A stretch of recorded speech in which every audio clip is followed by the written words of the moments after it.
revenge killing salvo. TMC demands removal of Bengal governor.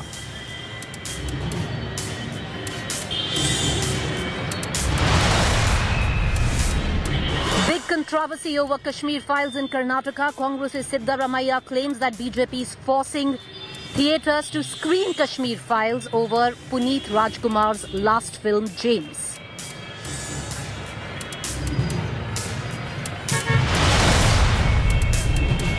Supreme Court transfers former Mumbai top cop Parambir Singh's extortion case to the Central Bureau of Investigation. CBI to probe all 5 FIRs against Parambir.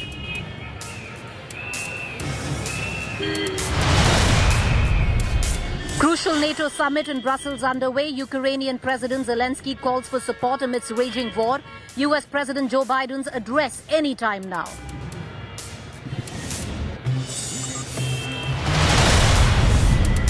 MS Dhoni steps down as the captain of Chennai Super Kings, passes on the team leadership baton to Ravindra Jadeja.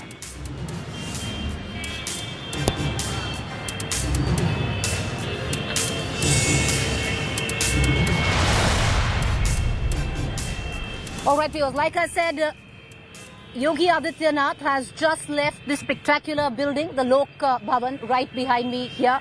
This is where the BJP headquarters is. Spirited speeches were made both by Amit Shah and Yogi Adityanath as unanimously Yogi Adityanath was appointed as the head of the legislative party. That makes him, like I said, the designate chief minister, who is also the caretaker chief minister. His convoy left a short while back, making its way onwards to the Raj Bhavan.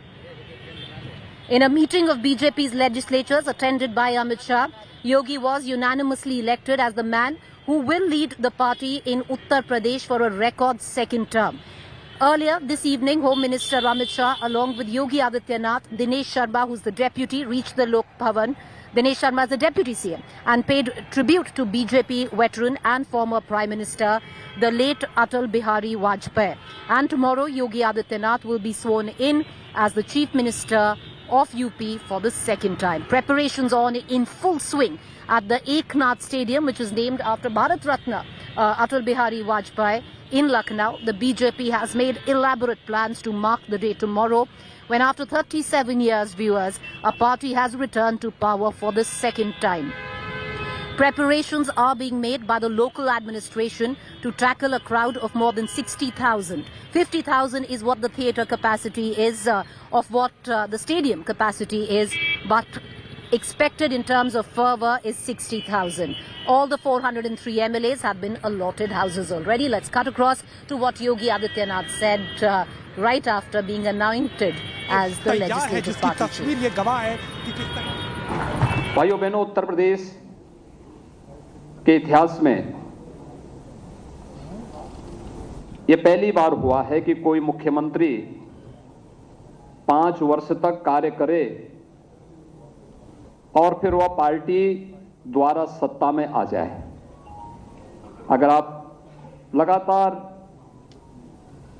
पहले आम चुनाव से लेकर के अब तक देखेंगे तो पहली बार हुआ है। आदरणीय प्रधानमंत्री जी के प्रति अटूट विश्वास, सबका साथ, सबका विकास, सबका विश्वास और सबका प्रयास का जो ये मूल मंत्र है, इस मूल मंत्र ने अपना असर दिखाया और जनता जनार्दन ने कहा कि नहीं, हम अब वंशवाद की राजनीति में नहीं, हम अब जातिवाद और उन संकीर्ण राजनीतिक दायरों से ऊपर उठ करके राष्ट्रवाद, विकास और सुशासन के लिए अपना समर्थन देंगे।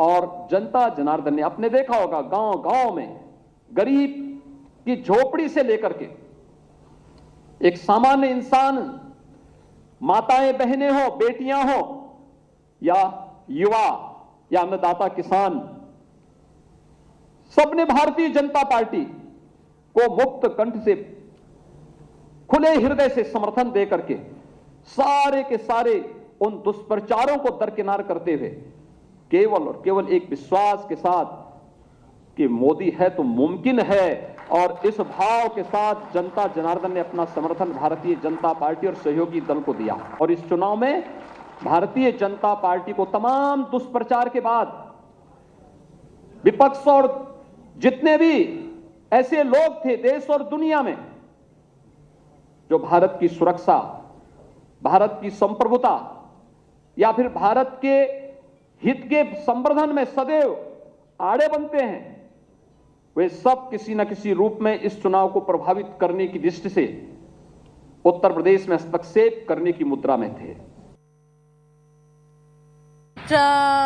So that's the latest that is coming in. After making that speech, there was a speech by Amit Shah, and now Yogi Adityanath has made his way right from where we are all the way to the Raj Bhavan. It's not actually very far from where we are standing. I want to cut across right now to my colleague Abhishek Mishra, who's getting us the very latest, as well as Rahul Srivastav, who's going to give us the larger picture on what this actually means. For Yogi Adityanath. What's also interesting is that you actually heard Amit Shah make that speech and not JP Nadda right after Yogi Adityanath. But Abhishek, I want to come to you. Yogi Adityanath's cavalcade has left. He's going to stake claim. The caretaker chief minister staking claim as the designate CM till he takes oath tomorrow. Has he reached the Raj Bhavan? Well, Preeti, so far what we are getting to know that CM Yogi Adityanath has actually left Lok Bhavan, but he has not reached Raj Bhavan so far. Although the other leaders have reached there and they are meeting the Governor Anandiben Patel. It includes Deputy Chief Minister Keshav Prasad Maurya. He's there. Also Radha Mohan, who is the respective in charge of Uttar Pradesh, and other leaders, including the state chief Swatantra Dev Singh and important other leaders. But Yogi Adityanath has not reached yet. We are expecting him that after some time he will go, along with the consent of all these 273 MLAs who have elected him as their leader, and who is all set to take the oath tomorrow at the Kana Stadium in Lucknow. But as far as today's meeting is concerned, has been very important. Home Minister Amit Shah was here as the primary observer. He declared the name. Suresh Khanna, who has been a cabinet minister, one of the senior MLAs, has proposed his name on for the panel, and at the same time Sur Pratap Shahi, who is also a very senior MLA and also been an agriculture minister in the first government of Yogi Adityanath, supported the proposal, and after that all these 273 MLAs in one go supported the proposal of electing Yogi Adityanath as the leader of legislature. So it is very clear now. But as far as Deputy Chief Minister is concerned, there is no official announcement so far, and it remains to be seen who will take that seat. But what we are getting to know from the sources, there are very high chances that the incumbent Deputy Chief Minister are likely to repeat their tenure or their space. But at the same time, a lot of speculations over the cabinet, because it's going to be a mix of young faces, women leadership, and at the same time very strong prominent leaders who have been the part of the Yogi Adityanath first innings and are also likely to be in the second innings. But now the preparations are all over, and it is only the wait for the tomorrow when Yogi Adityanath will officially take this oath as the Chief Minister. All right, Abhishek, stay on with me. I just want to ask my camera person Sachin to actually get you these visuals. What you see is where Yogi Adityanath as well as Amit Shah and the entire the new legislators paid homage to. That is the statue of Mr. Vajpayee. And this is also going to be the stadium which is named after Bharat Ratna Atal Bihari Vajpayee, where Yogi Adityanath would be taking oath. I want to cut across right now to our Bureau Chief Uttar Pradesh. Kumar Abhishek joins me. He was right inside where many spirited speeches happened. Yogi Adityanath spoke, Amit Shah spoke, and now, of course, Yogi Adityanath has left the Lok Bhavan and he's on his way to the Raj Bhavan. It's not very far, but there's immense amount of traffic, especially where the BJP cadre is concerned. All of them have pretty much come in. All destinations lead to the Vidhan Sabha and the Lok Bhavan. But Kumar Abhishek, बहुत speculation है कि योगी आदित्यनाथ का CM बनना तो तय है, पर deputy CM कौन होंगे इस बार? क्या दोनों दिनेश शर्मा और केशव प्रसाद मौर्य अपनी सीट हार चुके हैं, तभी भी वही नॉमिनेट होंगे? बेबी मौर्य का एक तीसरे डेप्यूटी सीएम के तौर पर भी नाम चल रहा है। बिल्कुल प्रीति, कयासों का दौर जारी है इस वक्त, लेकिन आज जिस तरीके से नेता चुना गया योगी आदित्यनाथ को, तो आज का जो दिन था वो मुख्यमंत्री योगी आदित्यनाथ का दिन था। यानी कि मुख्यमंत्री ने आज जब उन्हें नेता चुना गया तो वो भावुक भी हुए। उन्होंने कई बातें भी कही कि जब वो आए थे सत्ता में तो उन्हें अनुभव नहीं था सरकार चलाने का, लेकिन प्रधानमंत्री के निर्देशन में, प्रधानमंत्री के मार्गदर्शन में उन्होंने किया। लेकिन एक बात जो चीज लोगों को सीधे सीधे समझ में नहीं आई वो ये कि किसी भी तरीके से डिप्टी सीएम का कोई भी इशारा आज की इस मीटिंग में नहीं हुआ। जबकि पिछली बार जब योगी आदित्यनाथ मुख्यमंत्री बने थे तो उसी समय उन्होंने 2 डिप्टी सीएम की चर्चा कर दी थी, केशव मौर्य और दिनेश शर्मा की। लेकिन आज का दिन योगी आदित्यनाथ का रहा। अब कल शपथ ग्रहण है और शपथ ग्रहण में देखना यह है कि क्या शपथ ग्रहण में कोई डिप्टी सीएम होता है। यूं तो कैबिनेट के तौर पर ही शपथ दिलाई जाएगी, लेकिन इस पर सबकी नजर रहेगी, क्योंकि आज मंच पर जरूर केशव मौर्य दिखाई दिए, मंच पर थे वो, साथ साथ दूसरे जो डिप्टी सीएम रहे पूर्व दिनेश शर्मा वो भी रहे। और अमित शाह ने जब अपना संबोधन किया तो उसमें पूर्व डिप्टी सीएम का उन्होंने जिक्र किया। तो कुल मिलाकर आज का दिन पूरी तरीके से योगी आदित्यनाथ का रहा। जब उन्हें नेता चुना गया वो मुख्यमंत्री होंगे, कल मुख्यमंत्री पद की शपथ लेंगे। कल जब उनका मंत्रिमंडल होगा तब ये तय होगा कि क्या उसमें कोई डिप्टी सीएम होता है या नहीं। और दूसरी बात ये कि चर्चा 2 डिप्टी सीएम की थी, 3 डिप्टी सीएम की थी, केशव मौर्य के अलावा ब्राह्मण चेहरा क्या कोई बदलेगा, ये भी चर्चा है। और साथ साथ क्या जिस बेबी रानी मौर्य की चर्चा हो रही है दलित फेस के तौर पर, क्या उन्हें भी बनाया जाता है, यानी इन सब चीजों पर नजर रखनी होगी। लेकिन जैसा कहते हैं ना, बीजेपी के बारे में प्रिडिक्ट करना बहुत ही मुश्किल है। जानकारी अगर है इसके बारे में तो बहुत कम लोगों को जानकारी है कि क्या है, लेकिन कल बहुत कुछ बदलने वाला है, ये बात तय है। कुमार अभिषेक, मैं एक सवाल आपसे और पूछूंगी, एक बार बस दिखाना चाहती हूँ, show our viewers, if you can see right behind me, this is where the cavalcade of the designate CM, the caretaker CM, Yogi Adityanath is stuck. It's not very far away. It's about just a kilometer from where we are standing. And like I said, a lot of fervor where, the cadre of the Bharatiya Janata Party was concerned, because we were inside where this meeting was happening, but the crowds outside were, if one can only say, immense. There's been a sea of support where, each of the MLAs have come along with their supporters here. But the action today was, of course, at the Lok Bhavan. Tomorrow the action is going to shift to the Atal Bihari Vajpayee Stadium. That is where the designate CM will take oath. I want to cut across quickly back to Abhishek, and I'm also joined by my colleague Samarth right now.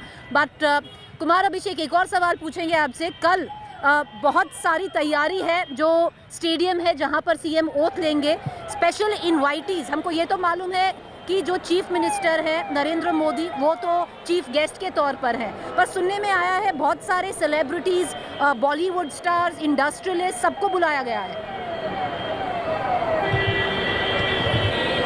प्रीति, देखिए, industrialist को बुलाया गया है जिसमें कई नाम हैं, कुमार मंगलम बिरला हैं, आनंद महिंद्रा हैं, इस तरह के कई बड़े नाम हैं। अडानी और अंबानी को भी गया है, लेकिन अंबानी के प्रतिनिधि आएंगे। बहुत जैम पैक्ड कह सकते हैं कि कल का वो कार्यक्रम रहने वाला है जिसमें बड़े बड़े लोग होंगे। लेकिन बॉलीवुड स्टार के बारे में बताया गया जो बाद में हमें, वो ये कि किसी भी बॉलीवुड स्टार को नहीं बुलाया गया। हालांकि चर्चा उनकी बहुत थी कि सारे अजय देवगन, कंगना रनावत ये सब आएंगे, लेकिन आधिकारिक तौर पर बॉलीवुड को निमंत्रण नहीं दिया गया है, क्योंकि उन्हें लगता है कि अगर वो आएंगे तो कहीं ना कहीं अटेंशन जो है वो डाइवर्ट हो जाएगा, इसलिए। लेकिन बाकी तमाम बड़े देश के दिग्गज राजनीतिज्ञ, विपक्ष के नेता, सबों को बुलाया गया है। अब देखना यह है कि क्या कल अखिलेश यादव उसमें सम्मिलित होते हैं कि नहीं। हालांकि वो पहले ही नकार चुके हैं। मायावती आती हैं कि नहीं, इन सबों पर सबकी नजर रहेगी। मुलायम सिंह यादव आते हैं कि नहीं, मुलायम सिंह यादव हमेशा ऐसे मौकों पर आते रहे हैं, इन लोगों पर नजर रहेगी। लेकिन बड़े इंडस्ट्रियलिस्ट को बुलाया गया है, उसमें से कई बड़े दिग्गज इंडस्ट्रियलिस्ट आ रहे हैं, लेकिन जहां तक बॉलीवुड स्टार्स की बात है वो शायद नहीं आ रहे, उन्हें न्योता नहीं दिया गया है। Preeti ji, Kumar Abhishek, thank you for joining us. We're going to cut across to Samarth. So my colleague Kumar Abhishek dispensing a lot of speculation that has been right. Many channels viewers have been reporting that a lot of Bollywood stars have been invited, like the team of Kashmir Files was invited, but no, invitations have not gone out to any Bollywood star or the team of Kashmir Files. So that speculation laid to rest from a channels whose word you can believe. I want to cut across right now to Samarth. You know, Samarth, I've been trying to make my way from the Lok Bhavan, or maybe just walk right now to the Raj Bhavan where you are. Hardly any space, but you went to the stadium. You know, since I've landed and I'm from Delhi, all I can see is Lucknow is a sea of saffron. And just in terms of sheer preparations, can you take us through what all can we expect tomorrow? See, Preeti, we just, India Today team did a car through yesterday. It was an interesting one because we travelled from Lucknow airport to Ikana Stadium. The stretch is somewhere around 17.2 kilometers, and we did that because most of the top BJP faces or the invitees will be travelling from Lucknow airport to the Ikana Stadium via car. Apart from Prime Minister Narendra Modi, obviously he'll be arriving via helipad after the Lucknow airport. So what we got to know that be it Lucknow Municipal Corporation or LDA, they have made plenty of arrangements, because when you move outside the airport, you see a lot of steel barricades in which you can see Bada Imam Bara or the chicken, which is also a famous thing for Lucknow. The designs are painted in a way to establish Lucknow. Apart from that, you will also see various spots. What we have got from officials, around 5,000 flower pots have been planted from the stretch from Amosi Airport to that Ikana Stadium. And when we move further, we see a lot of work being done on ground, the roads being painted with yellow color or white color. And when we finally reach out to the Ikana Stadium, we see a lot of LED screens out there in which Prime Minister's face is clearly visible with a Bhagwa color in the background. Apart from that, you'll also witness when you will go there at Ikana Stadium, a lot of BJP flags lined up from boundary 1, gate number 1 to the final gate of Ikana Stadium. It is around the nearby constructed mall also. So the entire city of Lucknow is decorated and decked up, and it's not just about the daytime. And when you travel the same distance in the night hours, you will find it more exciting, even because the colors are in a way sparkling in the night way, in the night light, in the night visuals. So this is all set, and when we moved inside the stadium, we saw a lot of things. Around 26,000 chairs were put up there, and it's as we know, the stadium is already 50,000 seater. So 50 plus 30, around 30,000. You may expect around 70,000 public inside the stadium, apart from the top guest. Yes, Preeti. All right, okay, Samar, stay on with me. Well, you know, you are right. It's a sea of saffron. Even the traffic cones have been replaced, and even they're saffron right now. All you can see right now, viewers, in Lucknow is, saffron and a lot of posters. I'll ask Sachin to actually show you a lot of VIP movement here. But there you see, well, that's a cutout of the Prime Minister. That's Amit Shah. That's the Prime Minister again then. So a lot of political leaders who are coming in right now to attend this grand ceremony are also their cutouts, their posters. That's Anurag Thakur, that's JP Nadda. So, and this is what the entire city is painted with. A sea of saffron and the BJP leadership. And why not? Because it's a spectacular win when it comes down to the BJP in Uttar Pradesh. After 37 years, any party will be consecutively taking oath and form government. We're going to come right back to stay with us. On the other side, we're going to get you the latest in terms of what are the preparations. You heard some, there's a lot more left on the other side as well. And also on Yogi Adityanath. And I'll tell you my personal story as well. Because in 2017, I was there when Yogi Adityanath took oath as a CM. He was a surprise throw where the BJP was concerned. Not many were expecting his name. And I'll tell you the difference, what happened in a Maidan in 2017 and what will happen today in a stadium, tomorrow in a stadium in 2022. Do stay with me, a quick break.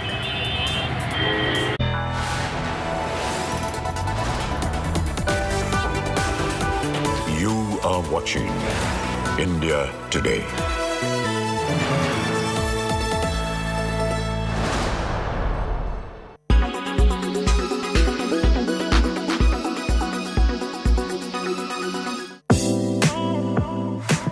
US electric car pioneer Tesla is known for its autopilot cars and space missions. With the goal of achieving net zero energy, Elon Musk has launched Gigafactory. In this video, we'll tell you all you need to know about tech giant Tesla's Elon Musk. Voted Time Magazine's Personality of the Year in 2021, Elon Musk has blazed a trail of the American hero that has provoked both admiration and criticism. Born in South Africa in 1971, then neutralized American, he left for Canada at the age of 17 and then got a scholarship to study economics and physics in Philadelphia. Super bright, he never finished his doctorate, but instead in 1995 set out for Silicon Valley to create the startup Zip2, an electronic directory. The young entrepreneur earned his first million before the age of 30 when he sold the startup. He went on to create X.com, which merged with PayPal, the secure online payment company which was bought by eBay for $1.5 billion in 2002.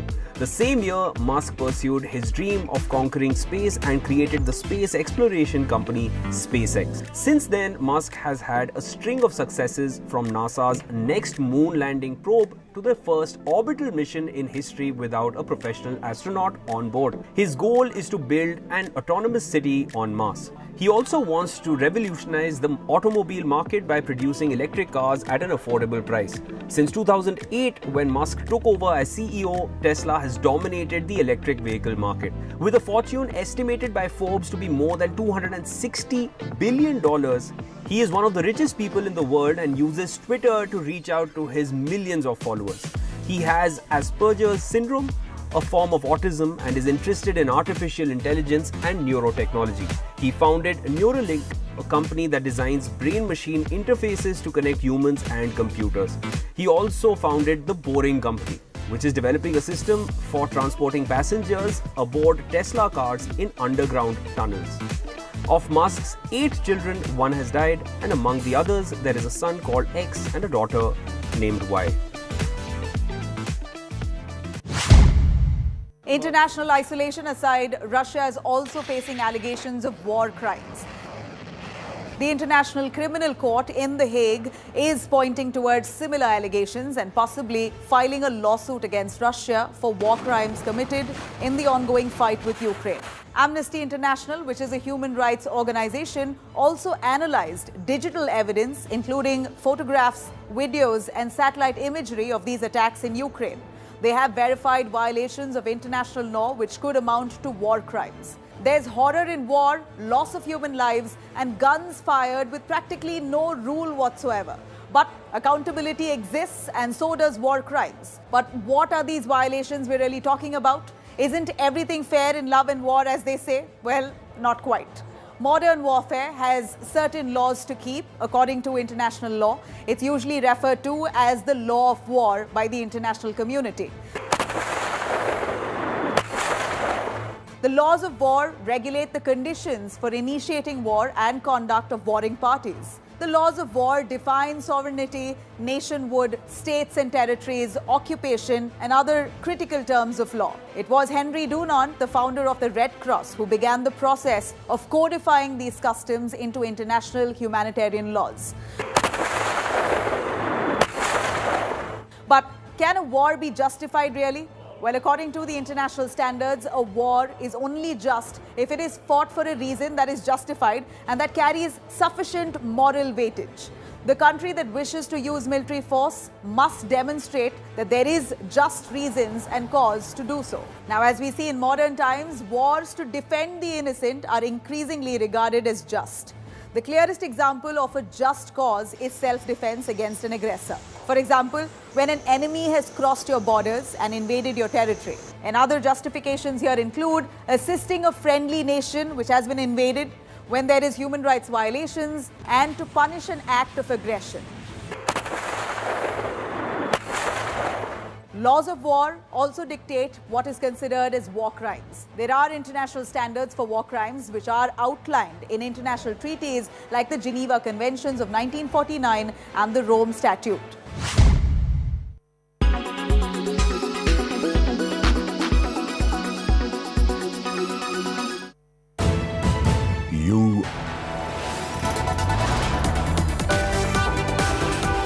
You are watching India Today.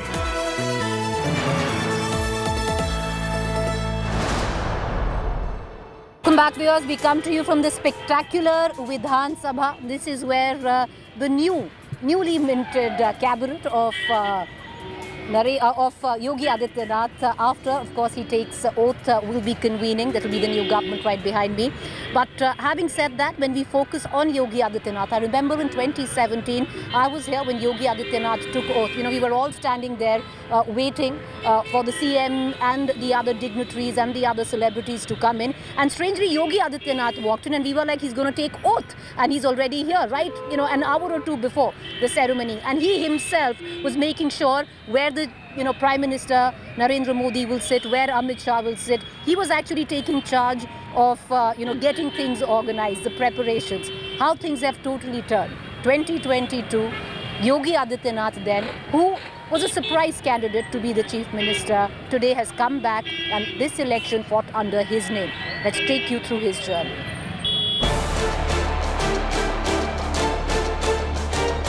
The monk who stormed back to power. Bucking a 35-year trend in UP that has never permitted a successive victory. Saffron-clad and super confident through his campaign, Yogi Adityanath today has rung the biggest political bell of 2022.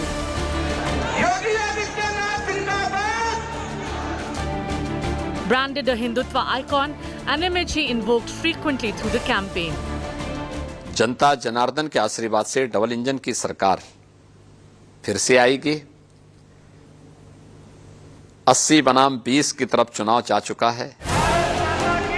Even that comment, which had inflamed, appears to have come somewhat true, with votes pouring in from across barriers.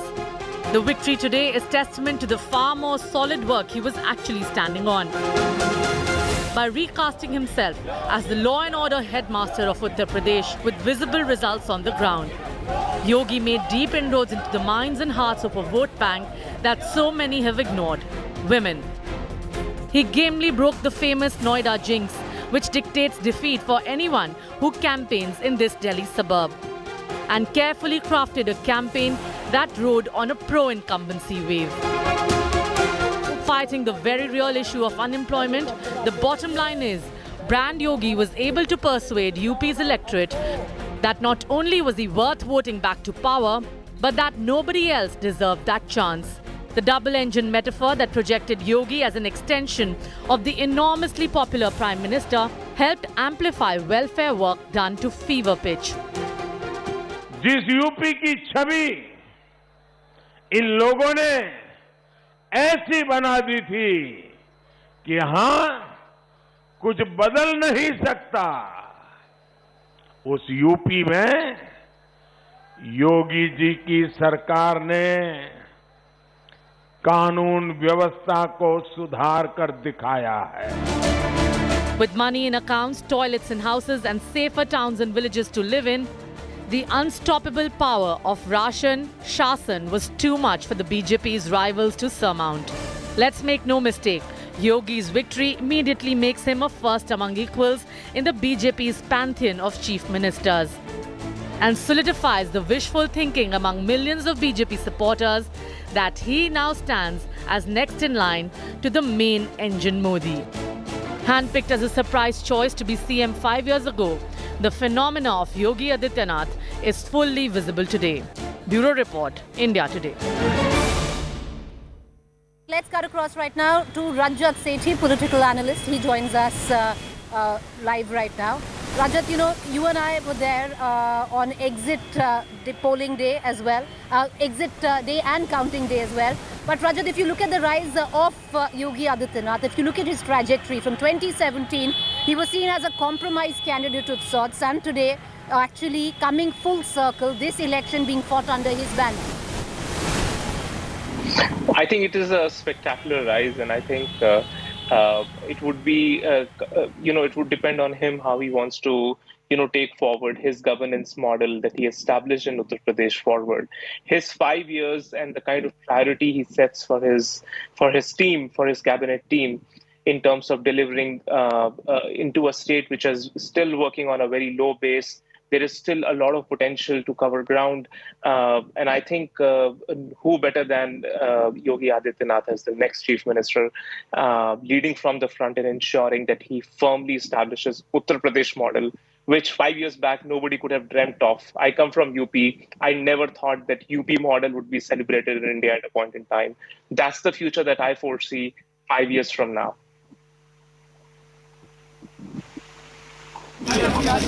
Just coming right back to you, do stay with us. Once again, the spectacular building right behind us, Lok Bhavan. With these visuals, I'm going to go into a quick break. To stay with us. On the other side, we're going to dig deeper onto what will Yogi 2.0 mean, not just for Uttar Pradesh. On the other side.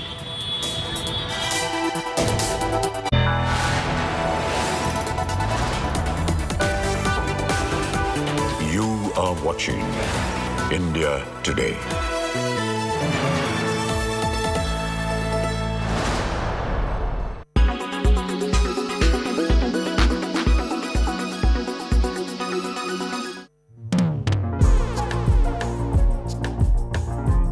Just imagine you are fresh out of college and sitting for placements, and your entire batch, including you, gets hired immediately in a matter of 2 to 3 days.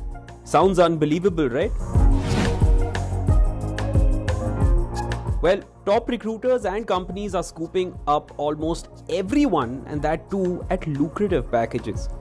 Some of the well-known management institutes of the country witnessed this trend, which many are calling revenge hiring. So what is revenge hiring?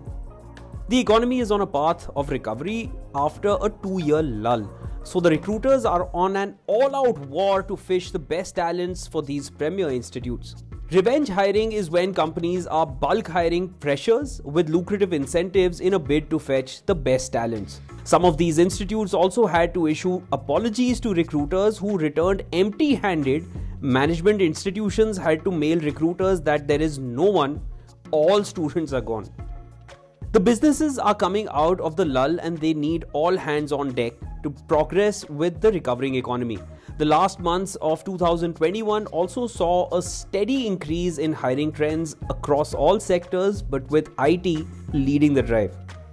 And jobs for freshers and young professionals remained steady, which also has spilled over in 2022 as revenge hiring. But will this trend in hiring continue to be so booming?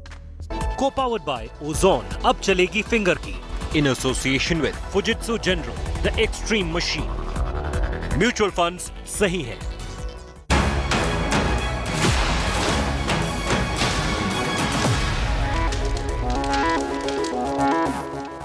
Welcome back, viewers. You're watching our rolling coverage on the eve of Yogi Adityanath taking oath as the Chief Minister of Uttar Pradesh, where the caretaker CM is now the designate CM. It happened just about 2 hours ago. Right behind my camera person, Sachin. This is, of course, the Vidhan Sabha. But right there is the Lok Bhavan behind my camera person. And that is where the party meet happened. That's also the BJP headquarters. And unanimously, all the MLAs with the observer Amit Shah elected Yogi Adityanath as the head of the legislative party. And since then, just about 20 minutes ago, he's left the Lok Bhavan and he's on his way to the Raj Bhavan. He's reached there. He's going to meet the governor there, Anandiben, and stake claim to form the government. And tomorrow, of course, he takes oath. But it's a spectacular ceremony which is planned at the stadium, which is named after Atal Bihari, Bharat Ratna, Atal Bihari Vajpayee. And it has a capacity of 50,000. What's expected is a lot more than 50,000. Take a look at the preparations planned.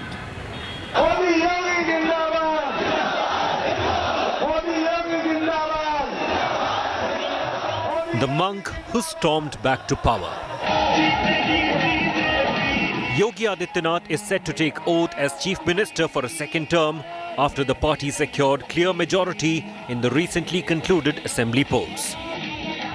Preparations for a grand swearing-in ceremony are underway. The oath ceremony will be held at Lucknow's Bharat Ratna Shri Atal Bihari Vajpayee Ekana Cricket Stadium at 4 p.m. on Friday. Prime Minister Narendra Modi, Amit Shah, Rajnath Singh, JP Nadda and chief ministers of many BJP states will be attending the event. A list of 200 VVIPs has been drawn for the ceremony. Over 60,000 people are expected to attend the event. All the guests attending the ceremony will come with a party flag on their vehicles. Invitation cards for all guests are available at the district level. हमारे वरिष्ठ लोग, हमारे वरिष्ठ नेतागण, मार्गदर्शकगण, वो भी सब उपस्थित रहने वाले हैं और मैं समझता हूं कि एक अच्छे खुशनुमा माहौल में नई संकल्पित सरकार जो उत्तर प्रदेश के समग्र विकास की संकल्पना के साथ आगे आने वाली है. Also among the invitees are opposition leaders like Akhilesh Yadav, Mulayam Singh Yadav and Mayawati.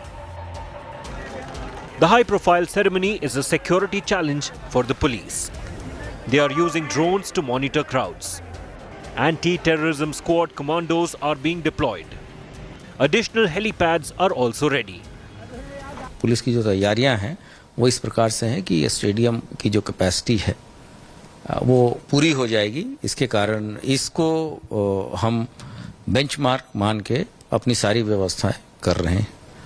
जो यहाँ के कमिश्नरी है उनको बाहर से भी सभी तरह के संसाधन जिसमें मैन पावर भी शामिल है दिया जा रहा है.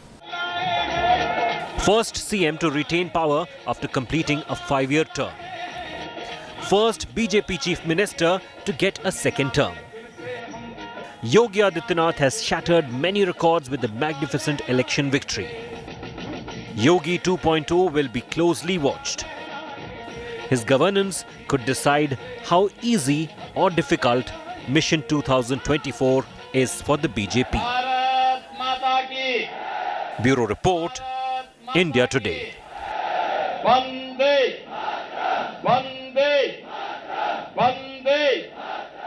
Let's cut across to our political analyst, Rajat Sethi is joining us live right now.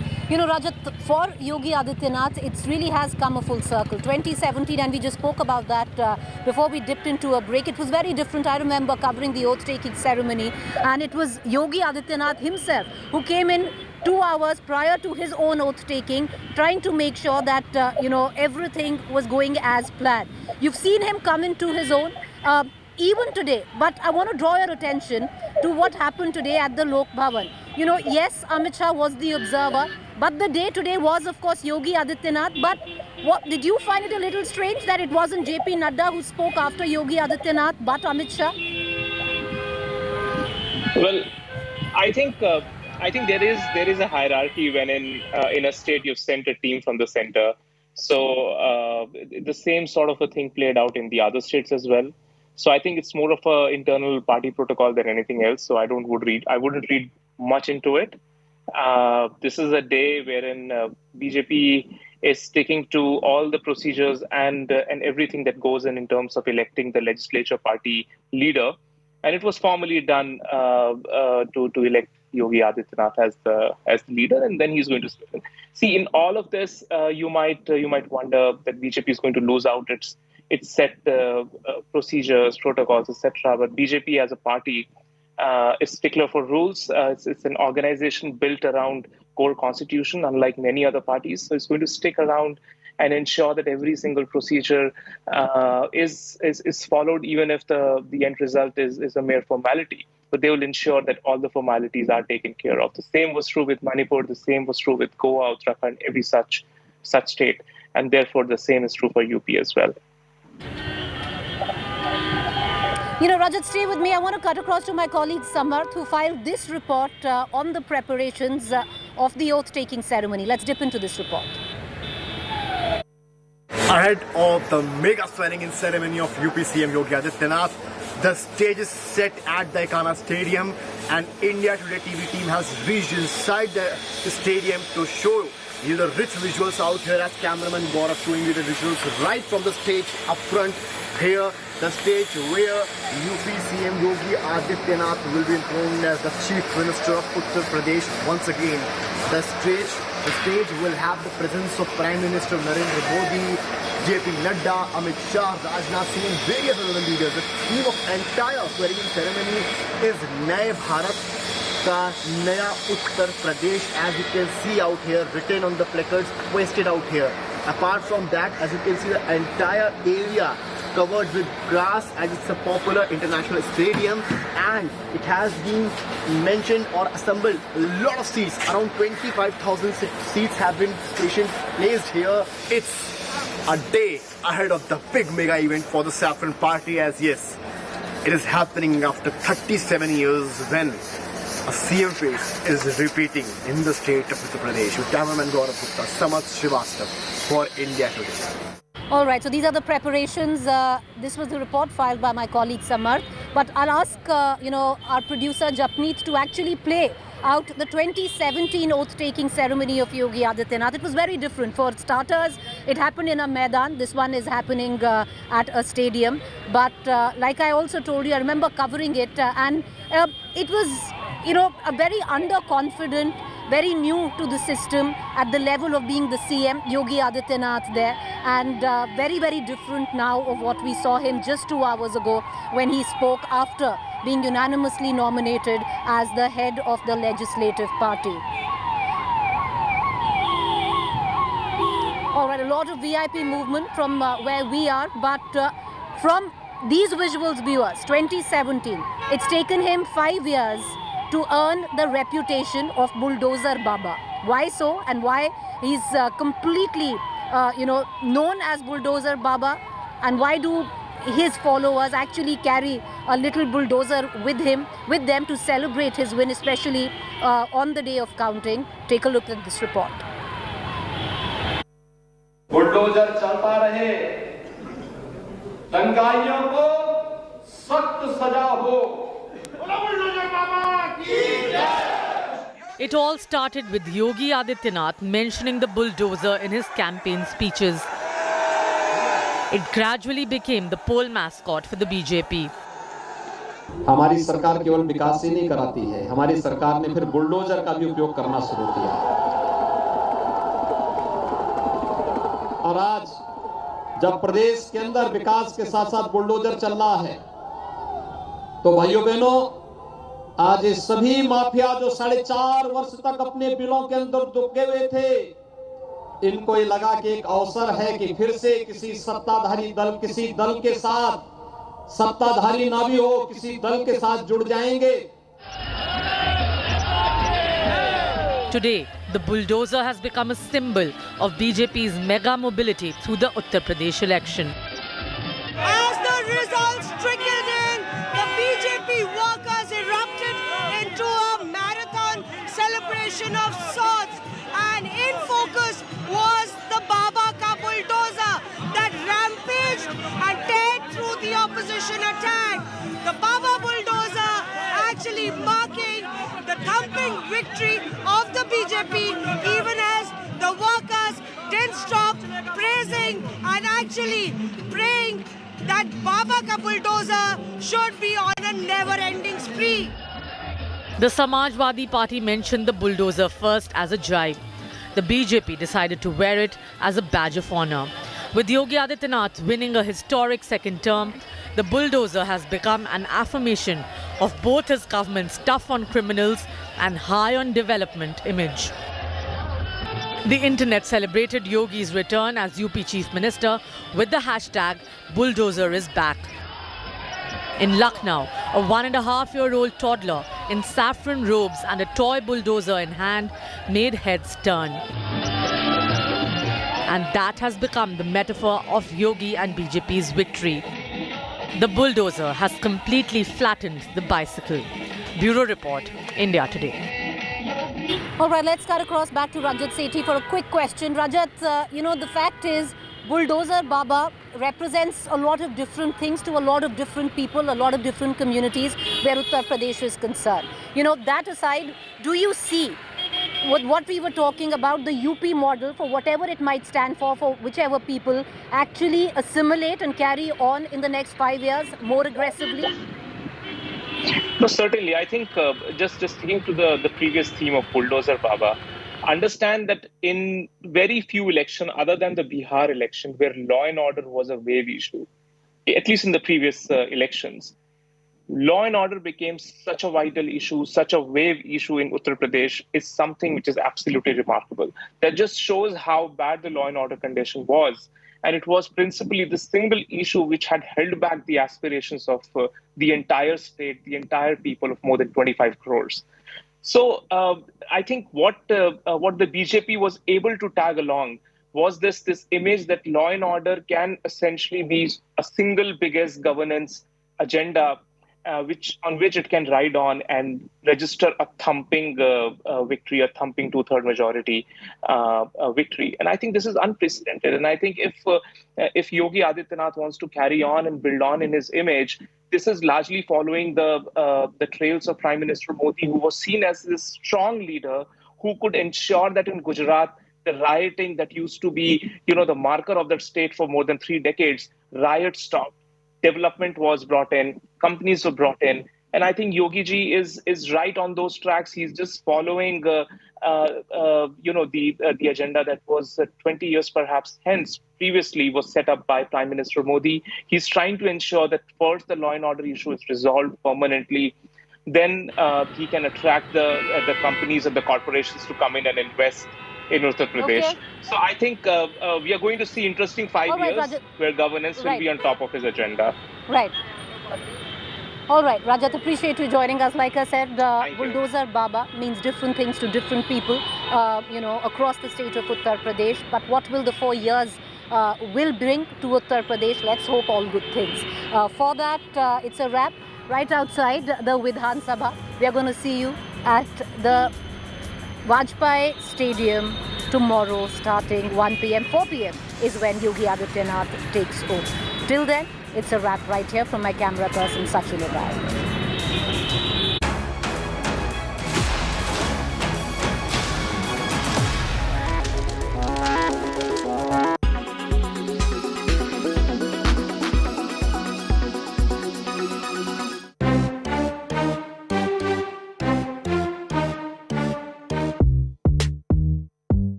What?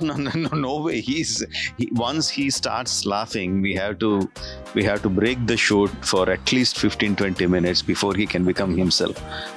No, I have a problem. I laugh. I can't stop when I start laughing. And who's making me laugh? So who's breaking out of the character, him or me?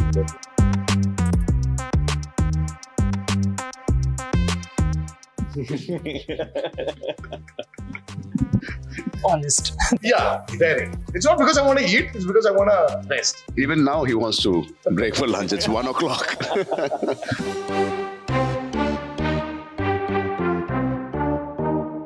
I think I can say even Rajmouli sir, because he puts in so much of effort that he needs a time to relax his mind. Yeah.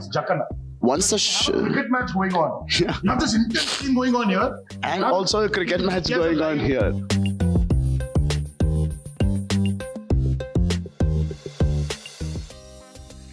Is that a hidden talent? We'll ask him.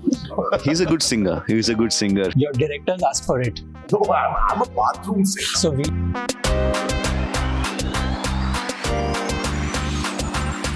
He updates you on a day-to-day what's happening. Charan, did you hear this? And I am updated by my team. So it's nice to have somebody. Otherwise, half the things about myself which has come out or about my family or something, he used to update me the first thing in the morning and then I go through everything.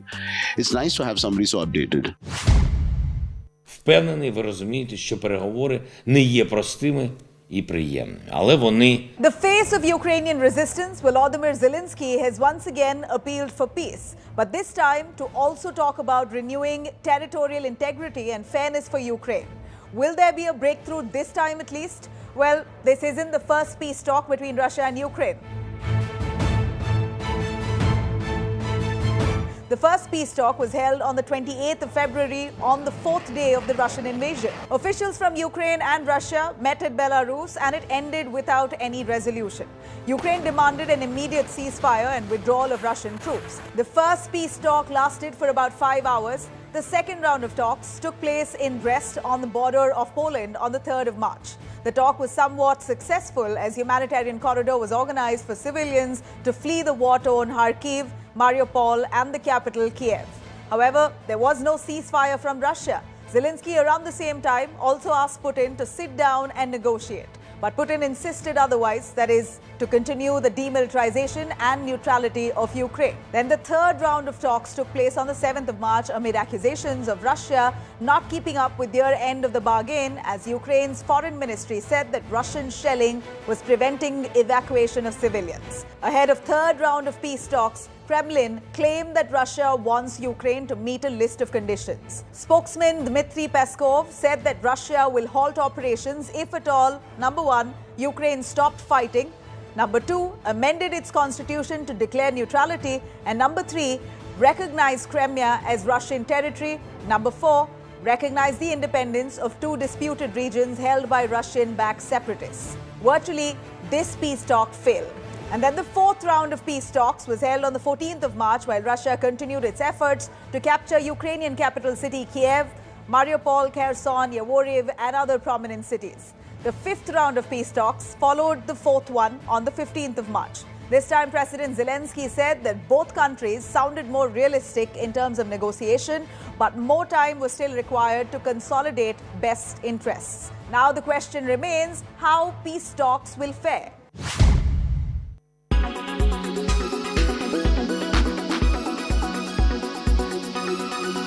When it's the world's biggest news story, there's only one gold standard of journalism. You are watching India Today.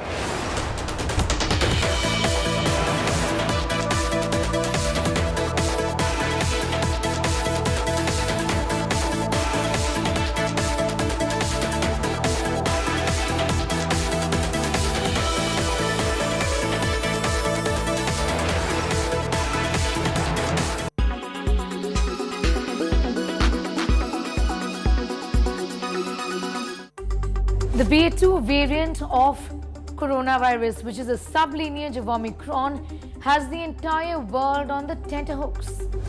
Look at the data.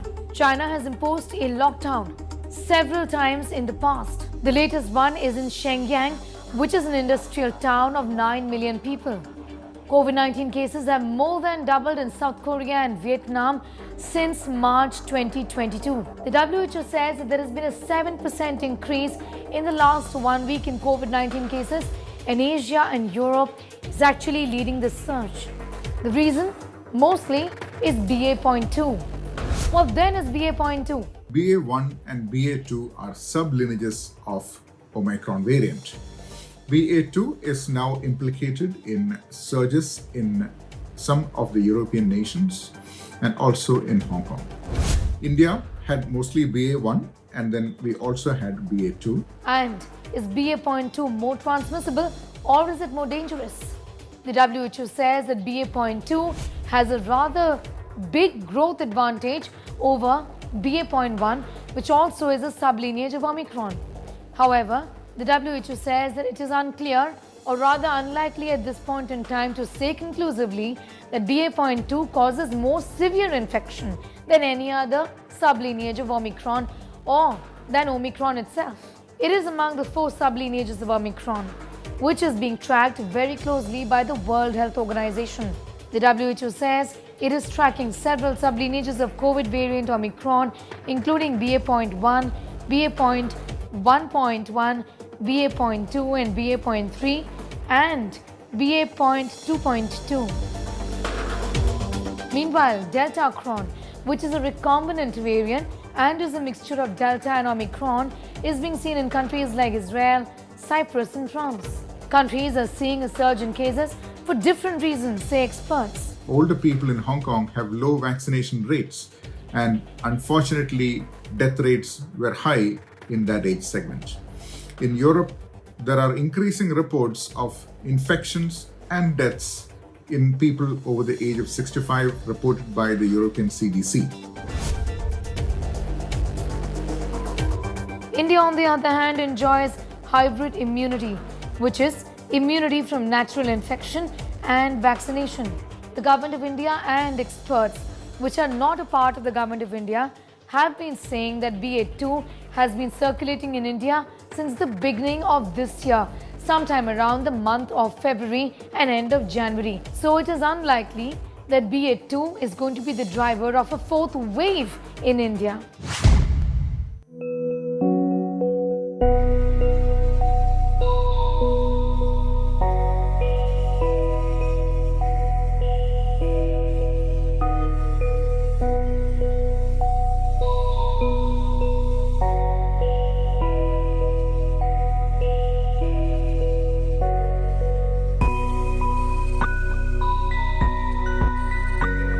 It's a very inspiring story. It's a story about women who give hope. And I think that is very strong and powerful, especially in the world that we are in right now. There's so much mistrust of media. We're living in a very fractured world. So very happy to be here. Very meaningful, I would say, to have this kind of recognition for our film. It's a very big moment for all of us back home in India.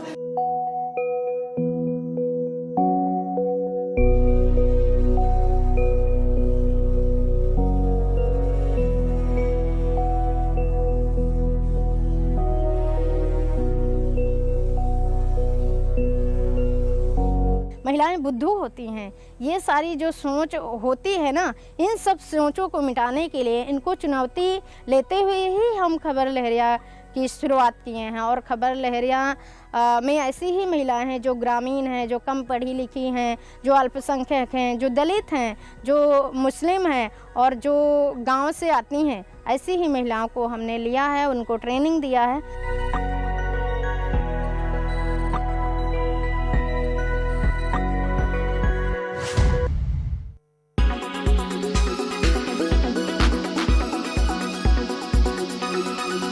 Presented by RP Sanjeev Goenka Group, Growing Legacies. Co-presented by Century Ply, Aag Se Bachai. Co-presented by Macho Hint, Fashion Bade Aaram Se. Co-presented by Sensodyne. Co-presented by The New Age Baleno, Tech Goes Bold. Co-powered by Apollo 24/7. Download now.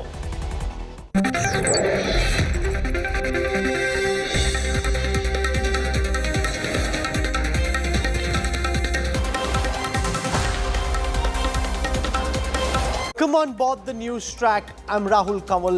The West unites, or at least tries to unite, in the battle against President Putin. All the latest from the big NATO summit in Brussels, reactions from Moscow and from Poland and New Delhi. Coming up on this live edition of the news track tonight. Unprecedented trio of summits. NATO, G7, European Union.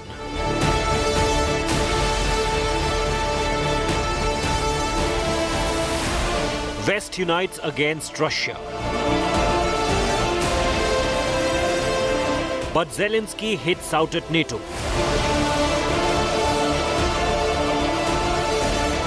What will Putin do?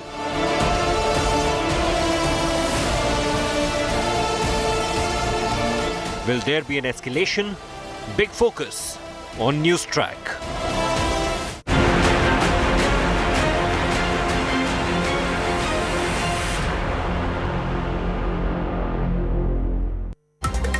Three crucial summits are being held today as President Putin's invasion of Ukraine nears a month. American President Joe Biden is in Brussels.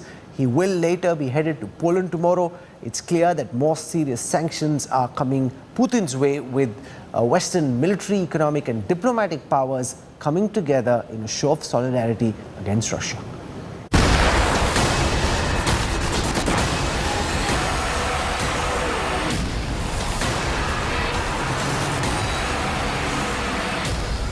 Putin war machine rolls on, slowly but with no signs of stopping.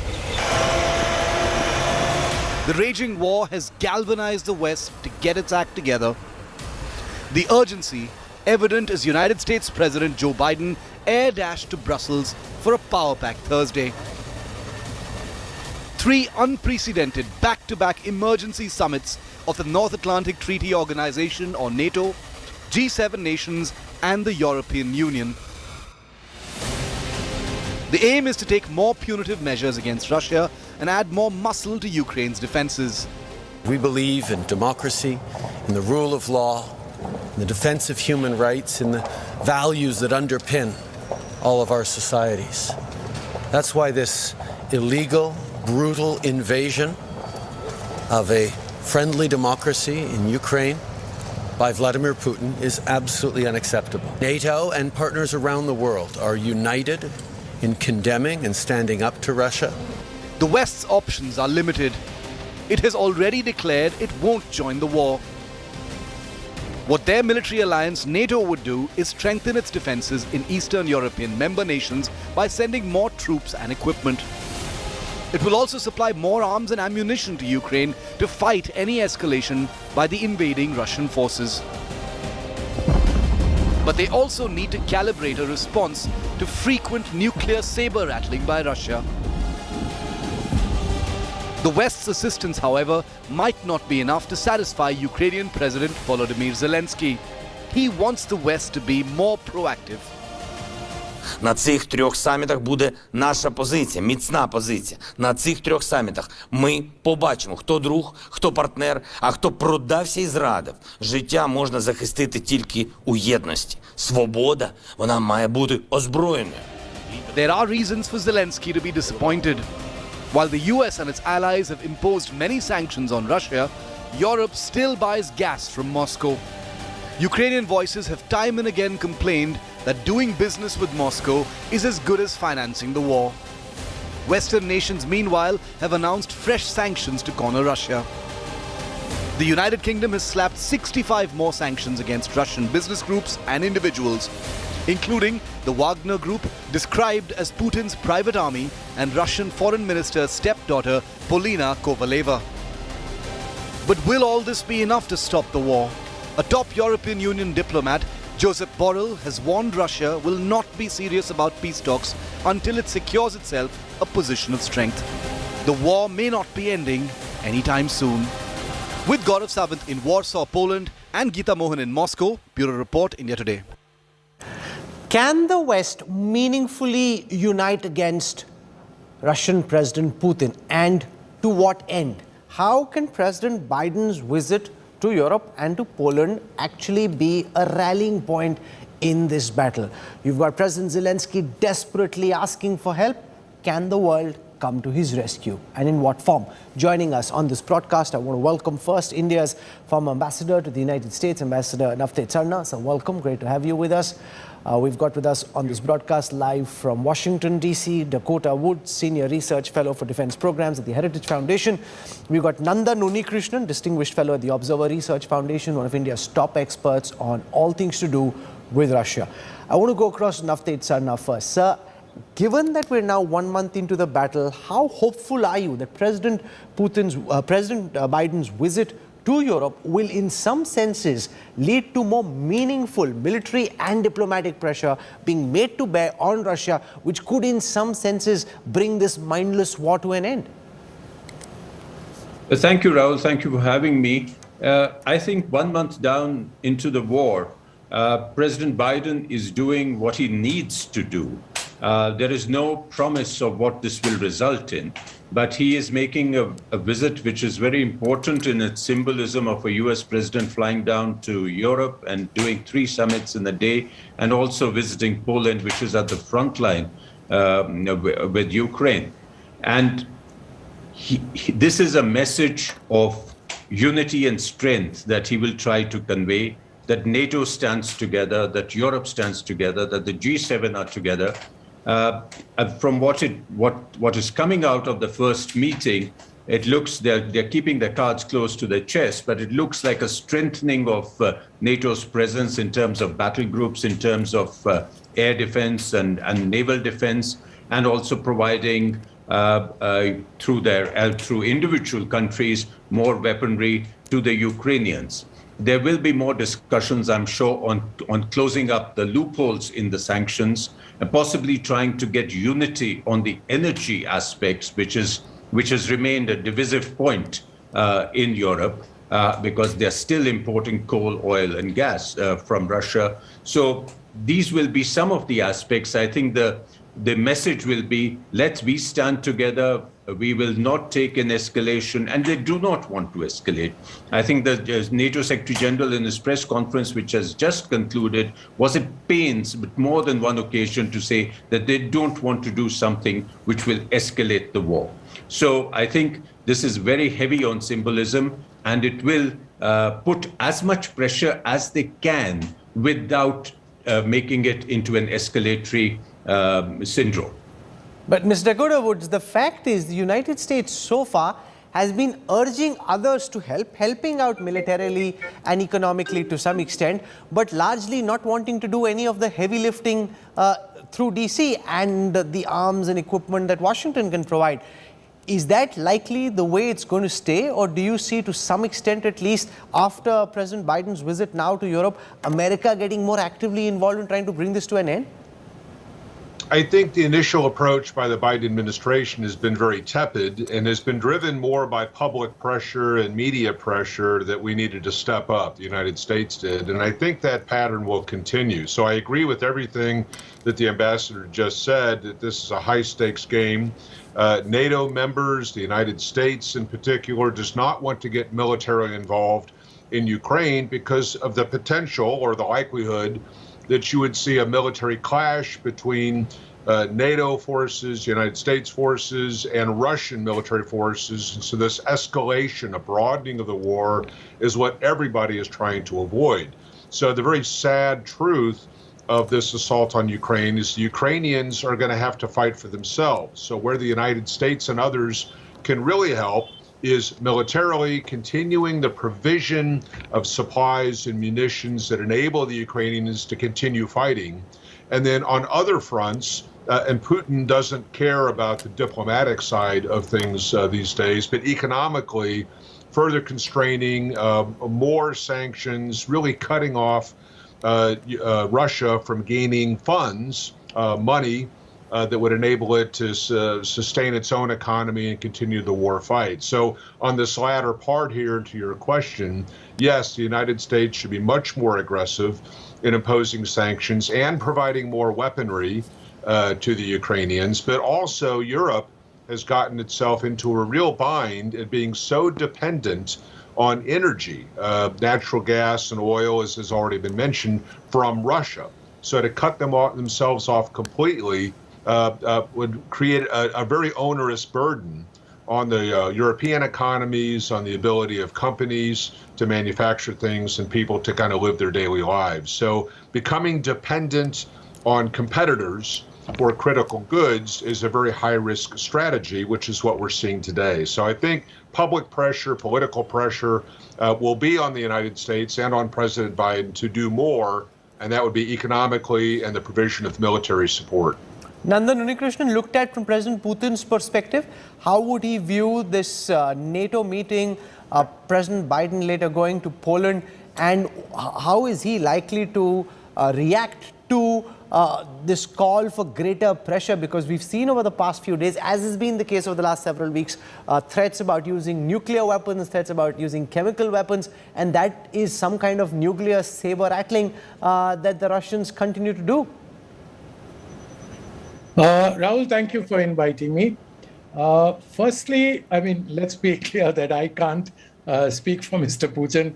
Understanding his thinking is very, very difficult. But as far as a Russian reaction goes to what President Biden is doing, I think the Russians would consider this par for the course. They would expect the West to project, at least even if they're not able to actually achieve it, project a united front and give the impression that Russia is totally isolated. But I would advise you to read Edward Luce today in the Financial Times, where he clearly says that if the West thinks they have isolated Russia, then the West is delusional. Why do you want to build on that to explain why do you think the West hasn't been able to isolate Russia from Russia's perspective? Well, for one thing, Russia still maintains relationships, not just political, but economic, with many other countries, including China, India, Indonesia, Egypt, whoever. And the biggest lesson, I mean, out of what has happened so far, and particularly the sanctions imposed by the Western nations and their allies, is that finance has become a new weapon of war. And of course, Russia is hurting.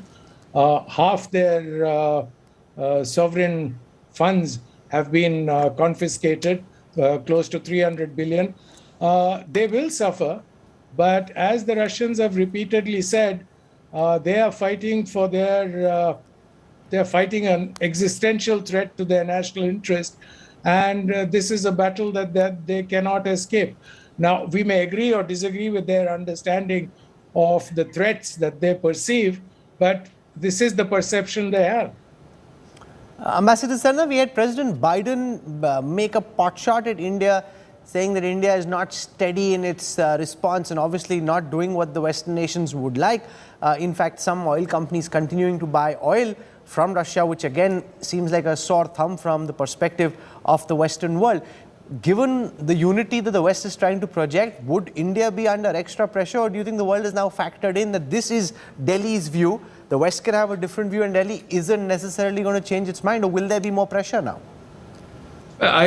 Well, you know, these things sort of are not an on-off thing. It will carry on, I think. But I think you're absolutely right in saying that India's position has been factored in already. And I think as far as that comment is concerned, and if it's related to energy, well, you know, we just have to look at Europe in terms of energy imports. You know, Poland and the Baltics are trying to get a total end to any energy dependence. And today, Ireland has added its voice to that. But Germany and Hungary are very strong. That's a red line, as the Hungarians have said. So I think India is not alone in the position that it has taken. And even, you know, there are other countries. We've seen South Africa, others have taken this position. I think that remark was made possibly in the context of the Quad. And it was a kind of, you know, a chiding message to India. And I think you will see these remarks coming in once in a while. But broadly, yes, our position has been factored into the global landscape. But Mr. Woods, if you see how countries like Germany, countries like Hungary continue to depend on Russia for their oil supplies and for electricity and gas, the fact is that just blaming India for people in DC to take these pot shots in India doesn't really change India's position fundamentally. Do you think the Biden administration, apart from this public posturing and the odd jibe, which is fine in a country like India can take it in its stride, has really in its own internal calculations determined that this is India's position and that's unlikely to change?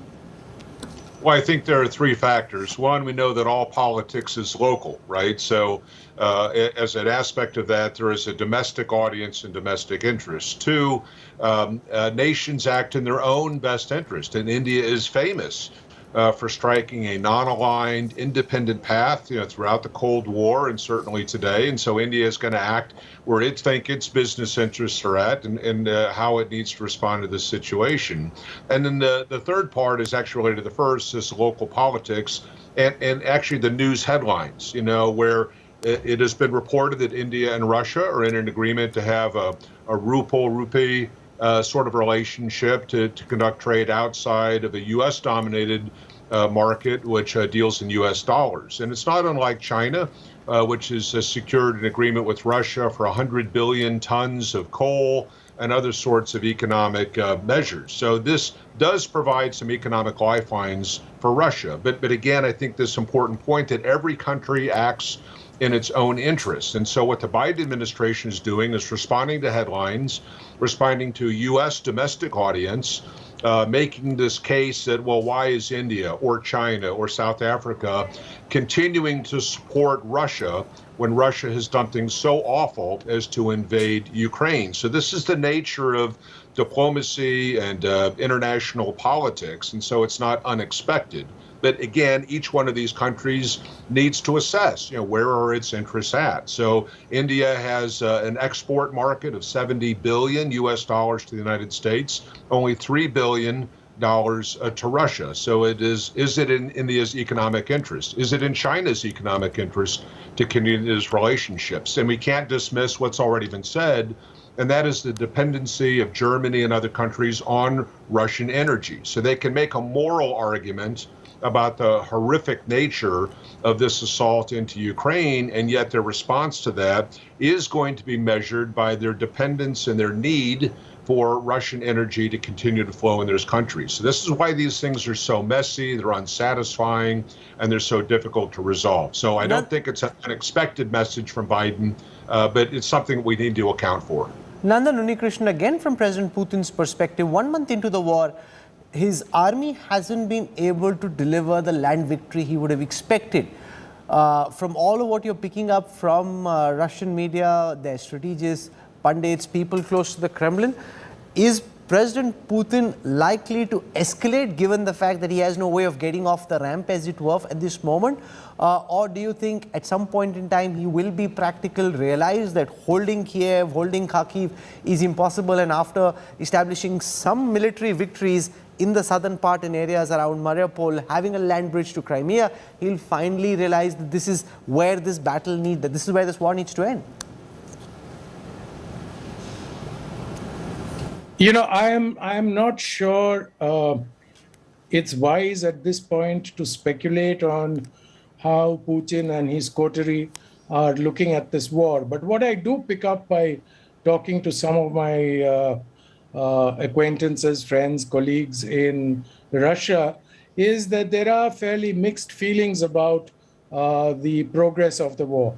There are some who believe that there may have been some miscalculations, that there could be even outright inefficiencies and botching up. And there are some who sincerely believe that it's early days and the problem is that nobody knows what the tactical aims really were. Because the fact of the matter is, and probably anyone will tell you, that if the Russians actually think that they're going to take Kyiv, it may take them more than a year to do so, because Kyiv is entrenched. I mean, it is an urban fortress. So, and similarly Kharkiv. So I don't know what the actual aim is. But if you look at the east and the south, they have made gains and they seem to be breaking through Ukrainian defenses. And if they continue on the same course, I think within the next 15-20 days, we might see their Donbas force entirely encircled. So, but having said all that, my personal feeling is, yes, there have been some botching up of the operations. It is inexplicable, some of the decisions that the Russian army has taken. But I would imagine that since I at least don't know what the actual tactical aims of the Russian action were, it was difficult to judge whether there is any success or not. Except if the hope was to go in, shock and awe, and just ensure that Ukraine capitulates in the way that Crimea did in the past. And if that was the aim, that hasn't happened, which makes it very difficult for an autocrat like Putin to continue to be in power in Russia, Ambassador Sarna, and yet somehow not lose face with his domestic constituency. So his options really are getting more and more boxed in. Diplomatically, what do you think can potentially provide him a face saver and a way of getting off this ramp? Well, as Nandan has said, it's very difficult to get into his mind. But clearly, this is not the war that Putin wanted. He probably has, according to, from what sees as, just reading stuff that's coming out, there seems to be a mismatch between the tactical objectives and the way things have gone. This has not been the blitzkrieg. It's not been Georgia. It's not been Crimea. And it's not simply a consolidation of the Russian-influenced regions in the southeast. So clearly, he had something else in mind, and something else has played out on the ground.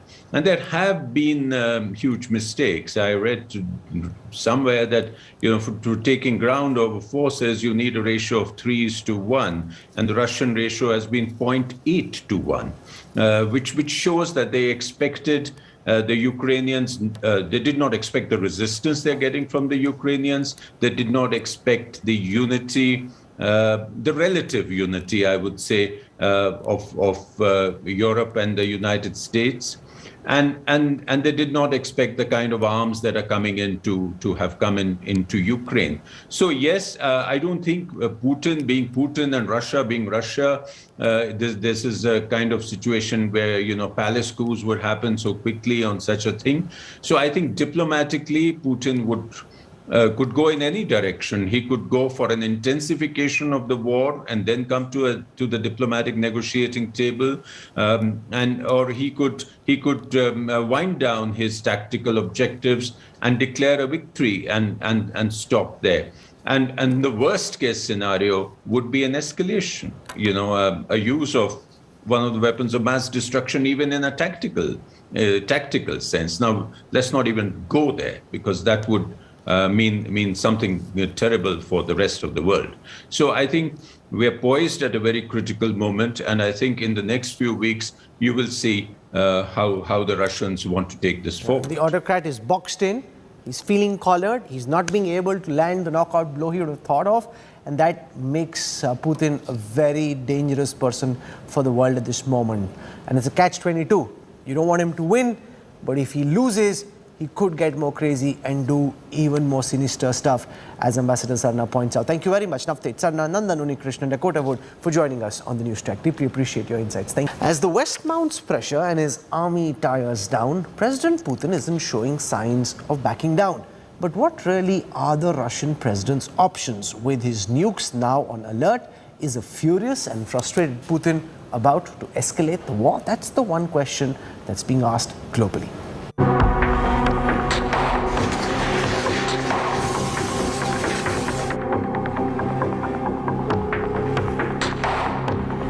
A lightning invasion has dragged out into a grinding war.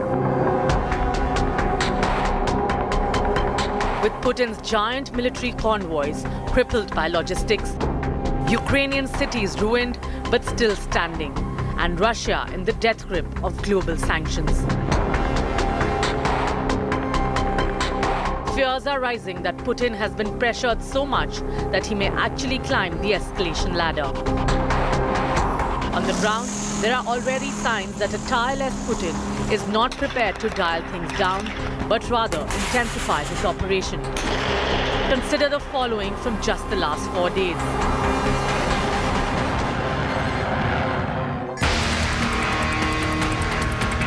Proof 1. Nuclear forces on alert. For starters, Team Putin's language is now fully nuclear, brandishing the possible use of nuclear weapons as if they were conventional and raising temperatures to the maximum. It doesn't help that Putin has already put his nuclear arsenal on operational alert.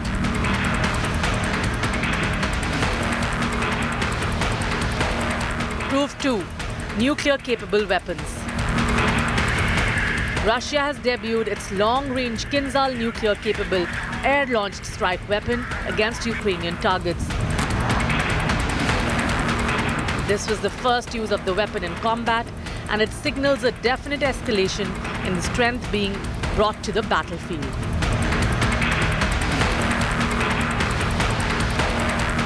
Proof number 3. Long-range weapons. The Russian Defense Ministry is in overdrive, putting out videos of long-range strikes on strategic assets of Ukraine, including this missile launch claimed to have destroyed a Ukrainian weapons depot in the western city of Ravine. also signaling that the western part of the country, which shares borders with NATO nations, isn't off limits to Russian strikes.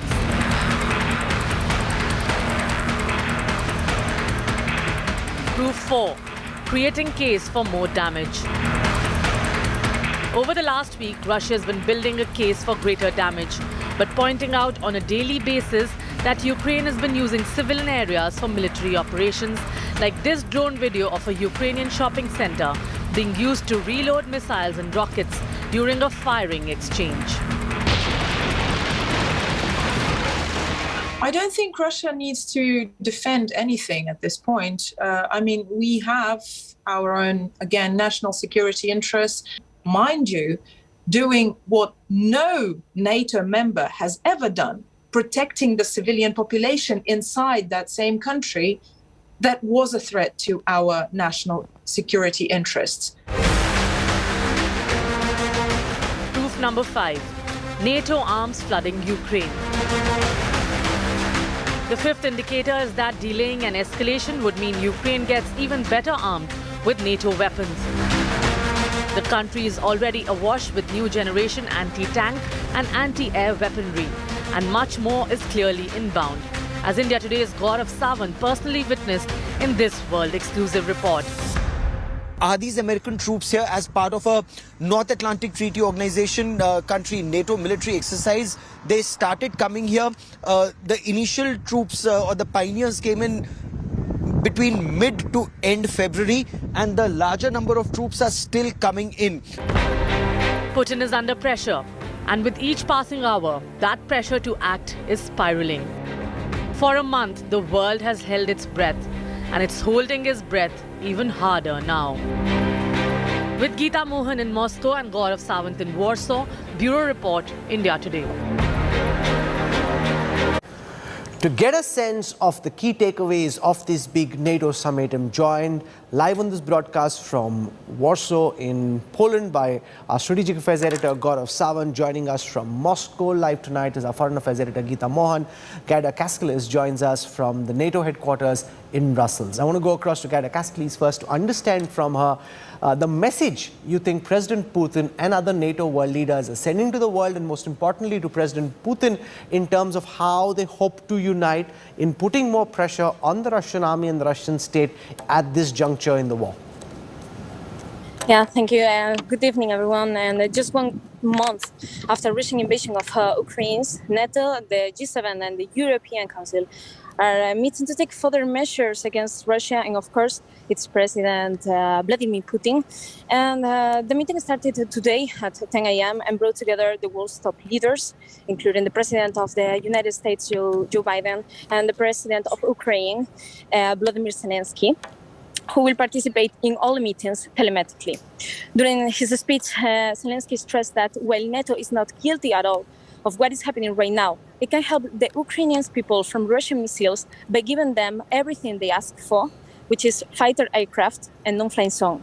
The summits will seek to agree on European energy, security and defense measures. And the British government, for example, has just announced a new set of sanctions against 65 Russian companies, oligarchs and politicians.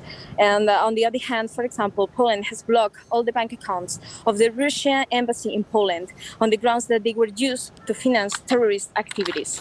And meanwhile, in Ukraine, the situation is terrible. Around 3.7 million Ukrainians have already left the country to seek refuge abroad.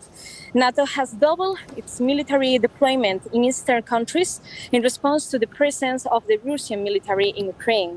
Secretary General Jens Stoltenberg announced that the Atlantic Summit will approve the deployment of new battalions in Bulgaria, Romania, Hungary, and Slovakia. The new positions are in addition of those already deployed in Poland, Estonia, Lithuania, and Lithuania. For the moment, we are waiting for the meeting, for the end of the meeting, to see what NATO next steps will be. Thanks, Gerda. I want to understand from Geeta Mohan in Moscow how Russia is looking at these developments. The fact that President Putin is going to be coming to Poland, is in Brussels at this moment, sending a very, at least trying to send a message of unity and solidarity in favor of the people of Ukraine and against President Putin. How is Moscow looking at this? Rahul, I'm standing here right outside the Red Square. This is the city center, but also the center of Russia. And the centrality of this entire crisis for Moscow is that there are red lines, that Ukraine, that the West, that certainly NATO cannot cross. And that's the message. Moscow sharply was watching the developments when it comes to the NATO summit, the meetings of the West and the meetings between Ukraine and the West, be it the European Union or for that matter, NATO member states. But the fact of the matter is that Moscow, as also Ukraine, now realizes and acknowledges that there's only that much that NATO is going to do. We've seen battle groups after battle groups, weapons after weapons, and fighter jets after fighter jets being sent to NATO member states. Not a single boot on the ground in Ukraine. They have not come to Ukraine's rescue, and that is the reality. That's the fact that President Zelenskyy will have to accept and see whether if there can be a negotiated settlement. For Moscow as of now, while there are extreme sanctions, Rahul, but this is a country that has dealt with sanctions, lived with sanctions, and the domestic financial structure is strong enough. How long can they withstand the sanctions is the big question, and will that be Russia looking at the sanctions and crumbling before Ukraine, or Ukraine crumbling before Russia? And if that happens, a negotiated settlement is the only way out. Moscow understands that, realizes that. Does Ukraine really understand that is the question.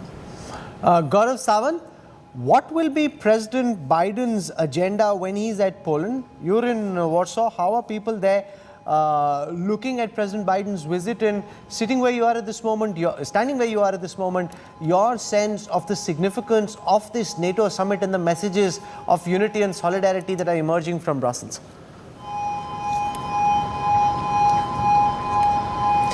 Message of solidarity and unity extremely important as far as NATO is concerned, but will it translate into action on ground? President Zelenskyy is very desperate, dejected yet defiant.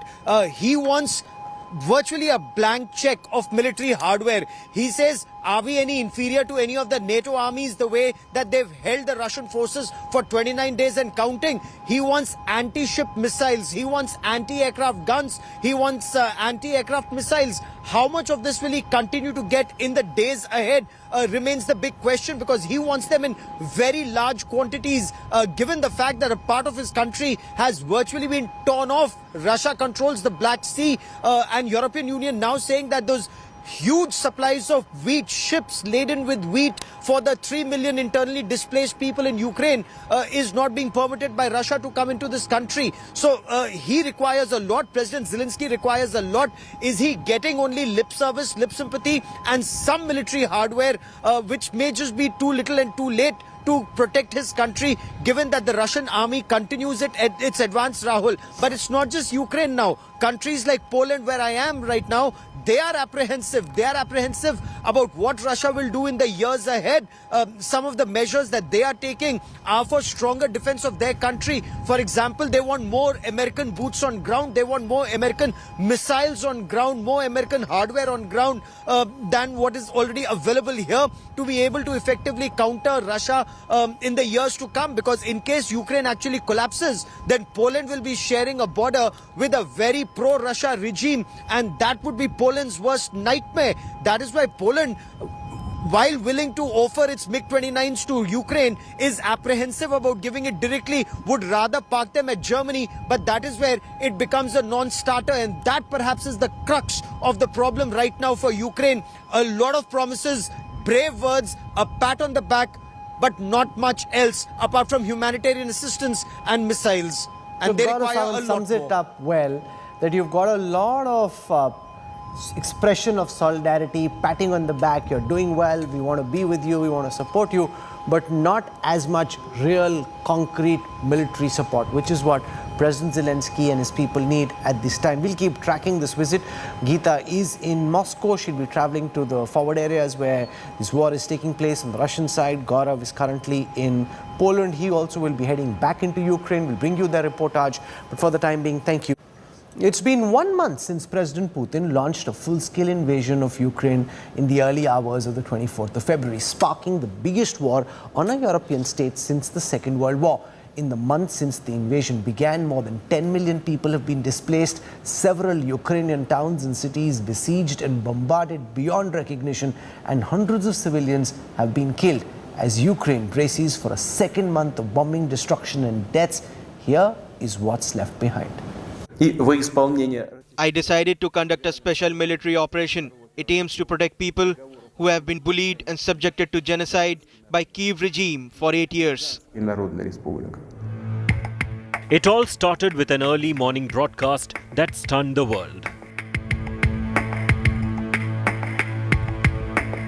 The future of millions of Ukrainians changed with the blink of an eye.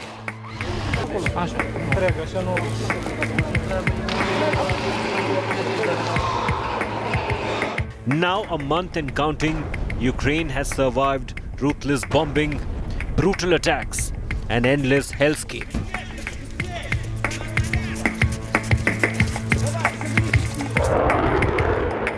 Russian forces are struggling to capture key Ukrainian cities, including Kyiv and Kharkiv. Kyiv still stands firm. Heavily outnumbered and outmuscled, yet Ukraine is giving them a bloody nose. I thank everyone who acts in support of Ukraine, in support of freedom, but the war continues. The acts of terror against peaceful people go on. 1 month already. That's long. It breaks my heart, hearts of all Ukrainians and every free person on the planet. The war has spared no one. Toddlers, kids, youngsters, elderly, all victims. Since the Russian invasion of Ukraine, over 10 million people have fled their homes, mostly women and children. With each passing hour, Ukraine war is fast becoming the fastest growing humanitarian crisis Europe has seen since the Second World War.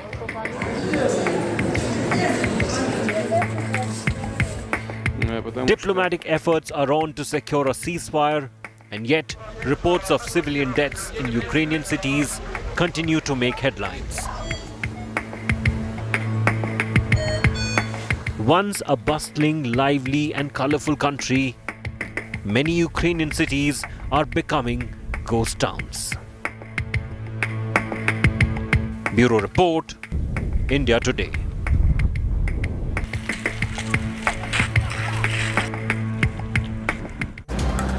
Meanwhile, in Uttar Pradesh, Yogi Adityanath has been re-elected as leader of the UP legislature party, will be sworn in as chief minister for the second time tomorrow. Details from Lucknow coming up on the other side of a quick break.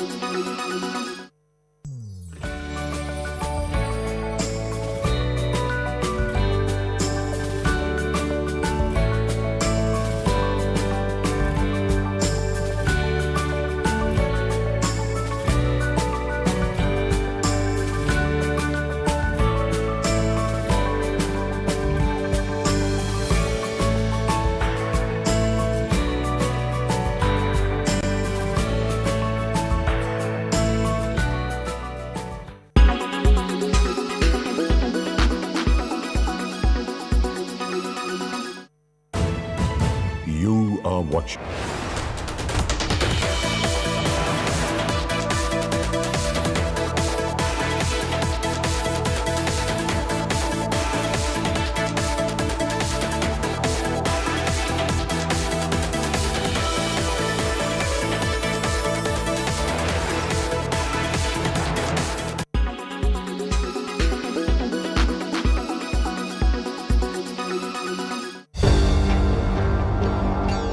Putin hates Mark Zuckerberg's Meta, and there is reason for it. Rage over Putin's invasion of Ukraine couldn't be more evident than on social media. For example, a group of users have launched a Facebook page called Death to Putin.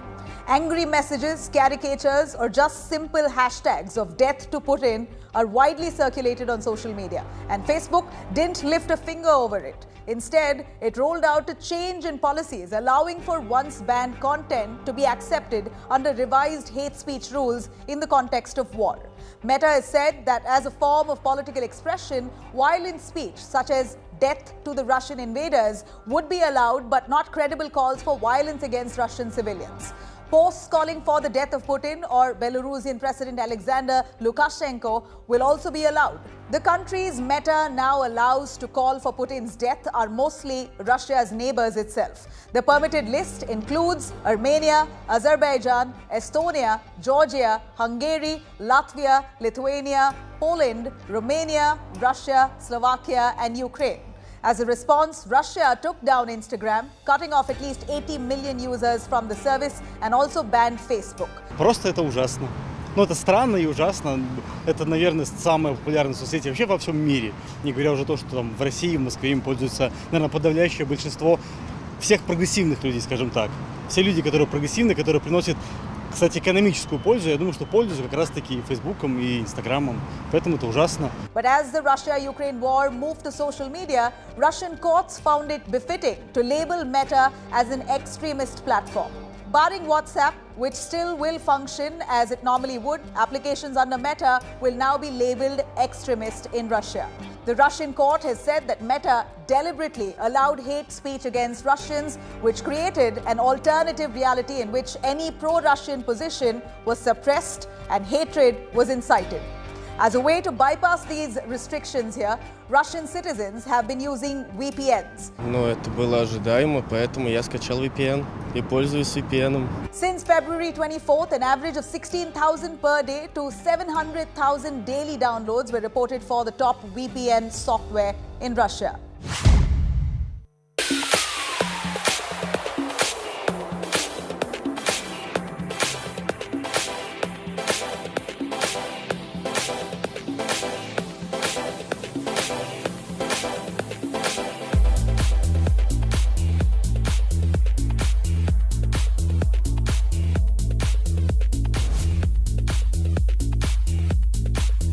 We all learn from the younger generation. If we have to keep up with this in this world, we have to keep up with the world. We need to understand from them. My kids, apart from my kids, my nephews, and everybody who's younger around me, we actually ask them what is cool, because the language is also changing every 3 months. I mean, there's a term which is used, and you learn that term and you use it. And after 3 months, they turn around and say, "Oh, Pop, this is very old-fashioned. This is very old."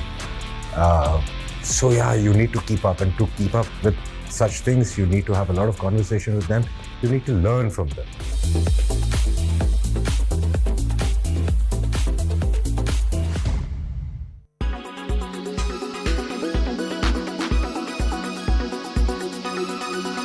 When it's the world's biggest news story, there's only one gold standard of journalism.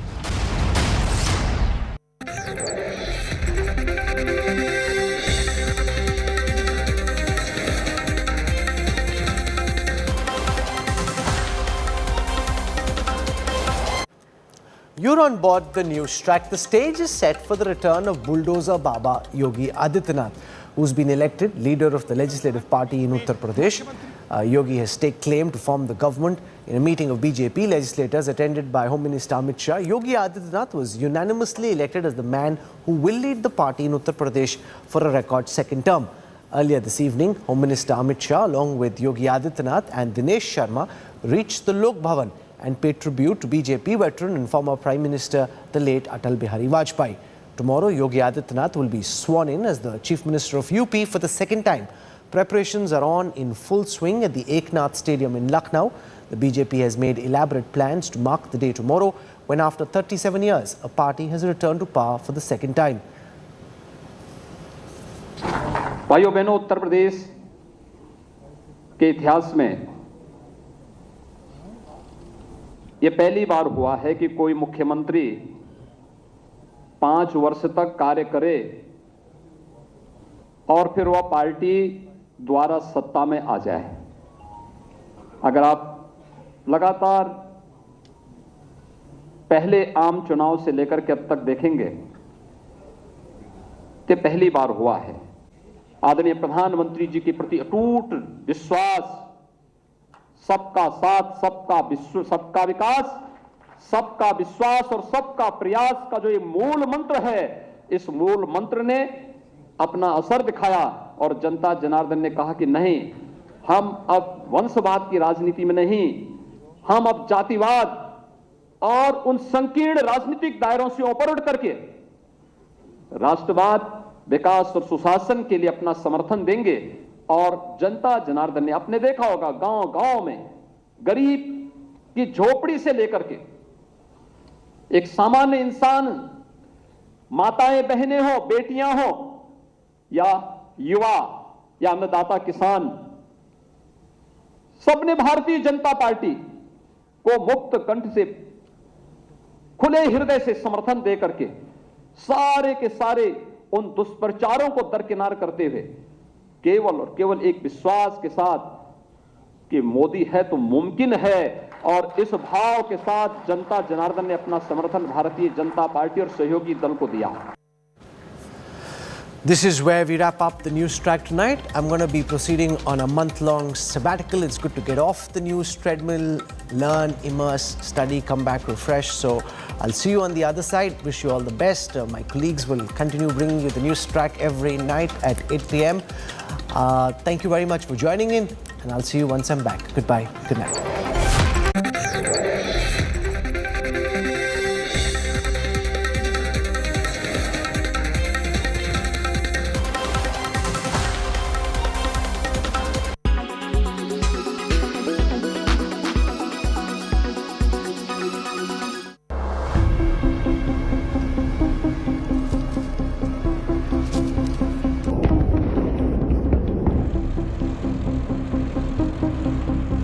Russia's aggression in Ukraine was met by swift, severe and crippling sanctions from the United States, the United Kingdom and the European Union. Now big tech giants are joining the fight against Russian aggression by updating their terms to do business with the country. The world's 5 leading tech companies, Google, Apple, Meta, Twitter and Amazon, are imposing significant sanctions on Russia. Social media giants Meta, Twitter, ByteDance, TikTok have come under immense pressure to curb the spread of misinformation. Meta has removed access to Russia Today and Sputnik on both Facebook and Instagram. It has also removed the option for state media to monetize content on any of its platforms, forcing the Kremlin to ban the social media giant. Tech giant Google has limited the use of Google Pay in Russia for customers using a sanctioned bank. It has also stopped selling online advertising in Russia, besides banning Russia Today and Sputnik in Europe. Apple has suspended all product sales in Russia and has limited Apple Pay and other services. It has also blocked Russia Today and Sputnik from Apple Store. Twitter has restricted some users from Russia. Twitter is also complying with European Union sanctions on Russia's state-affiliated media, Russia Today and Sputnik.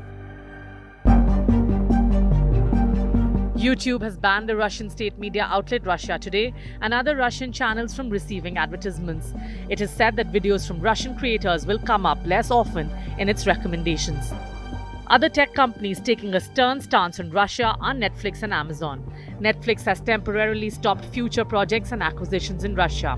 While tech companies are working together to introduce measures to curb Russian expansionism, the war has also brought focus on cryptocurrencies. The Ukrainian government has appealed on Twitter for cryptocurrency donations. Ukraine's Vice Prime Minister recently tweeted the wallet address for donations. He also urged crypto exchanges to block the addresses of Russian users. In Kyiv, cryptocurrencies are helping fund Ukraine's resistance against the Russian invasion. But Russia may use them to mitigate the impact of crippling economic sanctions imposed by the West. As long as, the shop owner or their son or their daughter has the capability to take in cryptocurrency payments. But the breadth of crypto adoption in Ukraine is really an important factor here. While the overwhelming impact of the sanctions imposed by big tech companies on Russia will only be evident in the coming months, cryptocurrencies will provide an alternative to both Ukraine and Russia.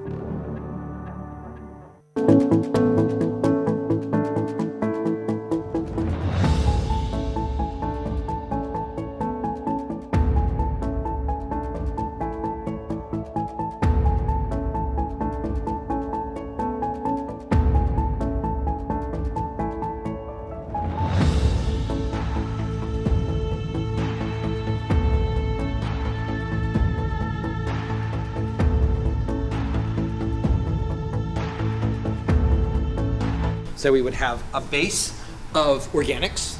The body would be placed here. The rest of the organics and flowers would be placed here. We would simply close the lid and we would be set.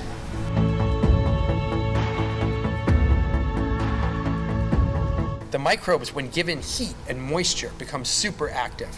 Our body comes up, in our case, to about 160, 165 degrees. It'll stay there for well over a week, 10 days. The heat obviously keeps the microbial activity super active, and at the end of a month, our body is pretty much transformed completely. There's some bone that remains, it's reduced, it's put back into the soil, it's let to sit for another month, and when we're done, we have soil that we can give the family.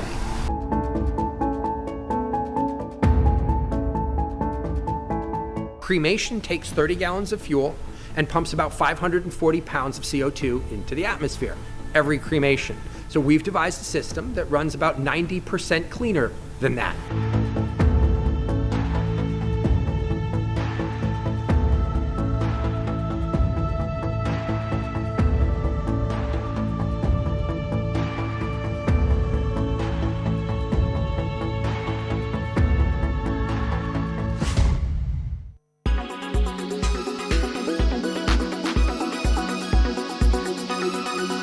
When it's the world's biggest news story, there's only one gold standard of journalism.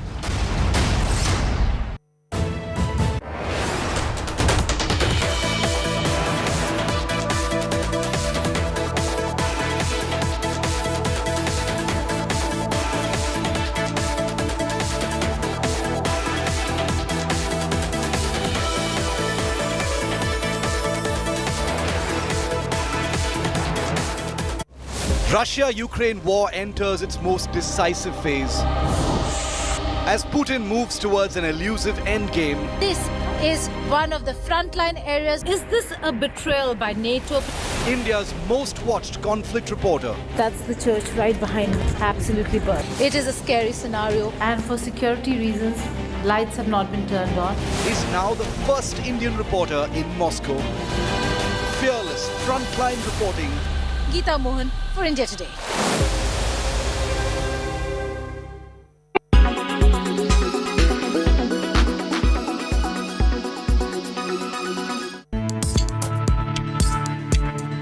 If you don't know yet, Ukrainian President Volodymyr Zelenskyy was an actor and comedian once. And so he did a comedy series called Servant of the People. And the Zelenskyy starrer Servant of the People is now back on Netflix after repeated requests from fans. The OTT platform writes on Twitter and announces, and I quote here, "You asked and it's back. Servant of People is once again available on Netflix in the United States." The 2015 satirical comedy series stars Volodymyr Zelenskyy playing a teacher who unexpectedly becomes president after a video of him complaining about corruption suddenly goes viral. The show has 3 seasons which ran from 2016 to 2019. And obviously the series helped launch Zelenskyy's real-life political career. This series is said to have inspired his political plunge. He was elected president of Ukraine in 2019 in a huge landslide victory. The show has now come back on demand since the Ukraine-Russia war began. And since then, demand to see Zelenskyy on screen has also soared. A small Stockholm agency has also been deluged with bids for the rights to air this hit comedy series. It's been extremely hectic because we've been, all around the world, people have asked for the rights because they want to broadcast it. So it's been very, very busy. because in a way it's an act of solidarity with Ukraine at the same time, you know, and of curiosity also that you want to see the series. So everybody's very, very curious about it.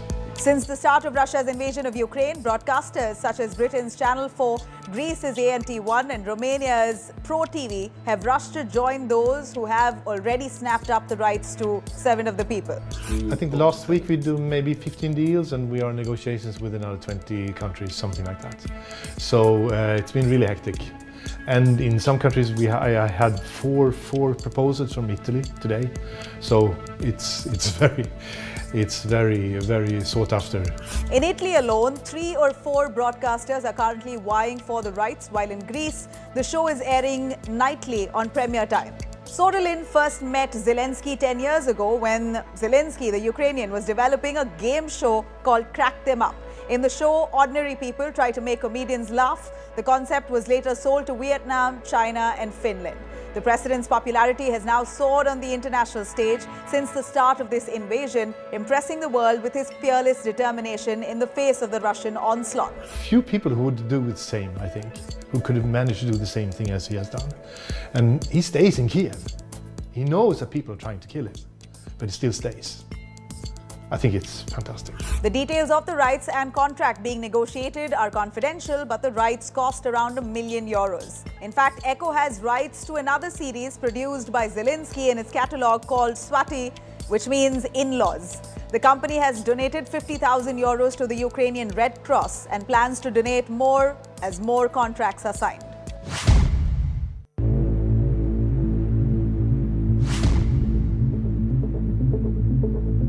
A China Eastern Airlines Boeing 737-800 aircraft carrying 132 people crashed on March 21st in South China's Guangxi region.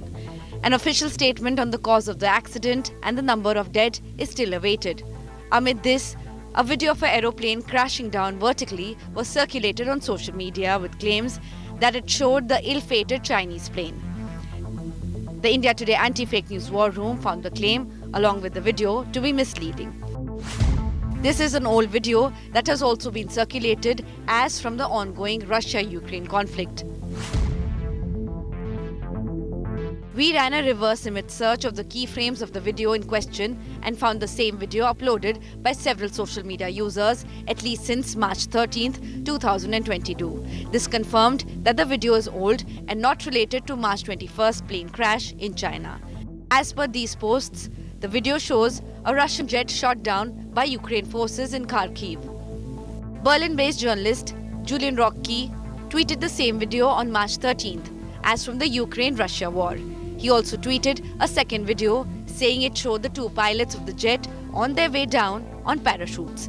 The same video was also carried by the Daily Express in a report published on March 13th. The report also reiterated that the video showed a 2-manned Russian jet being shot down by Ukraine's defense forces. As per this report, on the same day, Kharkiv's regional governor, through telegram, confirmed that a Russian jet had been shot down in the region. While we couldn't independently verify the source of the video in question, it is clear that the video is old and not related to the Boeing 737 crash in China.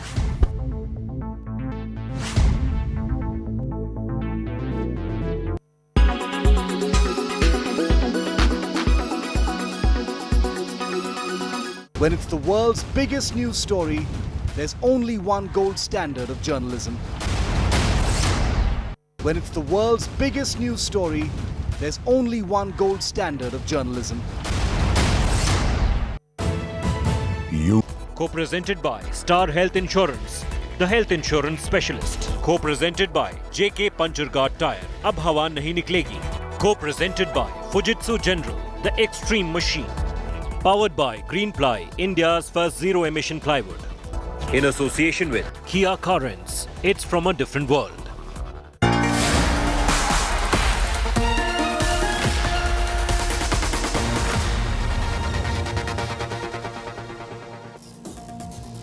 Good evening, hello and welcome. You're with the news today, your primetime destination news, newsmakers, talking points. Tonight we'll be going to Brussels, Warsaw and Moscow as a crucial phase in the Ukraine-Russia conflict. What role will NATO play? We'll have special voices from the ground and the United States joining us. Also, global oil prices are skyrocketing. How does India insulate itself from an oil shock? We'll have that too on the news today. But as always, first, it's the 9 headlines at 9 tonight. US President Joe Biden attends an emergency NATO summit in Brussels amidst the raging Ukraine war. NATO vows to send more arms to Ukraine as Zelenskyy calls for support. The war has entered month 2. India reports to Biden's shaky stand on Ukraine charge against New Delhi. External Affairs Minister Jaishankar says we stand for peace. No question of linking Ukraine's situation to issues of trade.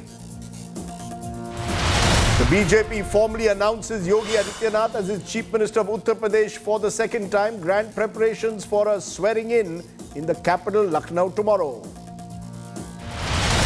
A big showdown over the Bengal bloodbath in Birbhum. Mamta visits the violence-hit area, promises stern action. Post-mortem report states victims beaten up before being burned. A Trinamool Congress bloc president is arrested. Supreme Court transfers former Mumbai top cop Parambir Singh's extortion case to the Central Bureau of Investigation. CBI to probe all 5 FIRs against Parambir.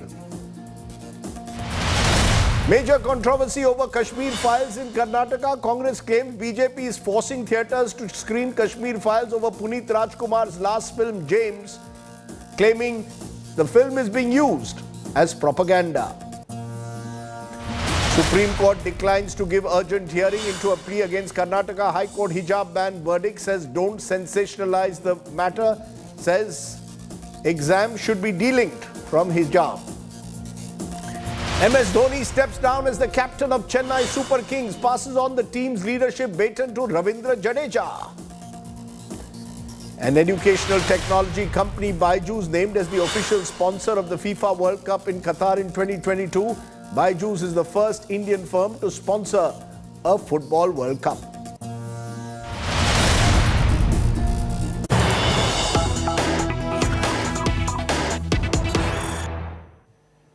But here's the big breaking news that's coming in at the moment. The Western world seems to have united at the moment for Ukraine.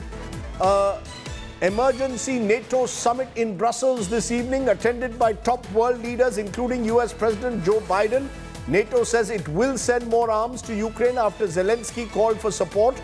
During his address, President Bush says America is committed to ensuring Ukraine's territorial sovereignty. So that crucial meeting has taken place in Brussels, and our correspondents are across all the key European capitals.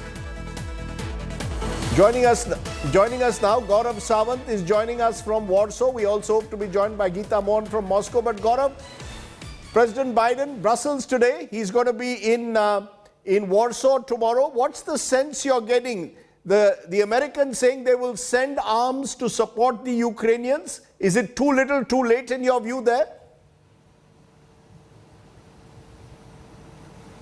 Rajdeep, you've hit the nail on its head. Too little and too late. President Zelenskyy, and you heard him as he addressed the NATO conference virtually. He virtually wants a blank check in terms of surface-to-air missiles, anti-ship missiles. And he says, how are we inferior to NATO? He says after this meeting, it'll be very clear who actually stands with Ukraine and who's only paying lip service and lip sympathy. That's exactly what he seems to be getting in terms of his country successfully stalling the Russian advance to Kyiv for 29 days and counting. But how long can they continue to do that?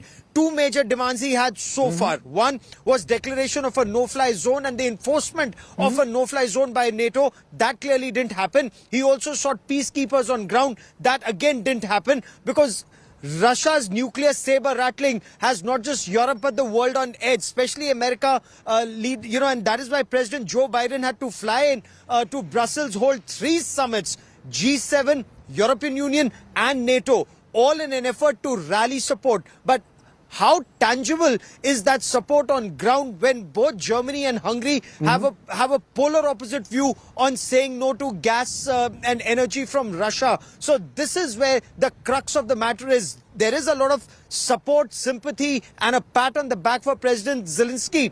But weapons, yes. boots on ground and no-fly zone, no. And none of that successfully can deter President Putin from fulfilling his aim, which is either a regime change or a military victory on ground. And that's where he's heading. You know, let's take that to Geeta Mohan, because Geeta, you're in Moscow. What's the sense you're getting a month on? I just read a New York Times article which suggests that there is a move that Putin is under pressure even within Russia the longer this war continues. Now you've got NATO slowly but surely encircling Russia when it comes to sanctions. Give us a sense on ground zero. What kind of pressure is Putin under at the moment? Well, Rajdeep, Russia is one of the most sanctioned countries in the world. They've learned to live with sanctions this time around, although the sanctions are harsher. And that's why there are ways and means that Moscow is looking at to deal with the sanctions. But yes, they're waiting patiently.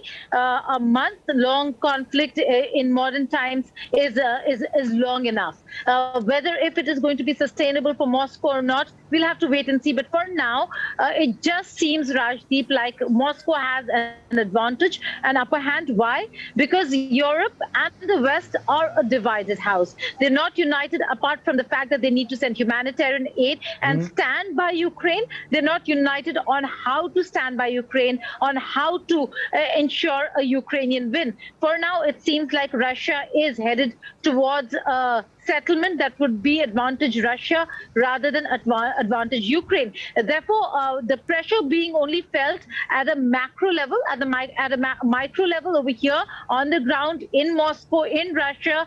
The domestic financial systems are in place to ensure that there is no disruption, neither of supply chain nor of cash flow. So are you telling me, Geeta, that there is no sense that maybe Putin has miscalculated?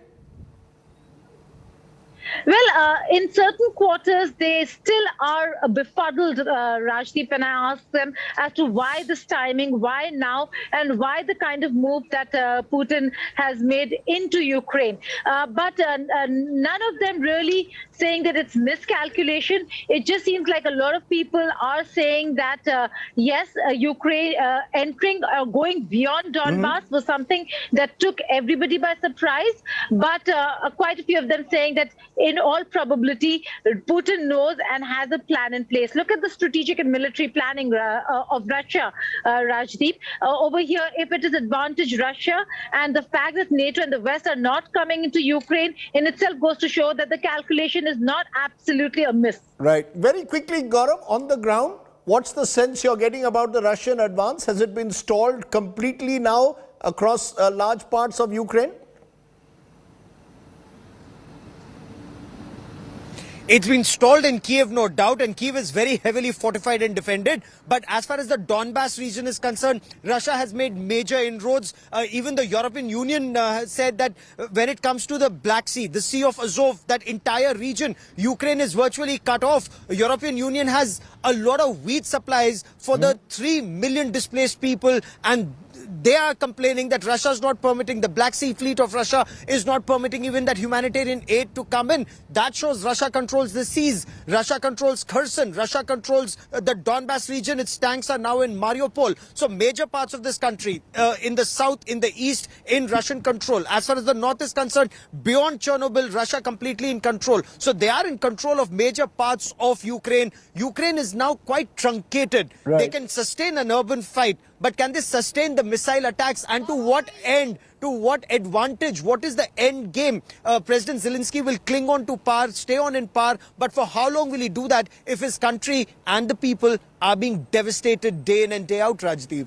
Gaurav Sawant, Geeta Mohan giving us up-to-date information from the ground. Appreciate both of you joining me here right at the top on the news today. Now, all of this, of course, as I said, is leading up to US President Joe Biden on that 4-day trip to Europe, trying to rally a global challenge to Russia, attending a NATO meet on Thursday. The military alliance saying that they will send more troops to member nations in Eastern Europe, but not troops on the ground in Ukraine itself. Here is a report.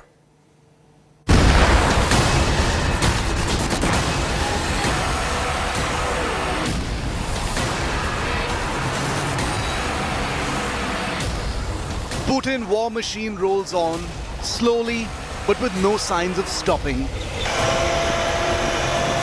The raging war has galvanized the West to get its act together.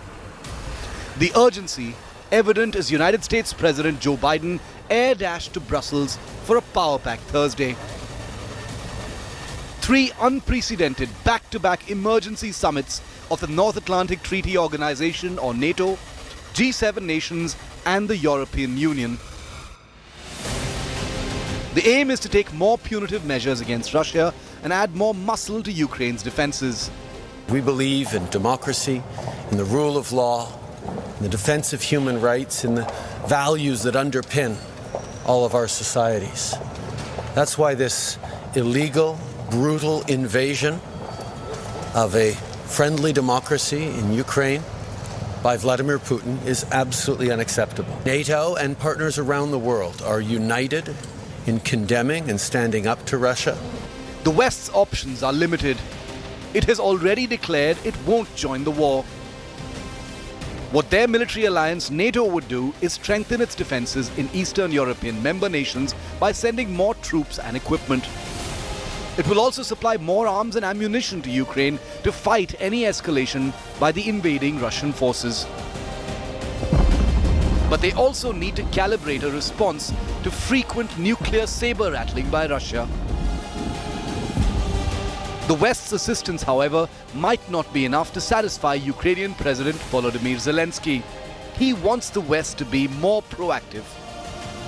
На цих 3 самітах буде наша позиція, міцна позиція. На цих 3 самітах ми побачимо, хто друг, хто партнер, а хто продався і зрадив. Життя можна захистити тільки у єдності. Свобода, вона має бути озброєною. There are reasons for Zelenskyy to be disappointed. While the US and its allies have imposed many sanctions on Russia, Europe still buys gas from Moscow. Ukrainian voices have time and again complained that doing business with Moscow is as good as financing the war. Western nations, meanwhile, have announced fresh sanctions to corner Russia. The United Kingdom has slapped 65 more sanctions against Russian business groups and individuals, including the Wagner Group, described as Putin's private army, and Russian Foreign Minister's stepdaughter, Polina Kovaleva. But will all this be enough to stop the war? A top European Union diplomat, Josep Borrell, has warned Russia will not be serious about peace talks until it secures itself a position of strength. The war may not be ending anytime soon. With Gaurav Sawant in Warsaw, Poland, and Geeta Mohan in Moscow, Bureau Report, India Today. So will Joe Biden's booster for Ukraine now work? What are America's options really against Russia? Can economic sanctions stop Russia? What is the end game in the Ukraine war? What role will NATO now play? Joining us now, 2 special guests. Dr. Daniel Hamilton is fellow Brookings Institution in Washington, D.C. Benjamin Friedman, Policy Director, Defense Priorities in Washington. Both of you, particularly Dr. Hamilton, have looked at Europe very closely. Dr. Hamilton, what role are you seeing as a result of the visit of Joe Biden? Is it purely symbolic to galvanize Europe into, or the Western world into concerted action against Russia, or do you see something more substantive emerging, given the fact at the moment that troops on the ground or no-fly zone are not on the horizon? Well, it's very substantial. It goes beyond symbolism. The president is ensuring that there is remarkable unity among the West. The West is not divided, contrary to what one of your correspondents said. It's really projecting an image of unity. And I should say it's not about just Europe, the United States. It's many, many other countries have joined in the sanctions and then shaming Russia. The General Assembly did that. Japan, South Korea, a number of other countries have joined in. The United States announced today it would take in 100,000 refugees from Ukraine itself. There is continued supplies of lethal aid to Ukraine.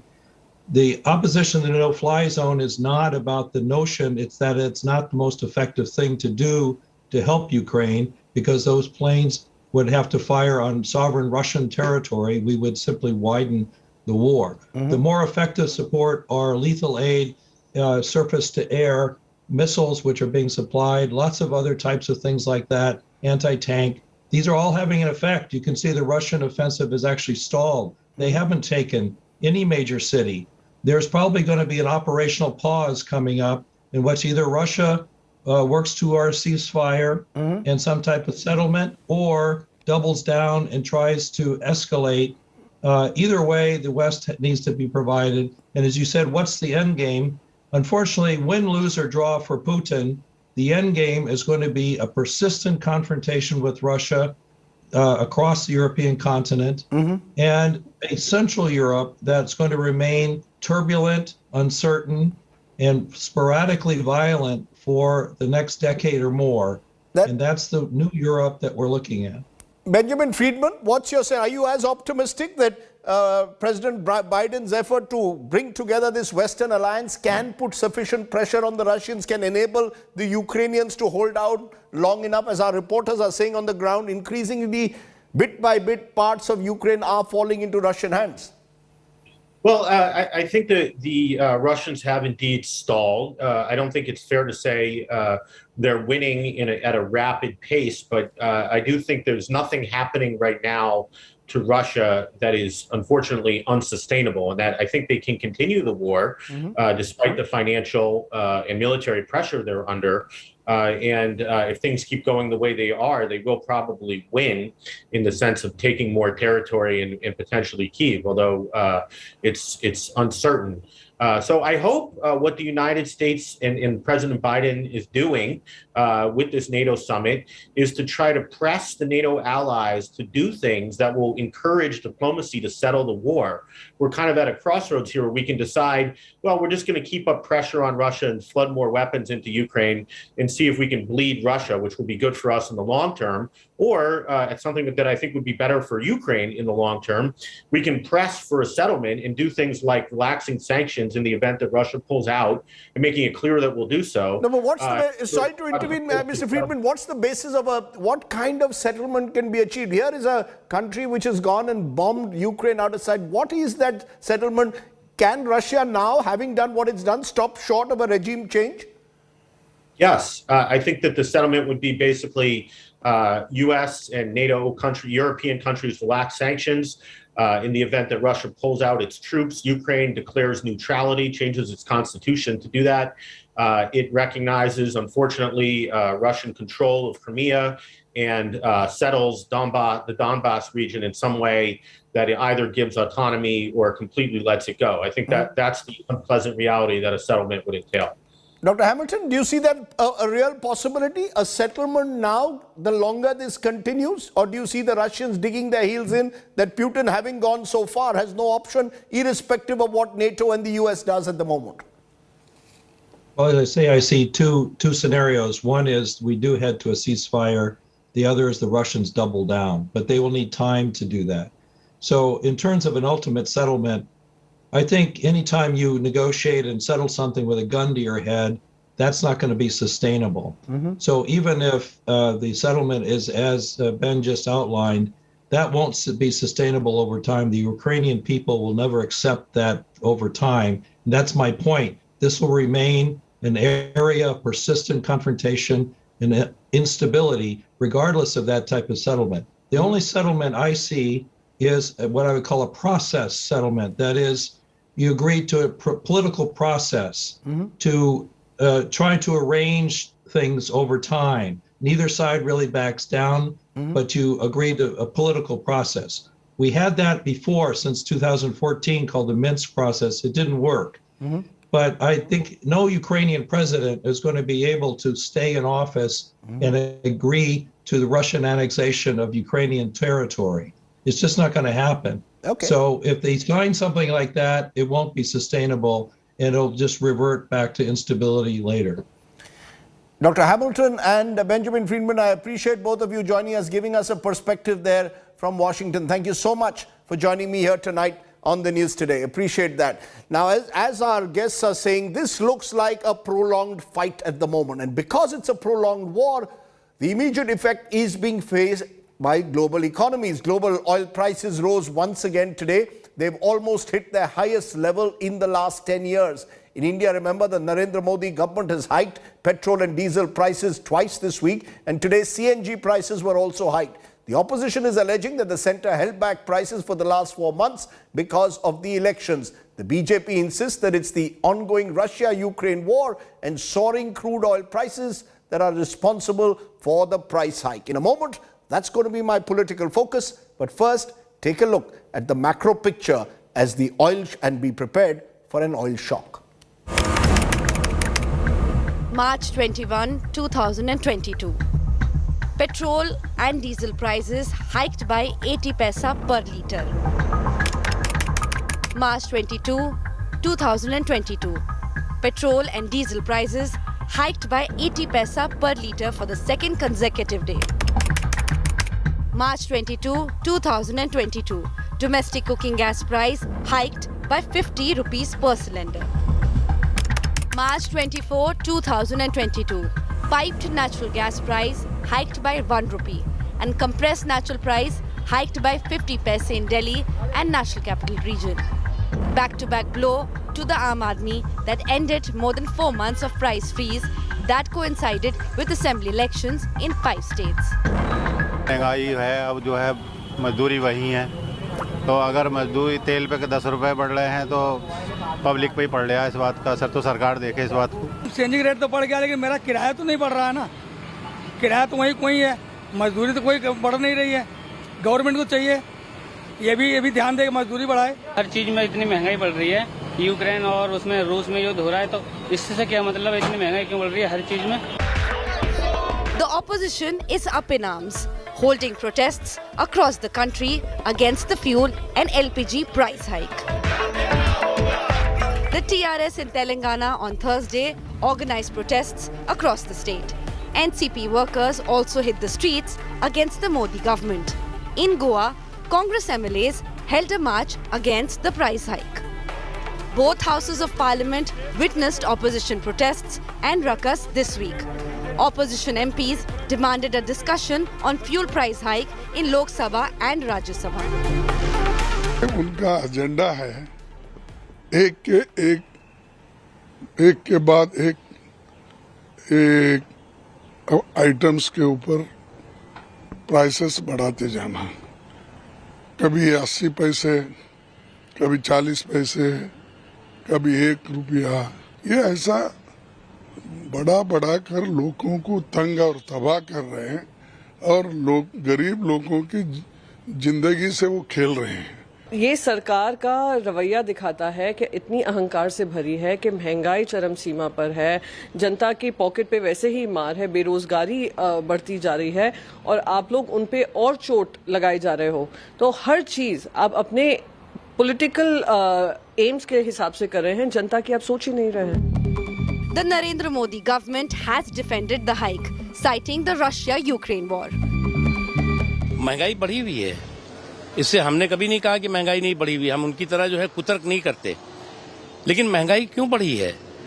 आज पूरी दुनिया रूस और Ukraine का जो युद्ध चल रहा है उससे प्रभावित हुई है। आज जो है पूरी दुनिया में का बाजार जो है वो बेहाल है। Global crude oil prices have been on the boil since the Russia invasion of Ukraine. Prices have surged from $70 per barrel on December 2nd to $121 on March 23rd, a 73% jump to almost the highest level in nearly a decade.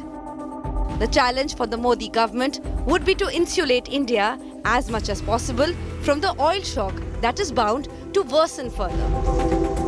Bureau Report, India Today.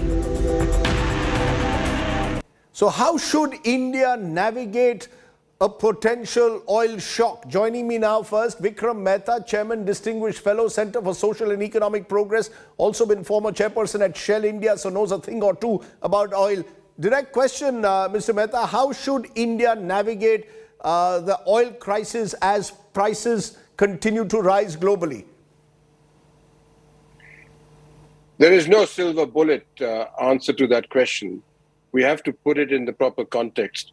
First is there's a known reality, and that is the prices of oil will be volatile. What is unknown is whether the volatility will be upwards or downwards, whether the trajectory of oil price will be rising or declining. The fundamentals of the oil market, of course, rest on supply and demand and geopolitics, but there is a new dimension to oil politics or oil prices, and that is the psychology of the individual leaders that control the levers of energy policy in countries that are major producers of oil and gas. So against that backdrop, we have to take certain decisions now for the short term and also position ourselves for the medium and long term. The decision for the short term would be to take steps to enhance our strategic reserves so that we are better prepared for the unexpected. We also need to shift our focus from oil to gas. There are multiple sources of gas, whereas today we are overly dependent on the Middle East for oil imports. But in the medium term and long term, we have to recognize that we are particularly vulnerable to the geopolitics of fossil fuels and the emergent geopolitics of clean fuels.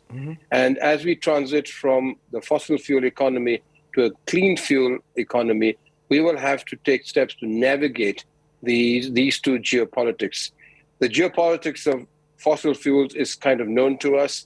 It rests very much on the politics of countries like in the Middle East and what we are seeing in Russia. But the geopolitics of new energy rests on China and many of the acolytes of China, countries that have control or a chokehold over rare minerals and components that are essential for effecting the transition from fossil fuels to the new energy market. You're in a sense, Mr. Mehta, giving us the macro picture, both short term and long term. But I want to, for a moment, focus on the short term because a month into the conflict between Ukraine and Russia, energy and food prices soaring, creating macro uncertainty, global inflation up. In a situation like that, what should the government do? Can it in any way insulate the consumer, given that oil marketing companies didn't raise prices for 137 days because of the election? Now no elections. Will the pressure be there on them to hike up prices? Is there any way that you believe governments can insulate the consumer from potential oil shock? The government can insulate the consumer, but at the cost of undermining or potentially even destroying the finances of their public sector oil companies.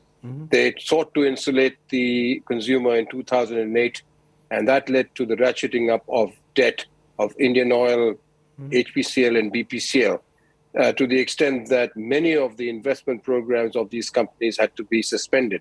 It would be a mistake to repeat that. So the decision today should be to raise the price of oil, to the retail price of oil, or at least to make sure that the government does not subsidize the consumer totally against the volatility, the upward volatility of international prices. Now that's a challenge, political challenge, but the governments in the past have taken, have adopted a sensible way of approaching that challenge, which is to raise the price incrementally, step by step. And that is probably what this government is currently planning to do. But where does that leave the customs and duty and tax structures which many believe are being used by the government to shore up their revenues? Well, that's an old story, and I guess we can't escape from that. The fiscal pressures on the government are immense, and the oil economy does provide a very major bulwark to support that fiscal sort of situation. But yes, if the government really wanted to protect the consumer, they will have to take a hit on their fiscal balance sheet or fiscal sort of bottom line by reducing the taxes. So you wouldn't advise that, would you? Are you someone who's pushing for petroleum products to be brought under GST? I'm very strongly pushing for that. I think the gas and oil should be brought under GST. I think the rates should be streamlined. I also, as I said just now, believe that the consumer should not be subsidized to the extent that the government has subsidized them so far.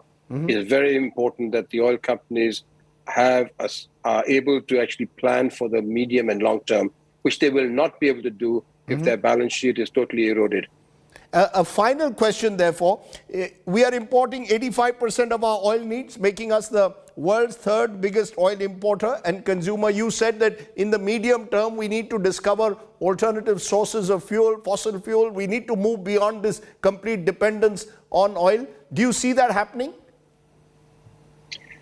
Well, there will be a transition, of course, from fossil fuels to non-fossil fuels. But even as and when countries and India reaches net zero, the oil and gas economy will still be a very important part of our economic system.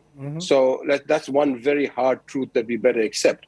So in that sort of situation, we must recognize that we need to continue to harness our indigenous reserves of oil and gas. We need to make sure that we develop long-term relations with countries that are strong on production. And one trend that we are going to see in coming years is that there's going to be a concentration of global production. More and more countries are going to fall off the sort of export ladder, and a few countries like Saudi Arabia will have a predominant chokehold over the oil and gas export market. So we need to develop long-term relationships with those countries, and we need to actually concentrate a lot more on gas. We need to build up gas infrastructure and perhaps even revive conversations with Turkmenistan and Iran. It's a long shot to develop a transnational gas pipeline. Okay. Vikram Mehta, thanks very much for joining us and giving us your perspective. Thank you so much. You're very welcome, Rajdeep.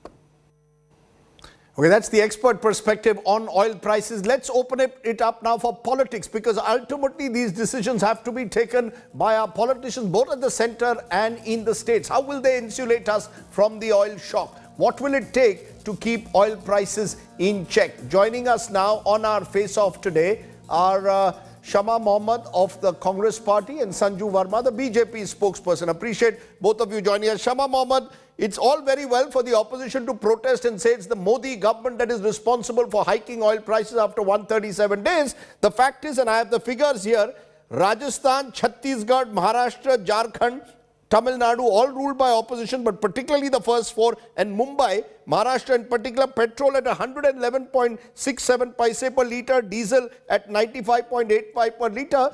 That's largely because of the VAT structure that your state governments have. So you can criticize the Modi government, but what is your government doing in these opposition-ruled states to insulate the consumer from these rising fuel prices?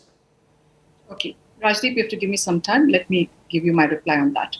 Now, in the parliament, the Minister of Petroleum, Mr. Hardeep Puri, said we import less than 1% from Russia, but that's a lot, and he gave the figures of 2020.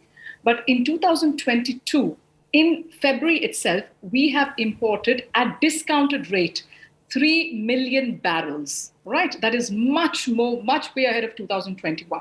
And in March itself, on a single day, we have imported 360 barrels at a discounted rate. So my question is, what is this discounted rate? Why is it not passed on to the public? Number two, on the 24th is when the invasion happened of Feb, when the war took place. And by 28th, the price of oil had gone up, the crude oil. Why then did he wait till now? Why not increase it by the 4th or 5th of March? Because the election results were on the 10th and the final phase was on March 7th. So basically the BJP government not only robs the people of India, but they also cheat the people of India. No, one minute. Had they raised it on the 4th or 5th of March, you would have said that the government is again burning a hole in people's pocket. You're shifting the goalposts. I asked you a question. Why is it that if I compare the fuel prices in BJP-ruled states with those of UPA-ruled states, fuel prices are making a bigger hole in the pockets of people in UPA-ruled states? Rajdeep, I'm coming to that. No, please give me my time. I want to come to that. That's what I'm coming to it. 137 days, they did not increase. They did it right now because the elections are over. Number three, what Mr. Vikram Singh Mehta said about revenues. They want to shore up revenues. Yes, they got from GST in the month of February 132,000 crores, 32 lakh crores, not thousand, from GST, which is 26% higher than last year and 25% higher than pre-COVID days. So they also are collecting indirect taxes, that's again to the poor. Through GST, they've got revenues. And the fourth most important point, in 2014, also it was $108 a barrel. But our excise duty at that point of time was for diesel 3.4 and for petrol 9.4. But the most important point, in 2020, when the oil price, crude oil price hit $50 a barrel, they increased it at 2014. It was as soon as they came in, they made it 18 rupees per litre, the excise duty. They increased it in 2020 when it was $50 to 32 rupees for diesel and 33 rupees for petrol. What they did in the past is fine. You have not answered why your own governments are also... No, madam, it is... Let me finish, Rajdeep. No, you're not answering the question. Petrol has been deregulated. Let me finish, Rajdeep. Let me ask you to keep my final point, please. And you can start. No, let her finish her final point, Sanju. I'll come to you. Let me finish. This woman is going on and on. She has no clue about the economy. This is not done, Rajdeep. I don't like the way she Okay, Sanju Verma, let her finish her point. She's not answering my central question. Tell me, why does a state like Maharashtra and Rajasthan not pass off the benefit to consumers? Quick point. Please don't now drone on. When the petrol and diesel has been deregulated and the petrol and diesel prices go down, why isn't the government passing this on to the public in 2020? Every time when after deregulation it goes down, they increase the price. Okay, you're not answering my question as to why state governments are not doing it either. Now, Shama Mohammed, you've had your time. You've had your time. Producer. Okay, now let's go to Sanju Verma. Sanju Verma, the point is that at one level you claim oil marketing companies are autonomous, that these companies will go by global oil prices for 137 days between November and March. When global oil prices went up by $30 a barrel, the government did not touch oil prices. Elections over, within 10 days, the customer is back to facing hikes. So let's first accept that there is a fiction that our oil marketing companies are truly autonomous. Government does what suits them politically, yes or no? Rajdeep, I need my time because I've been waiting patiently. Okay. I don't want to be interrupted, and I'm sure you will do the... Yeah, you should not have interrupted her either, but please go ahead. I interrupted when she went on for 5 minutes and did not answer your question. Okay. I waited patiently for 5 minutes, Rajdeep. Shama Mohammed, you will not speak now, please. Please. Yeah, go ahead. Okay. Rajdeep, thank you. First and foremost, I want to make one thing very clear. I am not saying that petrol and diesel prices have gone up only because of the Russia-Ukraine conflict. No. Petrol, diesel prices have been rising for a while. There was a gap of 137 days, post which 2 consecutive days we saw 80 basis points rise in prices. But one thing which we need to understand, which is the nub and the crux of the argument, Rajdeep, and I'm glad you're holding this show because that will bust a lot of myths. The general perception is that the central government is making hay while the sun shines and making a huge amount of money at the expense of the common man, which is wrong. And I challenge anybody from the opposition to correct me if I'm giving out false data, because that is the lame argument the opposition comes up with when they cannot contest me on facts. Assuming the price of petrol per litre, Rajdeep, is 100 rupees, you and me as consumers pay 45.30, 45 rupees 30 paise as taxes, out of which prima facie 29 rupees goes to the central government and 16 rupees 30 paise goes to the state government. But here is the catch. And the catch is that finally, as per the 15th Finance Commission recommendation, out of the 29 rupees which the center makes, 41% is again distributed back to the state, which means that out of the initial 45 rupees 30 paise tax which you and me pay, the central government collects, hear this very clearly, the central government collects only 17 rupees 11 paise.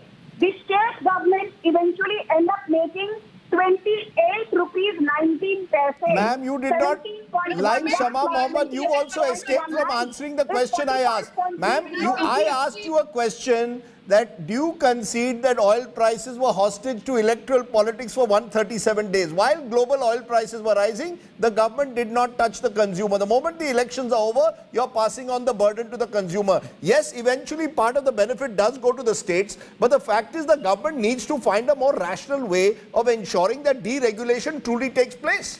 You're not doing that. Rajdeep, I barely spoke for 1.5 minutes. You interjected with a second question. Please, may I finish my point? You're free to disagree and rebut. I will just say one thing. For everybody who says that there is electoral politics, who left us with oil bonds worth 3 lakh crore rupees? The Congress government. Finally, who is making more money at the cost of the ordinary citizens? It is state governments like Rajasthan. Tell me one thing. After the Modi government reduced excise on petrol and diesel by 5 and 10 rupees, you had Uttar Pradesh, Himachal Pradesh, Arunachal Pradesh, Gujarat reducing prices, basically the VAT, by 30 rupees rupees, somebody by 17 rupees, somebody by 12 rupees. Do you know how much Chhattisgarh has reduced VAT by? 1%. Do you know Maharashtra has still not reduced VAT on petrol and diesel?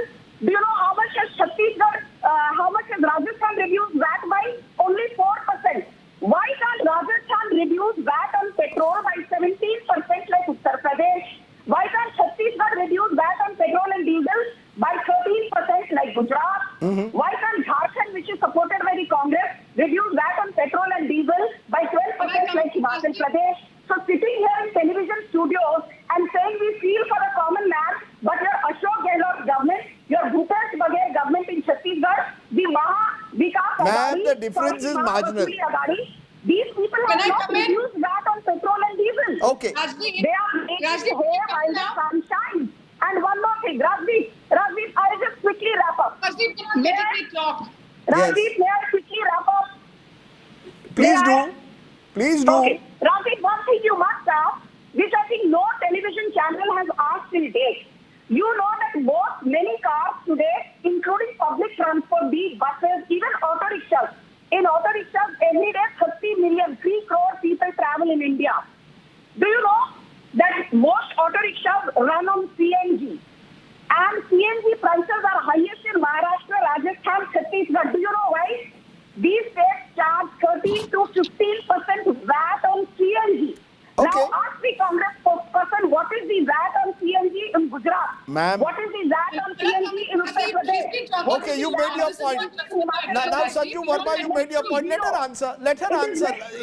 Let her answer. When you put a question, let the other person answer. Very quickly, Shama Mohammed, respond. You would have more moral authority to corner the government if you at least tried in one of your states to bring VAT down. So, Rajdeep, we have tried in our states to bring back. No, you haven't. She has not answered a very pertinent question. No, Rajdeep, this is not fair. No, Sanju Verma, now you cannot. Sanju Verma, you're violating the rules. You're on the wrong channel then. No cross talk. She must be allowed to. You asked a question, let her respond very quickly. Yeah, so what my main important question today is, in 2020, when it was $50 a barrel, when petrol and diesel has been deregulated, why did the government increase the excise duty from 18 rupees to 33 for diesel and 30 for petrol? That's she a fair doesn't have question. an answer. Why don't you answer? Why is deregulation not at all passed down to the people? It's always when the petrol prices go up, I mean, the oil price goes up, crude oil, we all have to pay high. But when it goes down, the government sops up the revenue. They get the revenue from GST. And that very important point, which she's not answering. No, you know, this the is not gas. fair, Wait, let me finish. In 2014, just relax, Sanju Verma. I can't debate with this lady, Rajdeep. I mean, she's not shutting her mouth. In Let 2014, me finish let me finish my point. In 2004, Rajdeep, this is not done. If you continue like this, my blood pressure will rise and so will that of the viewers. The viewer doesn't benefit when both of you cross talk. Neither of you have answered my central question. The government as a center has to answer whether they are truly committed to deregulation and are finding innovative ways to ensure that perhaps the oil companies are allowed to be autonomous, and the Congress and the opposition needs to start recognizing that you have not brought down VAT in any of your states. Okay, I'm going to leave it there because this is not going to go anywhere. This is not going to go anywhere. I appreciate both of you joining us. I need a new life. Let's take a break. When we return, someone who's got a new life, because MS Dhoni has stepped down as the captain of Chennai Super Kings. That's right. The man who's identified with Chennai has stepped down and passed on the leadership baton to Ravindra Jadeja. We'll tell you why has Thala Dhoni taken that decision.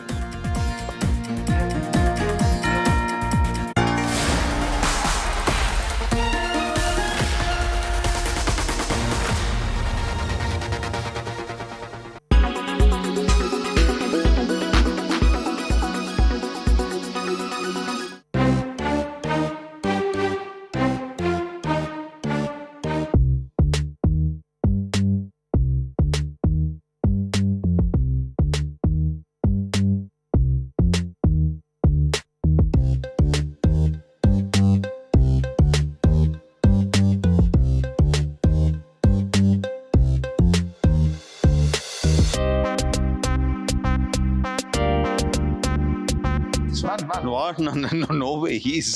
Once he starts laughing, we have to break the shoot for at least 15-20 minutes before he can become himself. No, I have a problem. I laugh. I can't stop when I start laughing. And who's making me laugh? So who's breaking out of the character, him or me?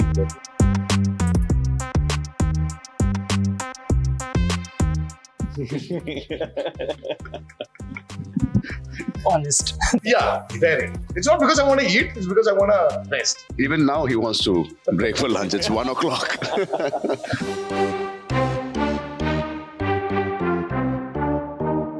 I think I can say even Rajmouli sir, because he puts in so much of effort that he needs a time to relax his mind. Yeah.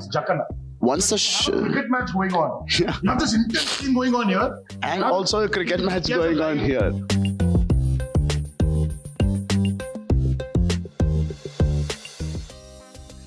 Is that a hidden talent? We'll ask him. He's a good singer. He's a good singer. Your directors asked for it. No, I'm a bathroom singer. So we...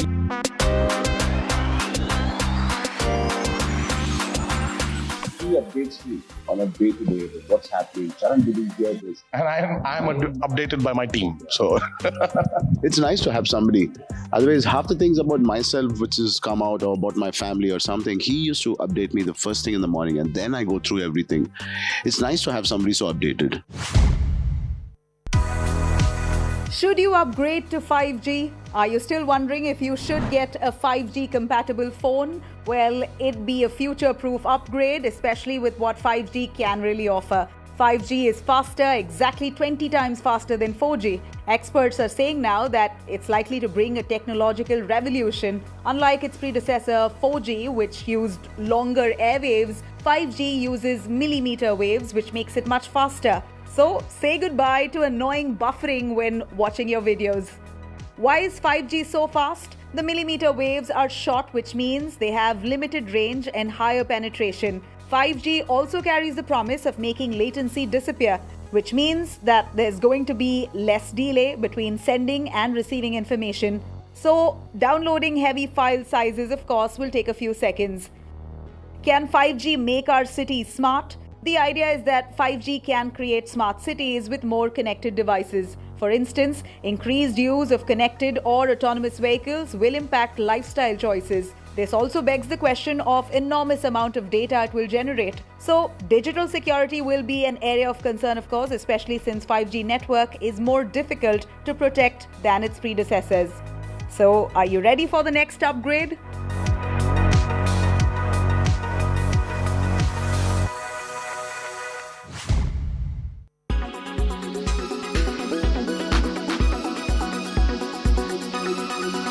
When it's the world's biggest news story, there's only one gold standard of journalism.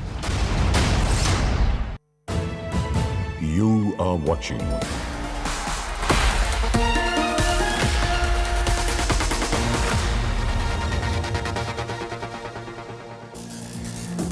Welcome back. As I said, the countdown has begun to IPL 2022 and the big story today from there is that of MS Dhoni, or Thala Dhoni as he's known in Chennai, because the last remaining captain since the start of the IPL in 2008 finally decided today to hand over the reins of the Chennai Super Kings. The legacy Dhoni leaves behind will be almost impossible to emulate. Take a look at just why Dhoni is a cricketer who's bridged the East-South divide, ek duje ke liye style.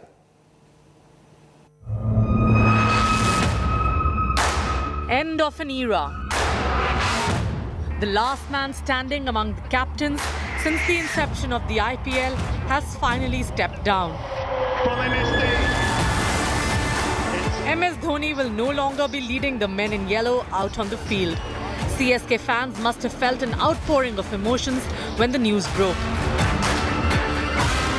The announcement stated that MS Dhoni, Thala as he's fondly called, has decided to hand over the captaincy baton ahead of the 2022 edition and that he'll continue as a player in the CSK lineup. And Thala has chosen India's star all-rounder Ravindra Jadeja as his successor. Chennai's adopted son, though, leaves behind a legacy that will be hard to replicate. Dhoni has been the captain in 213 IPL games, winning 130 of those, and has a win percentage of 61.55, the highest win percentage among captains in IPL history.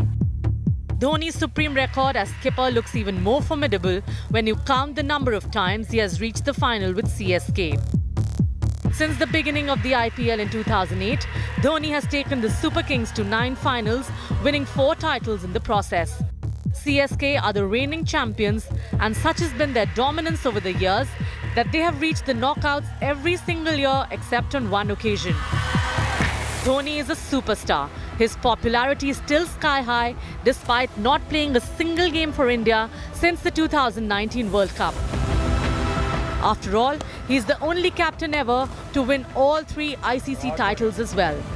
His star-studded trophy cabinet as captain includes 1 T20 World Cup in 2007, 1 ODI World Cup in 2011, 1 Champions Trophy in 2013, 4 IPL titles in 2010, 2011, 2018 and 2021, 2 Champions League T20 titles in 2010 and 2014. MS Dhoni's record as captain is simply phenomenal. His boots too big to fill. But the 40-year-old has once again chosen the perfect time to hand over the reins, for he will still be around as CSK builds for the future. Sports Bureau, India Today. Whistle Podu time is coming in a couple of days. We should look forward to the IPL. After all the noise of the elections, our image of the day today comes from Telangana, where a man has made a wooden treadmill that does not require any power to run. The video of his innovative attempt has gone viral on social media, netizens lauding the man for his eco-friendly innovation. I keep saying there is no country like India when it comes to the ingenuity of the common citizen. That's what we need to encourage. For now, you stay well, stay safe. Good night, Shubhratri, Jai Hind, Namaskar.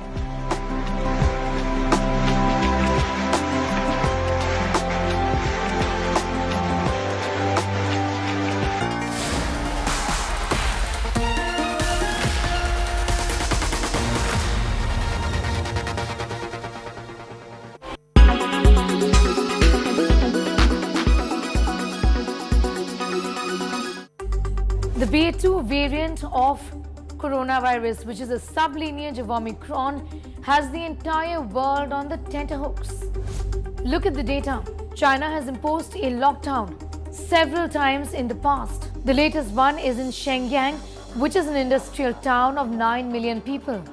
COVID-19 cases have more than doubled in South Korea and Vietnam since March 2022. The WHO says that there has been a 7% increase in the last 1 week in COVID-19 cases, and Asia and Europe is actually leading the surge. The reason mostly is BA.2. What then is BA.2? BA1 and BA2 are sublineages of Omicron variant. BA2 is now implicated in surges in some of the European nations and also in Hong Kong. India had mostly BA1 and then we also had BA2. And is BA.2 more transmissible or is it more dangerous?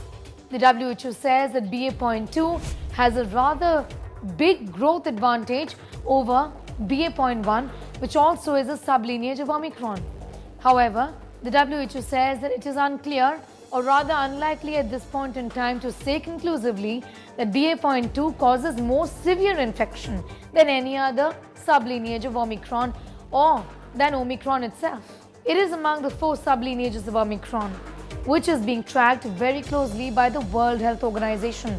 The WHO says it is tracking several sublineages of COVID variant Omicron, including BA.1, BA.1.1, BA.2 and BA.3 and BA.2.2. Meanwhile, Delta Cron, which is a recombinant variant and is a mixture of Delta and Omicron, is being seen in countries like Israel, Cyprus and France. Countries are seeing a surge in cases for different reasons, say experts. Older people in Hong Kong have low vaccination rates and unfortunately death rates were high in that age segment. In Europe, there are increasing reports of infections and deaths in people over the age of 65 reported by the European CDC. India, on the other hand, enjoys hybrid immunity, which is immunity from natural infection and vaccination. The Government of India and experts, which are not a part of the Government of India, have been saying that BA2 has been circulating in India since the beginning of this year, sometime around the month of February and end of January. So it is unlikely that BA2 is going to be the driver of a fourth wave in India.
When it's the world's biggest news story, there's only one gold standard of journalism.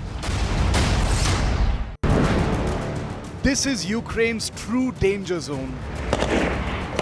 Up close and fearless in Ukraine's combat zone. You are watching India.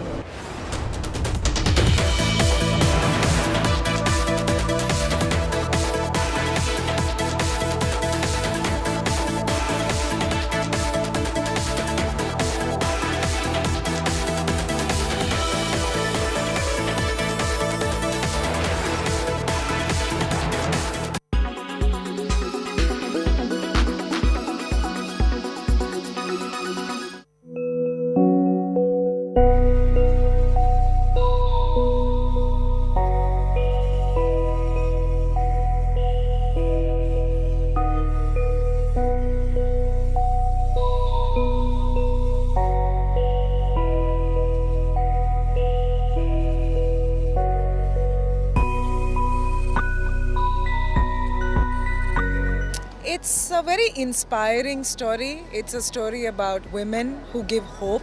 And I think that is very strong and powerful, especially in the world that we are in right now. There's so much mistrust of media. We're living in a very fractured world. So very happy to be here. Very meaningful, I would say, to have this kind of recognition for our film. It's a very big moment for all of us back home in India.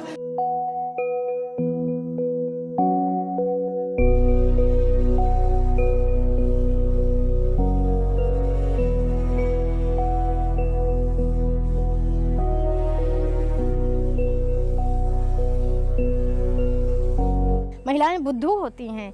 ये सारी जो सोच होती है ना, इन सब सोचों को मिटाने के लिए इनको चुनौती लेते हुए ही हम खबर लहरिया की शुरुआत किए हैं। और खबर लहरिया में ऐसी ही महिलाएं हैं जो ग्रामीण हैं, जो कम पढ़ी लिखी हैं, जो अल्पसंख्यक हैं, जो दलित हैं, जो मुस्लिम हैं और जो गांव से आती हैं। ऐसी ही महिलाओं को हमने लिया है, उनको ट्रेनिंग दिया है।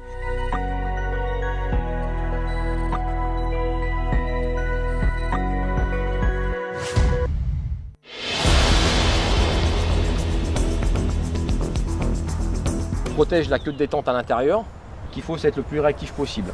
Donc déjà la prise en main de l'arme. From unemployed civilians to engineers, several French volunteers have been training to fight the Russian invasion. Many civilians expressed their interest to fight for Ukraine on Facebook. A French former soldier is training civilians for the battle. Je voyais pas mal de personnes sur des groupes, notamment de Facebook, qui décidaient de partir en Ukraine sans aucune expérience, comme ça sur un coup de tête. Je pensais que ma meilleure façon à moi de contribuer à ça, de les aider, c'était de leur donner un petit vernis. Voilà, justement de ne pas les laisser partir à l'aventure comme ça et de leur apprendre vraiment la base du combat. For the French civilians, war isn't a common sight. They will not only be facing the strong Russian military, but also signs of ruined buildings and bombed regions. Même si je suis totalement prêt, je veux aller là-bas en connaissance de cause, en étant prêt du coup à sacrifier ma vie, en sachant que je ne reviendrai pas forcément. Mais après, le problème, c'est que là, j'ai l'impression que si j'y vais, je vais y aller un peu pour rien et que je vais mourir dans les premiers instants et que ça va servir à absolument rien du tout. As the volunteers are learning about challenges of war, many of them are realizing that training for war isn't easy. As a result, volunteers who are facing the realities of the battlefield are becoming hesitant or giving up. Ma première idée, c'était peut-être d'aller aider les Ukrainiens en tant que combattant, mais je pense que mon camarade, après avoir un petit peu réfléchi, je pense que ce serait pas forcément une bonne idée, n'ayant pas forcément d'expérience militaire sur le terrain. Et je me suis plutôt orienté vers l'humanitaire. Donc faire une formation comme ça peut toujours servir, je pense, pour l'humanitaire sur place, parce qu'on ne sait jamais ce qui peut arriver. In the face of challenges, volunteers are wondering what would happen if an attack were to happen in France.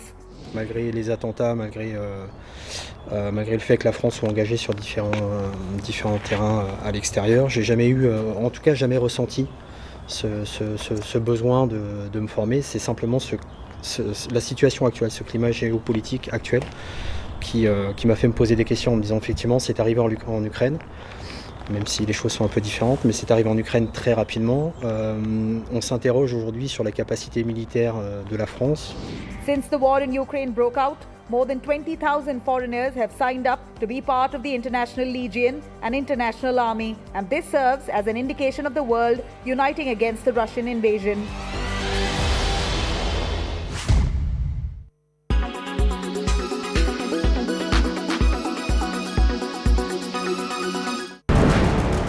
This is Ukraine's true danger zone. Up close and fearless in Ukraine's combat zone. You are watching. By Green Lamb Laminates, Gustakhi Saaf. Co-powered by Apollo 24/7. Download now. In association with Hetic Fittings, make your furniture work beautifully. AU Bank, बदलाव हमसे है. Ozone, अब चलेगी finger की. Trends, get them talking. Kotak Mahindra Mutual Fund.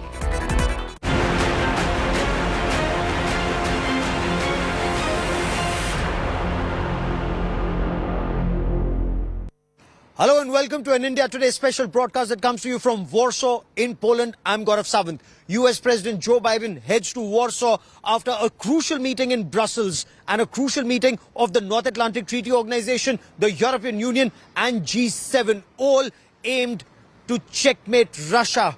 But will the US and NATO allies succeed? That remains our top focus.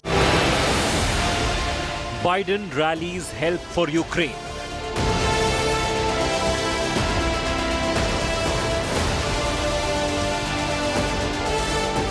Unprecedented back-to-back summits.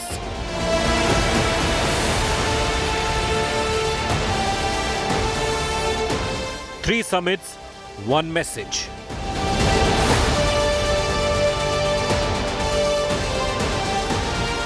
Western nations tell Putin to back off.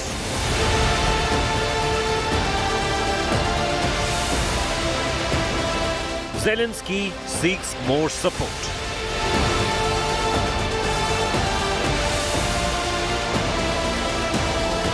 Can Biden stop Putin?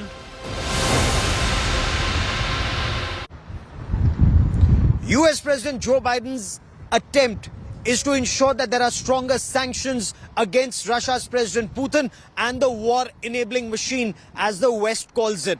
The attempts are also to ensure that Ukraine gets additional military supplies, military hardware from NATO countries, and of course humanitarian assistance, not just to Ukraine but also to countries like Poland, where more than 2.2 million displaced people from Ukraine have now come and are seeking refuge. But for the US, the biggest challenge is to checkmate the Russian President Putin and his war machine. Will they succeed in that? So far, all indications are even stronger sanctions against the oligarchs and others haven't succeeded in deterring the Russian president. What happens next? Our report tells you more.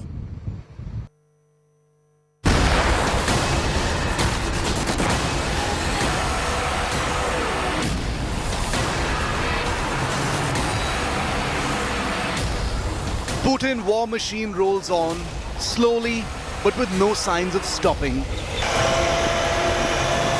The raging war has galvanized the West to get its act together.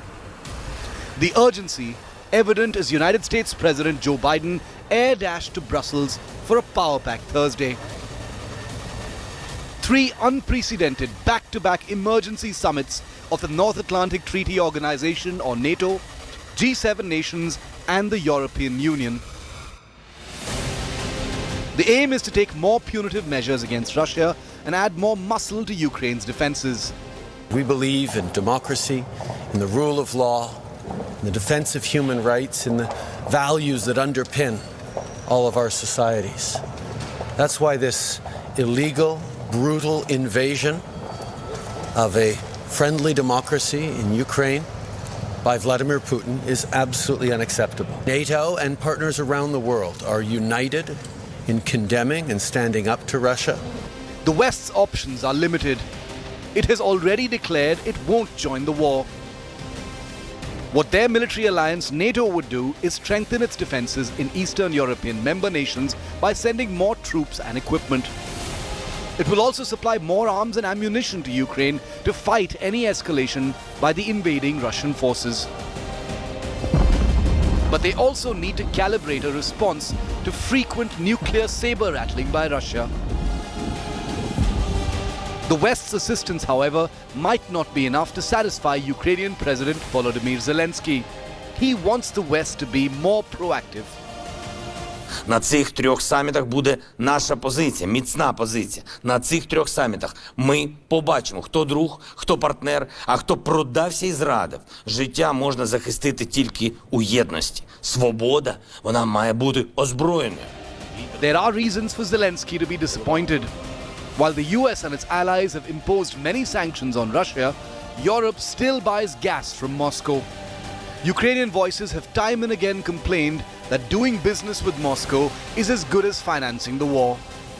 Western nations, meanwhile, have announced fresh sanctions to corner Russia.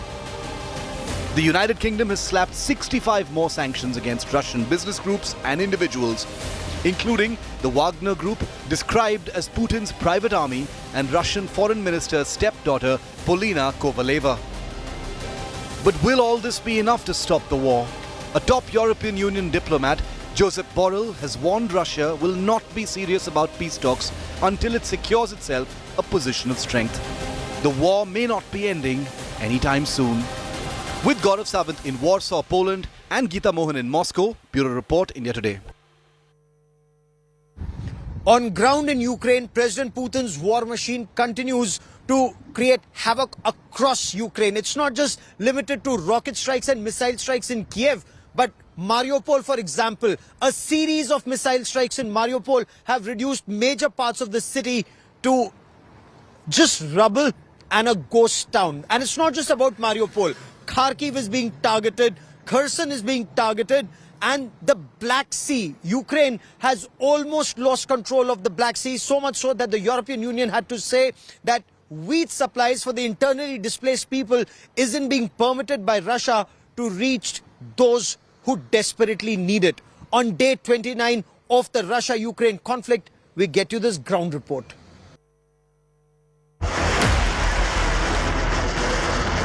Unending explosions, airstrikes, missile attacks. Russia continues to up the offensive against Ukraine as the war completes its first month. Russia has released hair-raising images of a strike on a Ukrainian shopping mall in Kyiv. Russia said the mall was used as a storage silo for rockets and missiles. The drone strike showed what Russia called a civilian center being used as a human shield. The city of Mariupol in the east has been devastated. Several parts of the urban center turned into a ghost town after multiple shellings in the Russian offensive so far. Drone images on your screen show damaged multi-story buildings in the city of Mariupol. Chilling images of massive explosions from the Ukrainian port of Berdyansk. Images show a huge plume of smoke and fire billowing into the skies, engulfing the region. While a warehouse with ammunition and fuel was destroyed, Ukraine claims that a Russian landing ship was also destroyed by its forces. Life has come to a standstill after non-stop bombardment from Russian forces in the northern city of Chernihiv. Familiar images show broken buildings, smoke emerging from houses, and huge destruction in neighborhood after neighborhood, evident almost everywhere. The second biggest city of Ukraine, Kharkiv, remains the worst hit with ceaseless attacks. Charred buildings, even more commercial establishments reduced to rubble, show significant amounts of damage caused to the city. But Ukraine's valiant fight back continues. The country claims over 12,000 Russian soldiers are in and around the Kyiv region, out of which 3,000 Russian soldiers are almost surrounded, whereas 4,000 soldiers are said to have been cut off completely. These remain in the realm of claims and counterclaims on both sides. What is certain is that the pile of human bodies and debris is piling up with each passing hour. With Rajesh Pawar in Kyiv, Bureau Report, India Today. The Russians appear to be digging in for the long haul in Kyiv. India Today's soldier reporter Rajesh Pawar has been in Kyiv from before the conflict started, and on day 29 of the conflict, he reports how the Russians are now digging in for the long haul. There are trenches that are coming up. Does this indicate that apart from the rocket strikes and the missile strikes, the Russians are actually laying a siege around Kyiv, and the situation could escalate from this point on? We bring you this ground report on day 29 of the conflict. I'm right now in a central square in Kyiv city. What you see behind me are the mythological figures, mytholocal heroes from Ukrainian mythology. The spirit we see in the Ukrainian people at the moment, the spirit to fight back any invaders who come invading their country. These heroes from mythology have a lot to contribute to that. The young people of Ukraine take a lot of inspiration from these stories from the mythology, where these heroes have defeated anybody who have ever tried to destroy or invade Ukraine. This is Rajesh Pawar from Kyiv for India Today. I'm on a checkpost here which has been prepared to counter any kind of attack coming on this particular road. Here, if you see behind me, these white sandbags, this is where soldiers will take position in case anything comes from that direction towards this checkpost. And these black and these iron hedgehogs you see, they are basically for anti-tank obstacle. Let me show you what a soldier will see through these sandbags in case enemy is coming on this road from the other side. I'll just show you around, take you how it will feel. This is how it will look to a soldier from these sandbags, and he can see any tanks coming from there, any soldiers coming from there, so that he can take aim through this hole and he is safe while he's doing so. This is how it looks, and this is on top. So soldier will be totally safe. He'll be able to see through this gap in the sandbags and will be able to aim his rifle or maybe even an anti-tank weapon through this hole, and will be able to protect this road or deny its use to the enemy for a long time. And these kind of obstacles have been created all over Kyiv city now. Entire city on main roads, after every 200 to 300 meters, you see something like this. Lot of sandbags, concrete blocks, and these hedgehogs all over the city now. This is Rajesh Pawar from Kyiv on 29th day between Russia. I'm right now in front of this device. This is an innovation which has been made by people here. They have just used pipes which is used for construction. Can you hear the pipe? And they've sliced these iron rods, which are again used for construction, sliced it so they become sharp in the one corner, and then welded it to the pipes here. So when they're placed on the ground, it stays stable, it doesn't move, but nothing can move over it. So this kind of innovation we are seeing here. And wherever there are no soldiers, they cannot put soldiers everywhere in the city. They just need to place this so that they can deny that road to any kind of vehicles of the Russian army, invading army, which is coming inside, and they can be stopped. Anything which is with rubber tires cannot pass over this, including a ICV, infantry combat vehicle. So this is a very, very effective innovation, a military innovation to deny the use of a road to an invading army. This is Rajesh Pawar for India Today on the 29th day of the war. Germany has decided to give additional Strela missiles to Ukraine to continue its battle. Ukraine's President Zelenskyy made an impassioned appeal, virtually seeking a blank check of weapons and systems, especially anti-ship missiles and anti-air missiles. Surface-to-air missiles is what Ukraine is seeking.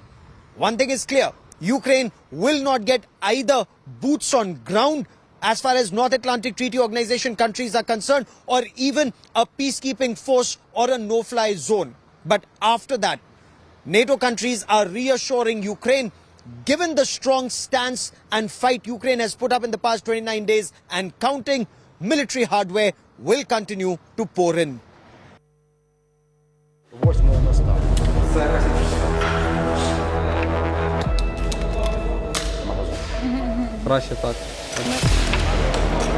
Civilians training to pick up guns to fight for their country. Fathers and mothers with their teenage children take turns to learn how to operate machine guns. We would like to watch and learn how to use arms to protect our children.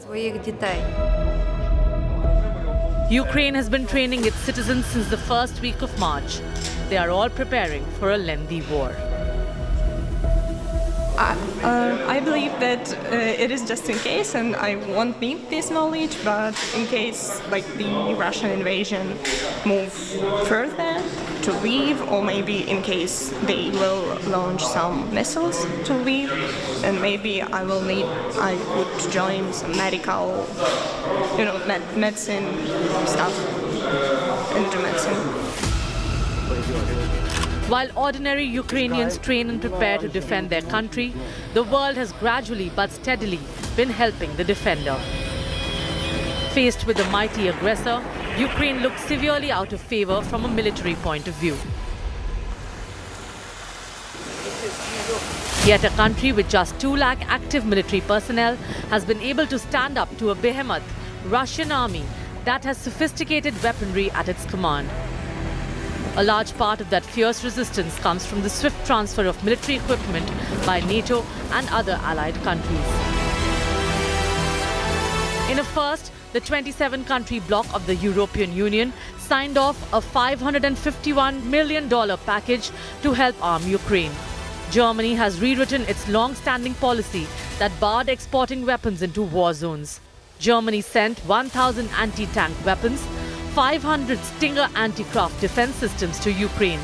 Within days of the invasion, France reportedly promised to send military aid to Ukraine, but there's no publicly disclosed specifics of it. The United Kingdom has so far sent 2,000 short-range and anti-tank missiles, Saxon armored vehicles, and Sky Sabre air defense system with 100 military operators.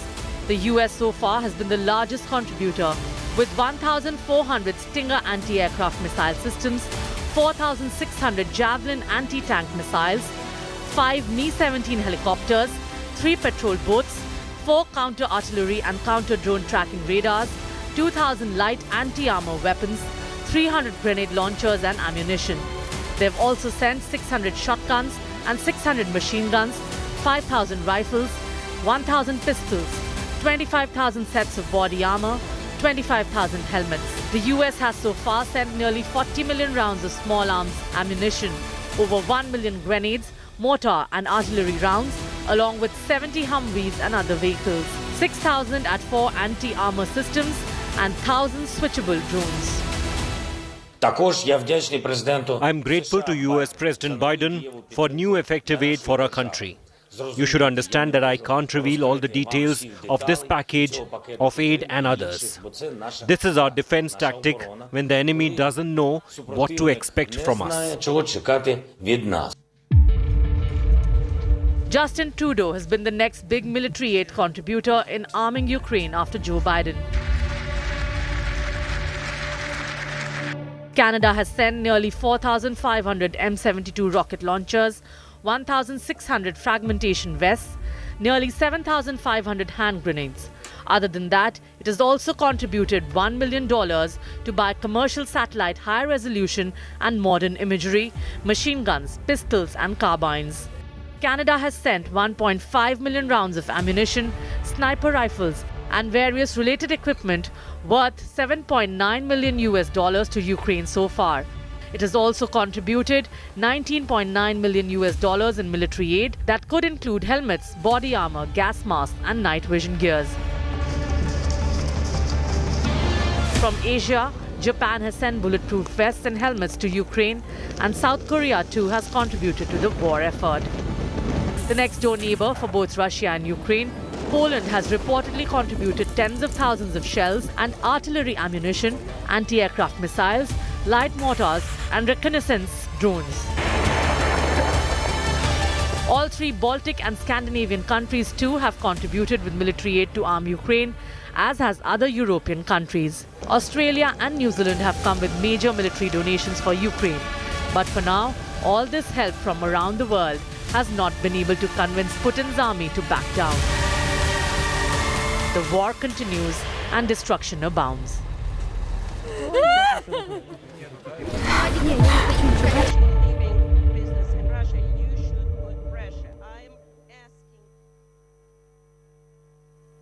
Russia has warned the North Atlantic Treaty Organization countries, if peacekeepers are put on ground, if there are boots on ground, it would be seen as a serious escalation.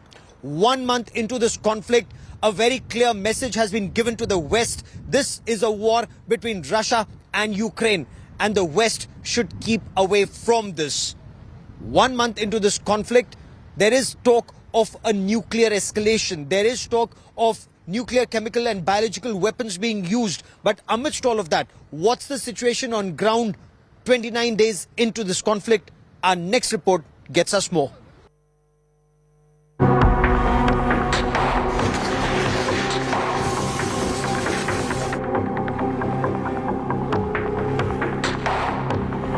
A lightning invasion has dragged out into a grinding war. With Putin's giant military convoys crippled by logistics, Ukrainian cities ruined but still standing, and Russia in the death grip of global sanctions. Fears are rising that Putin has been pressured so much that he may actually climb the escalation ladder. On the ground, there are already signs that a tireless Putin is not prepared to dial things down, but rather intensify his operation. Consider the following from just the last 4 days.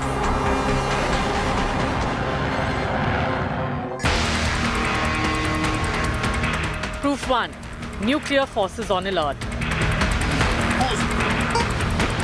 For starters, Team Putin's language is now fully nuclear, brandishing the possible use of nuclear weapons as if they were conventional and raising temperatures to the maximum.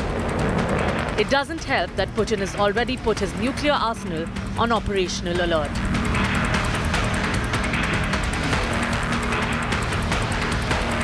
Proof 2. Nuclear-capable weapons.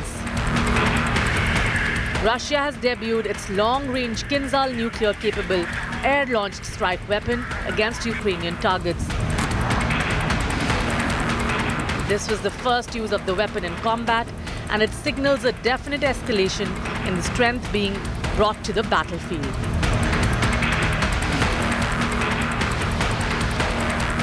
Proof number 3. Long-range weapons. The Russian Defense Ministry is in overdrive, putting out videos of long-range strikes on strategic assets of Ukraine, including this missile launch claimed to have destroyed a Ukrainian weapons depot in the western city of Rivne, also signaling that the western part of the country, which shares borders with NATO nations, isn't off limits to Russian strikes.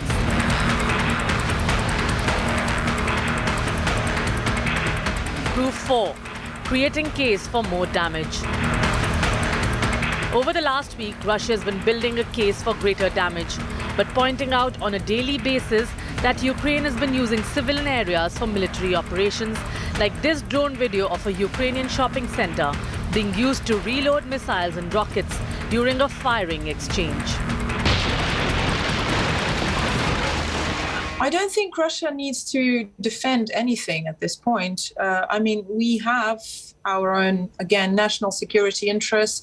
Mind you, doing what no NATO member has ever done, protecting the civilian population inside that same country, that was a threat to our national security interests.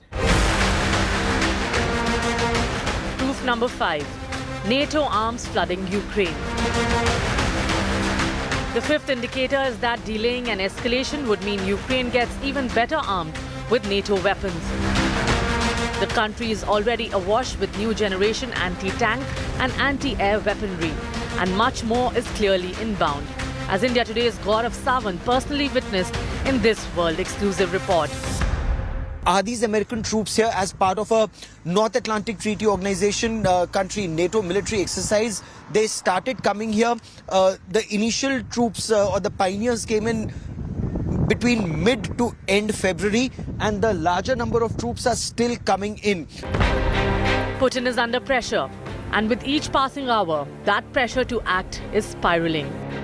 For a month, the world has held its breath, and it's holding its breath even harder now. With Geeta Mohan in Moscow and Gaurav Sawant in Warsaw, Bureau Report, India Today.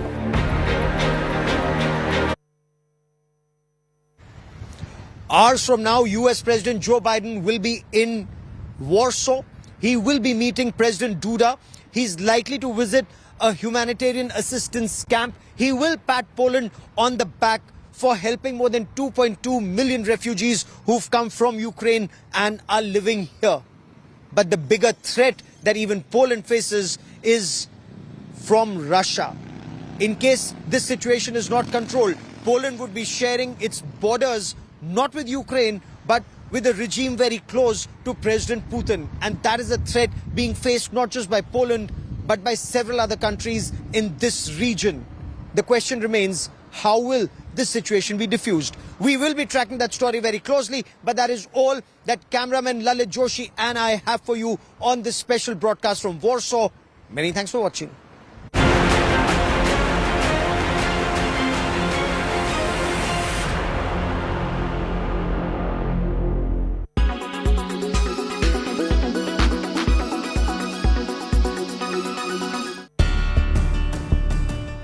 Standard board exams don't matter anymore. Yes, you heard that right, and students can't be happier. The government has announced a common entrance test across central universities to determine college admissions. The University Grants Commission, which maintains standards of higher education in Indian universities, introduced the Central Universities Common Entrance Test, abbreviated as CUET. This test is now mandatory for undergraduates to take admission in any of the central universities in India. UGC ने decide किया आगे admissions के लिए 2022-23 admissions UG admissions के लिए सभी central universities में हम CUET को कंपलसरी किया. ये एग्ज़ाम हम फर्स्ट वीक ऑफ जुलाई में कंडक्ट करेंगे और इसका application process April first week में शुरू होगा. The syllabus will be based on the CBSE Class 12 curriculum. There will be 27 domain-specific subjects from which students can choose up to 6. CUET is a computerized exam. It will be held in online or CBT mode with multiple choice questions. It will at most be a 3-hour exam and will be held in 2 shifts. It will be conducted by the National Testing Agency in 13 different languages. Students can write this computer-based test in their own language. हम 13 languages में ये test को हम conduct करेंगे और इसमें 2 sessions होंगे. एक सेशन में लैंग्वेज पेपर लिखना है और 2 डोमेन स्पेसिफिक पेपर्स लिख सकते हैं और एक जनरल पेपर भी लिख सकते हैं चाहिए तो. और दूसरा सेशन में 4 डोमेन पेपर्स को लिख सकते हैं और एक फॉरेन लैंग्वेजेस को भी लिख सकते हैं. Class 12 marks will not help you get admissions in college, but Class 12 marks will be used as an eligibility criterion. The candidates must have cleared Class 12 to appear for CUET. That's all. The mercury continues to climb in Delhi, and a temperature of 39.9 degrees Celsius was recorded recently. The Indian Meteorological Department has said the maximum temperatures were above normal by 4.5 degrees over most parts of Himachal Pradesh, Haryana, Chandigarh, Delhi, Punjab and Rajasthan during the day. The IMD has predicted severe heat wave conditions are likely to prevail in western parts of India. Heat wave is a condition of air temperature which becomes fatal to human body when exposed. Heat waves consist of a maximum temperature of at least 40 degrees Celsius or more for plains and at least 30 degrees Celsius or more for hilly regions. This period of heat usually lasts for a day or two. Heat waves generally occur over plains of northwest India, central, east and north peninsula India from March to June. The reason for rising temperatures is the wind flow patterns that traps hot air in that area. Winds, instead of cycling around the globe, stay put in that area like air inside an oven. This time, the southerly winds, mainly over Karnataka and Tamil Nadu, are not circulating strongly. This has caused heat waves in western India. The heat wave in coastal areas of Mumbai has surprised many. Temperatures close to 40 degrees Celsius were recorded in the past few days. Another surprising temperature was recorded in eastern Antarctica. In a first in 66 years, a temperature of more than 40 degrees Celsius above average was recorded at a permanent weather station in Antarctic Plateau. This has become a cause of concern for meteorological experts. In fact, Stefano Di Battista, a journalist who works on Antarctic climatology, has said, "It is impossible, we would have said until 2 days ago," said Stefano Di Battista, a journalist who works on Antarctic climatology. Even though heat waves may not sound as serious, they claimed over 6,000 lives from 2010 all the way to 2018.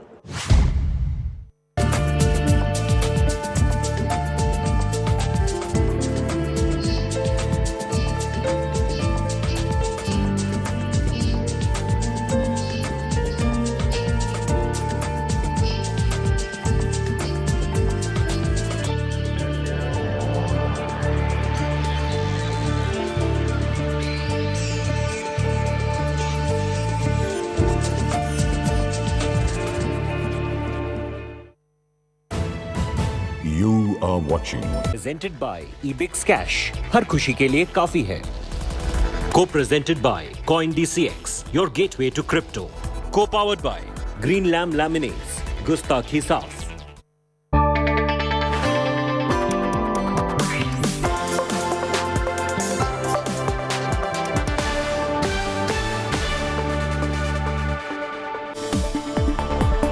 Hello and welcome. You're with us here on Business Today. I'm Abha Bagaya. Here are the headlines tonight. Market ends lower after a volatile session. Sensex Nifty logging losses for a second day. Metal, oil and gas stocks gain. Banks drag behind. Z shares surge over 16% after its largest shareholder Invesco drops EGM demand. Stock gains the most in about 6 months. EdTech company Byju has been announced as the official sponsor of the FIFA World Cup Qatar 2022. Byju is now the first Indian firm to be associated with the World Cup.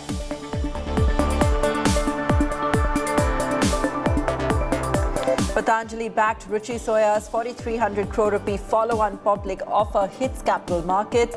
FPO subscribed 12% on day one. We'll get you exclusive conversation with Baba Ramdev on company's expansion plan later on the show.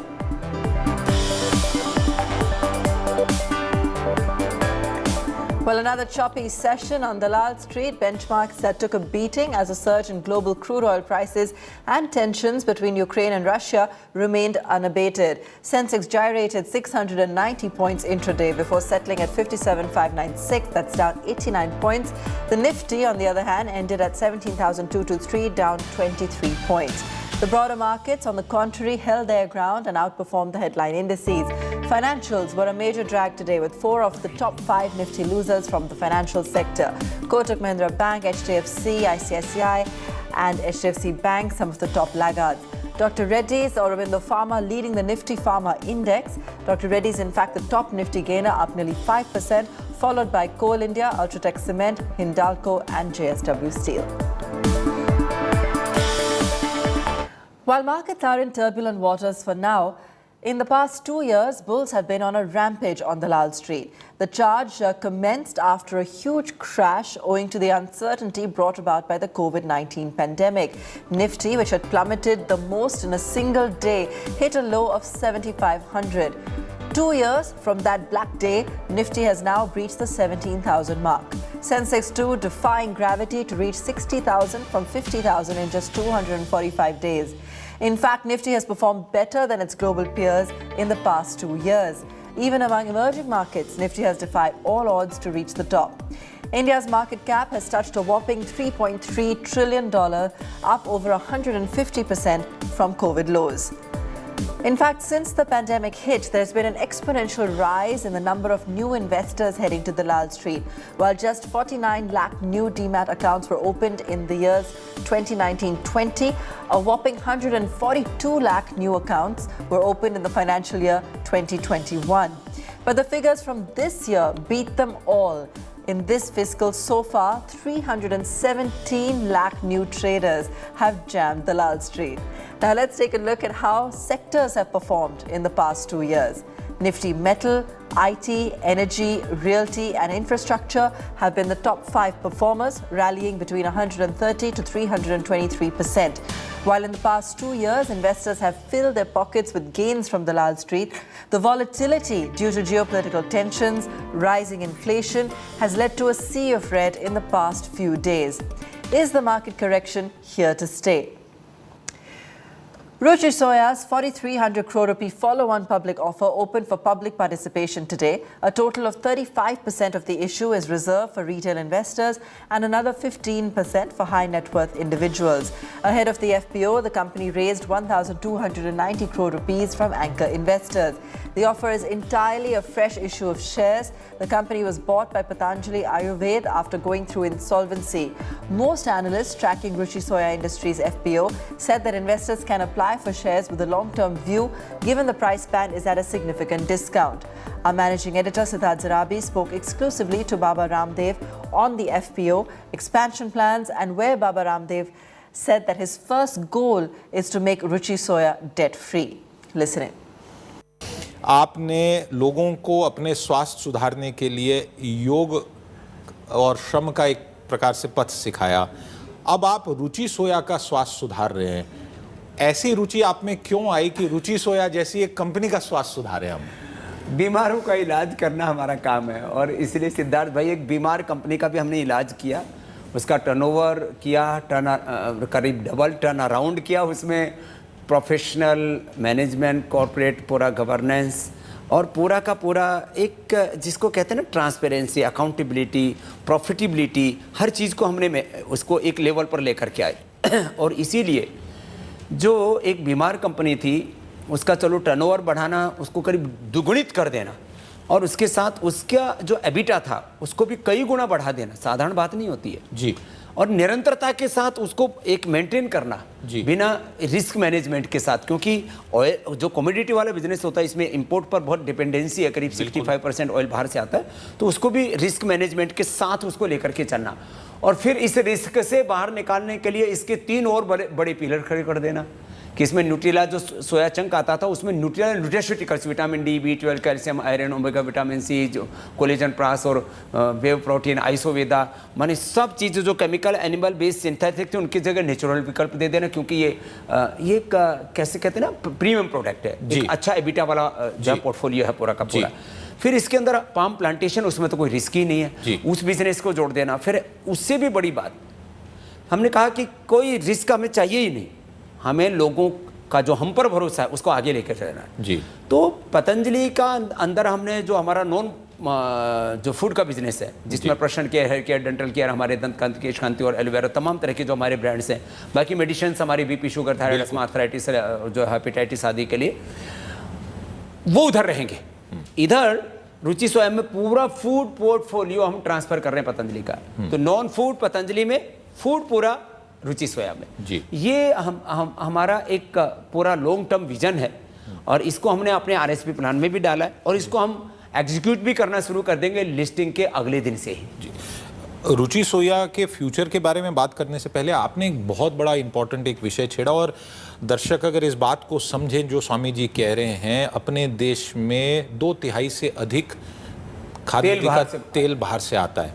Ukraine में समस्या हुई और बहुत लोगों ने, हमने एक story की कि वहाँ से $1 बिलियन का सनफ्लावर ऑयल उससे भी अधिक देश में आता है। तो लोगों ने कहा अरे अपने देश में सब कुछ है, खाने का तेल नहीं है।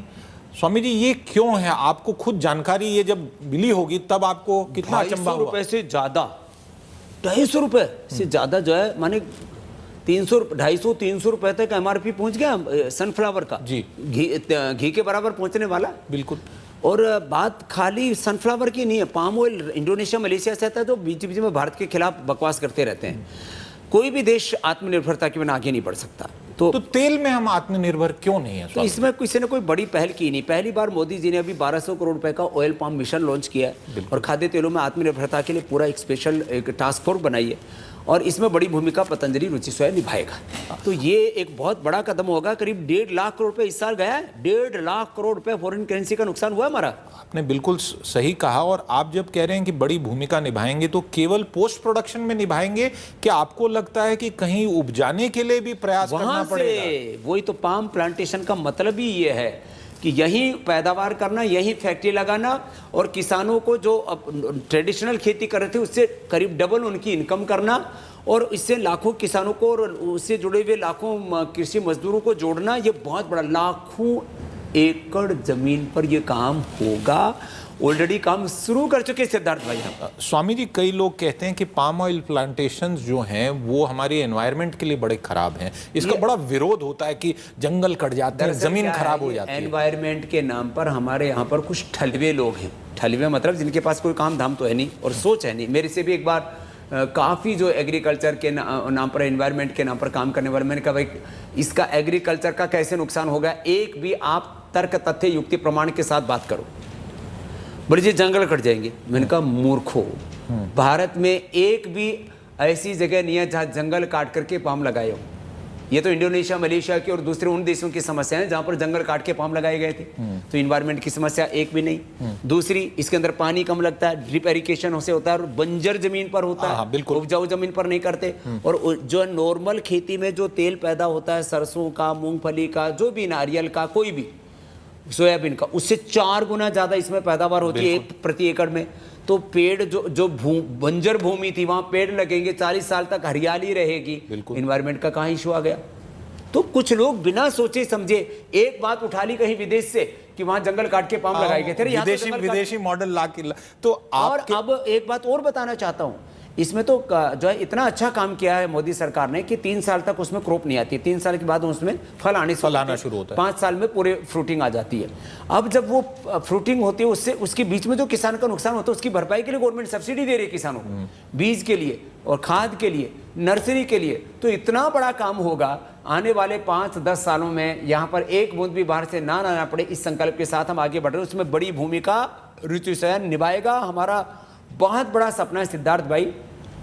ठीक है, FPO ला रहे हैं, इससे डेट रिटायर कर देंगे, पाम प्लांटेशन में हमें मदद मिलेगी और हम अपने निवेशकों का हित साधते हुए इस एक बड़ा ब्रांड खाद्य तेलों में और फूड में, FMCG में वर्ल्ड का सबसे बड़ा ब्रांड रुचि सोया पतंजलि बने, इस ध्येय के साथ हम आगे बढ़ रहे हैं। Zee Entertainment gained the most in about 6 months after its largest shareholder, Invesco, dropped the demand for an overhaul of the company's board. Invesco said it's decided not to pursue EGM to add 6 independent directors as Zee's merger with Sony will achieve the fund's aim of strengthening board oversight. Invesco, which along with OFI Global China Fund, holds a 17.88% stake in Zee Entertainment. However, said if the merger with Sony India is not completed as currently proposed, it does retain the right to requisition a fresh EGM. Byju has kicked off the FIFA World Cup in style. As FIFA fever grips the world, India's EdTech startup will be the official sponsor of the FIFA World Cup Qatar 2022. Not only will Byju's be the first Indian firm to be associated with the World Cup, but also the first EdTech brand to sponsor the global event. Now, Byju's will be able to access FIFA World Cup's mark, emblem and assets to create unique promotions and run them across the world. According to reports, Byju's is also planning to create engaging educational content for young fans as part of a multifaceted activation plan. We take a very quick break on that note. Back with more on the other side.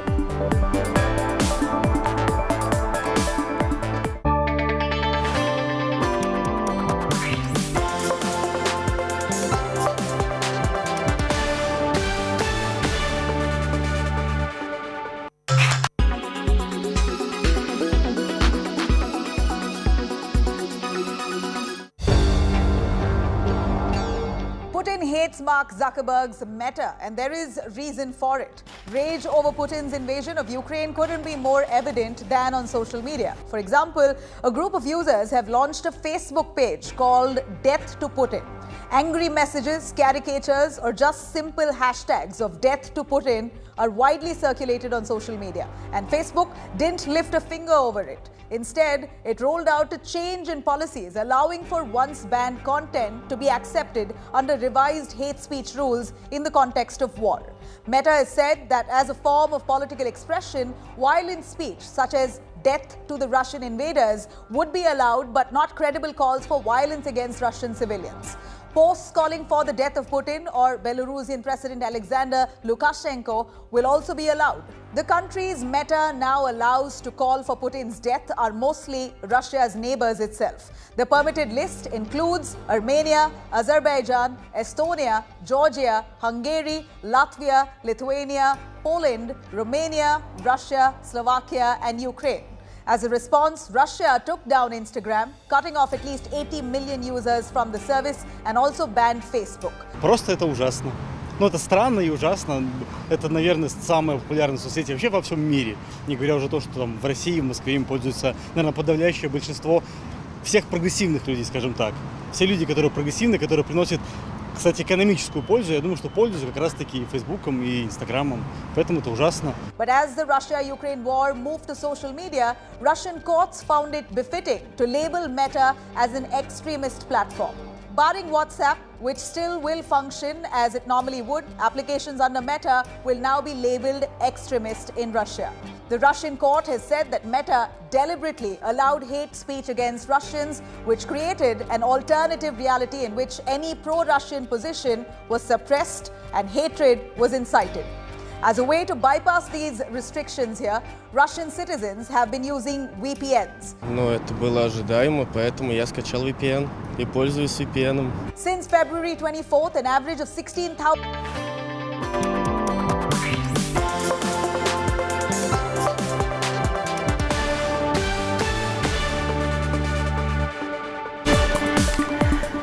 Welcome back. You're with us here on Business Today. The crypto craze has taken India by storm, but in the wake of no regulations, is India being left behind in the tech evolution? While the government says its approach towards cryptos is a measured one, the opposition believes that technology is moving faster than the government's ability to frame policies. Listen in to an excerpt of a chat Rahul Kamal had with Jayant Sinha and Priyanka Chaturvedi at the Business Today Crypto Conclave. A situation where there are differing estimates, but at least millions of people investing in different forms of crypto assets. And at this time, they don't know whether the investments that they've made are legal, illegal. We know that they're being taxed. They don't know what form the regulation will take. Is the government guilty of being late when it comes to regulating crypto assets? And can you give everyone sitting here watching you live on Business Today and India Today this time a sense of the thinking within government and how to deal with the reality of crypto assets? The government's approach towards crypto is, I think, a very measured approach. There are 2 or 3 factors here that are very important that are well worth understanding as we plunge into this discussion today. First, crypto is legal in India, of course. That has been clarified by the Honorable Supreme Court. And through the measures that have been brought in the budget, we have also established a taxation framework for it. So that makes it absolutely legal. It makes it something that you can do, provided you follow all the laws and regulations. So that's point number 1. Point number 2, the global regulations and the global thinking around crypto is also evolving very quickly right now. And so before we pin down in India what the regulatory framework should be, we have to also keep in mind what is evolving at a global level as well, because we have to be aligned with that. If we start to move off in one direction and then we find it's not aligned with the global direction, then we will have to bring that back, and that's a problem. So right now it's a good position to take, which is let's establish what it is in terms of its legal status, let's establish its taxation status. But in terms of the regulation of use cases, because crypto, of course, can have many different use cases, the regulation of these different use cases should take into account what evolves from a global perspective. So that's point number 2. Point number 3 is that the process of consultation has been on for a long time. Obviously, you know that the government had done a white paper on this some years ago. Then we've had at the Standing Committee on Finance, which, of course, as you know, I chair, a number of discussions as well, both formally and informally with members of the crypto industry. And then finally, the government now is in the process of establishing a white paper that will lay out the different use cases and how these different use cases should be regulated. But again, as I said, it's a good time to take a measured approach because the global picture also is evolving right now. And India, of course, uniquely so because of our capital controls, has to understand what is being implemented globally and then follow with but let's take, for example, what happened in Parliament yesterday, where the government said that gains made on one type of crypto asset cannot be offset against losses on another. Now, if this were stocks and if crypto is indeed an asset, then it's very clear you lose some on HCL, you can make that up on Infosys, etc. And therefore, it's only logical that something like that be extended to crypto. The moment, because there are a lot of young people here in the audience and watching on social media, digital, YouTube, etc. They get the sense that the government simply doesn't get it. I mean, they're looking at you and saying, don't these guys understand that this is very basic? How can they make such mistakes? And how does this even make sense? Rahul, that's a very valid point.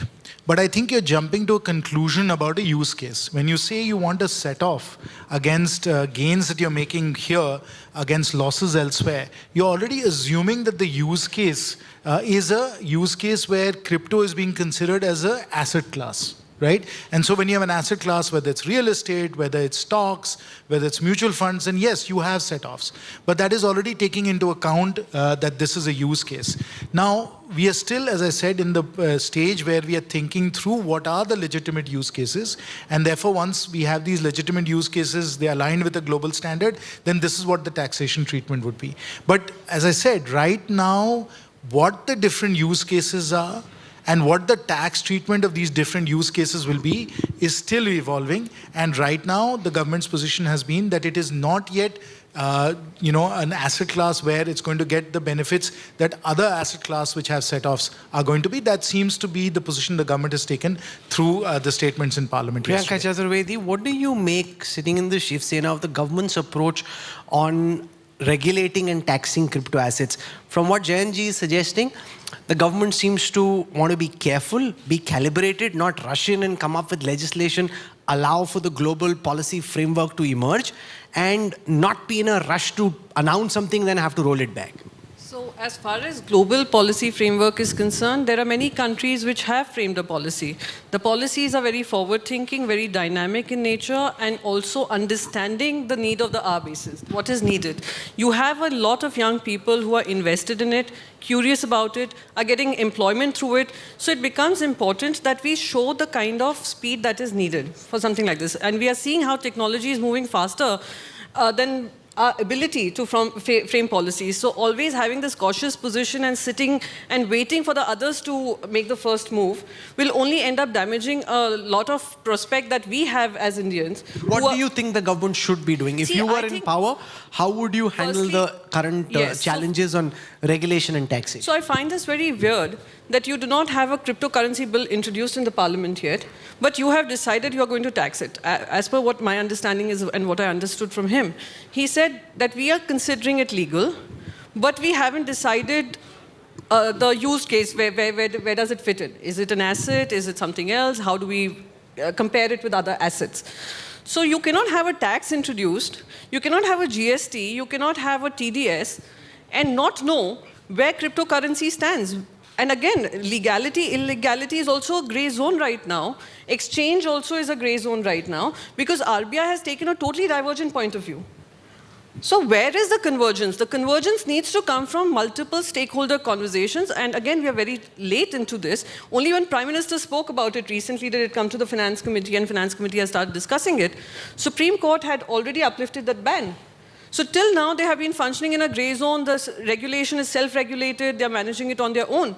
But we need to create frameworks. We need to have a dynamic framework to be able, and I think the need is to regulate, not to ban, not to discourage. You can have higher thresholds of investment, but you cannot stop a technology whose time has come. And that, I think, is something that we as parliamentarians need to understand, what the young is looking towards us and expecting out of us.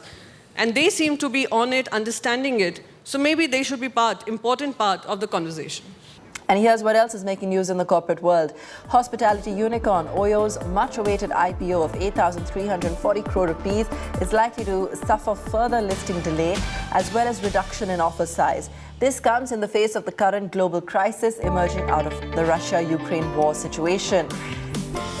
The beating tech stocks have taken in global and domestic markets are also a reason for the delay. Maruti Suzuki India has appointed Hisashi Takeuchi as the MD and CEO in place of Kenichi Ayukawa. The appointment is with effect from April 22 and will last for 3 years till March 25. Incumbent Kenichi Ayukawa will continue as a whole-time director, designated as executive vice chairman till September 30th this year to facilitate a smooth transition. Income tax officials continue their search at various premises of Hero MotoCorp and its CMD Pavan Munjal for the second straight day. This after the department continued its searches on the Hiranandani Group's Mumbai office and other properties in connection with the foreign assets case.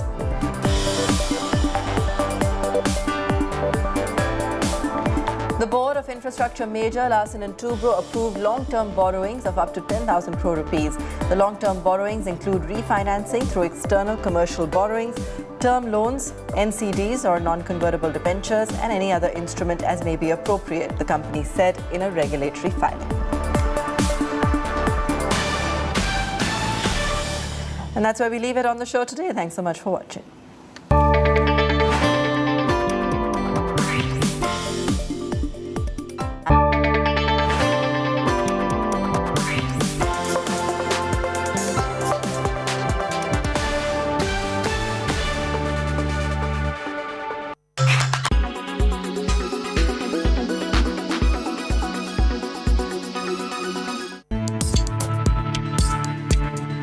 If you don't know yet, Ukrainian President Volodymyr Zelenskyy was an actor and comedian once. And so he did a comedy series called Servant of the People. And the Zelenskyy starrer Servant of the People is now back on Netflix after repeated requests from fans.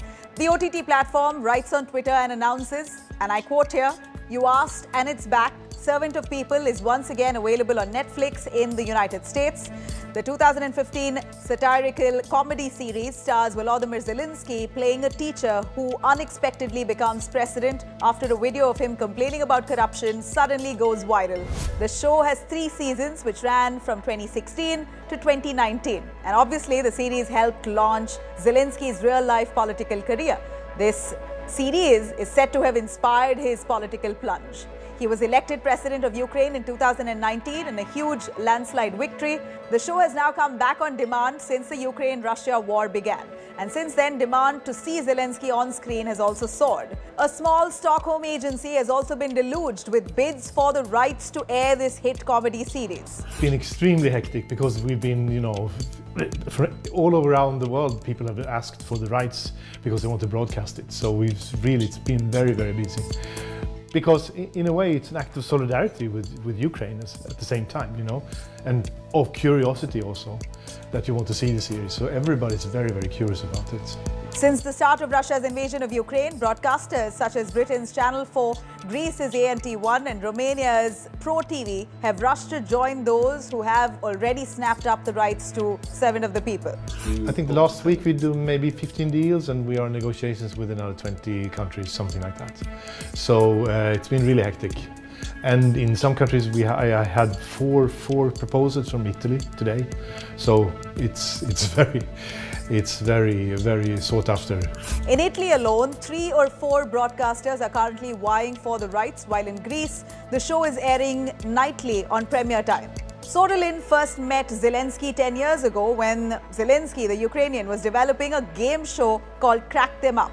In the show, ordinary people try to make comedians laugh. The concept was later sold to Vietnam, China and Finland. The president's popularity has now soared on the international stage since the start of this invasion.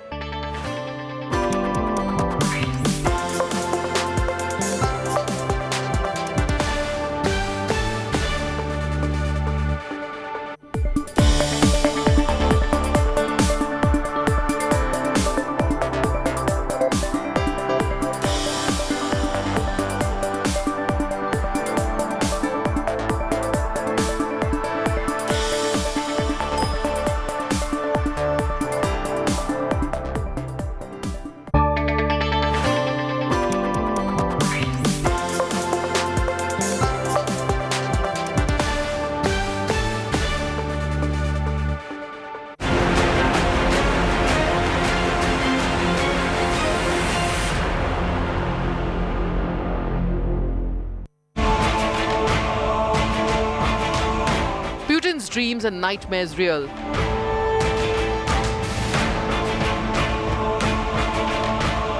Month later, Putin under pressure. Chaos for Kremlin's overlord.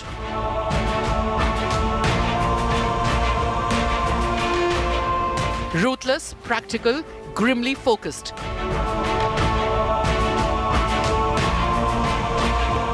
Special broadcast from Putin's city. Inside Putin's mind. Hello and welcome to the special edition of News with me, Geeta Mohan. I'm standing here at the heart of Moscow. Behind me is the Red Square. In the next half hour, we'll bring you a special on what's in the mind of Vladimir Putin. Russian President Vladimir Putin's troops are in Ukraine. And there are no exit routes unless there is a negotiated settlement. The Russian forces are going to continue their military operations within Ukraine. But what does this mean for the country here in Russia? We break down for you what comes next for Russia.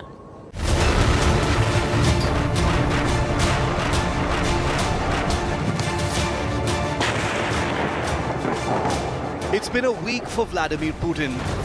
Labeled a war criminal by the United States, called a terrorist madman by the country he has invaded, saddled with history's most crippling sanctions against Russia, and bogged down in a war that has no visible exit route.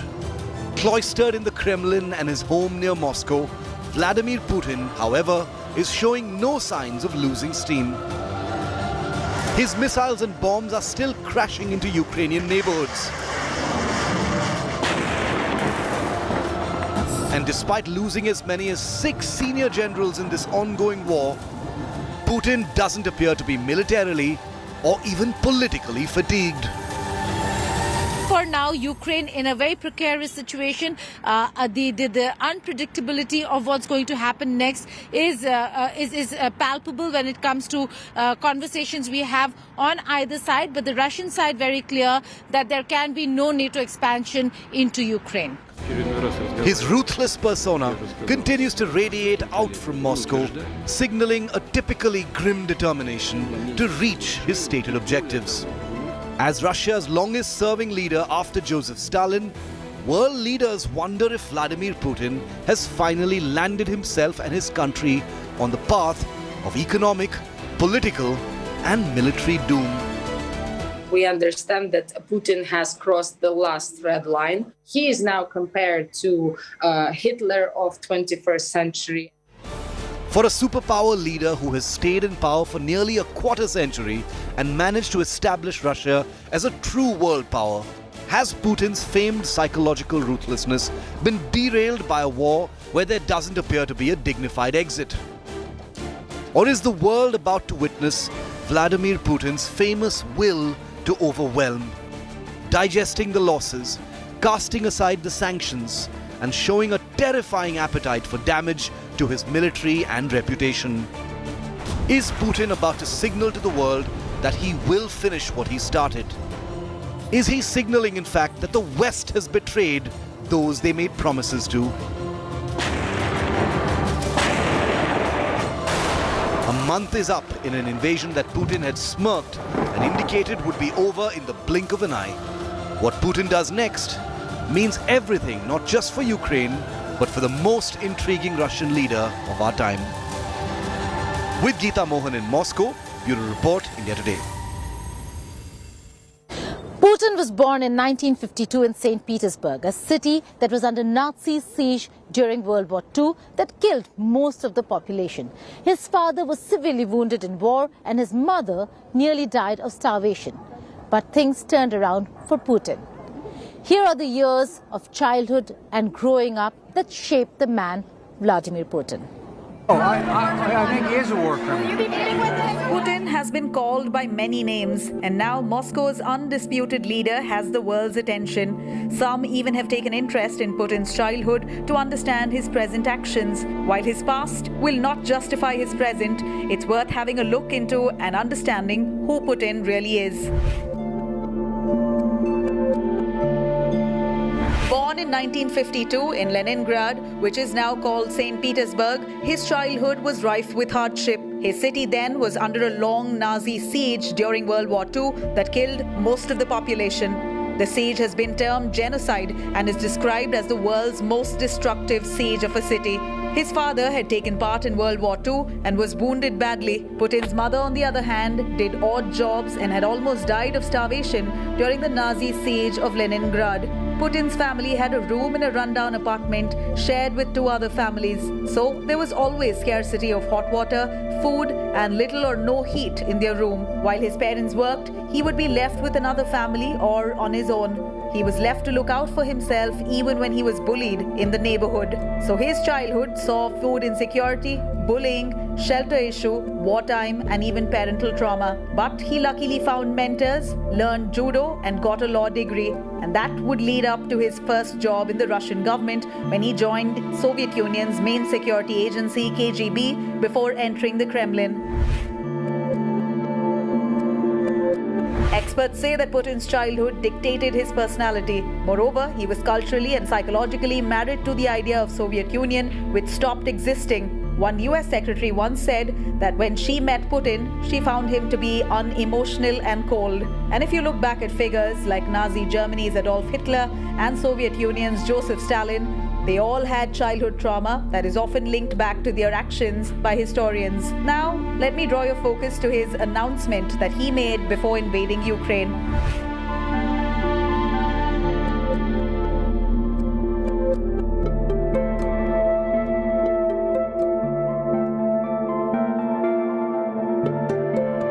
Let's have a look at these two words, denazify and demilitarize, because these two words have been used by him to somewhat explain to the world why he is invading Ukraine.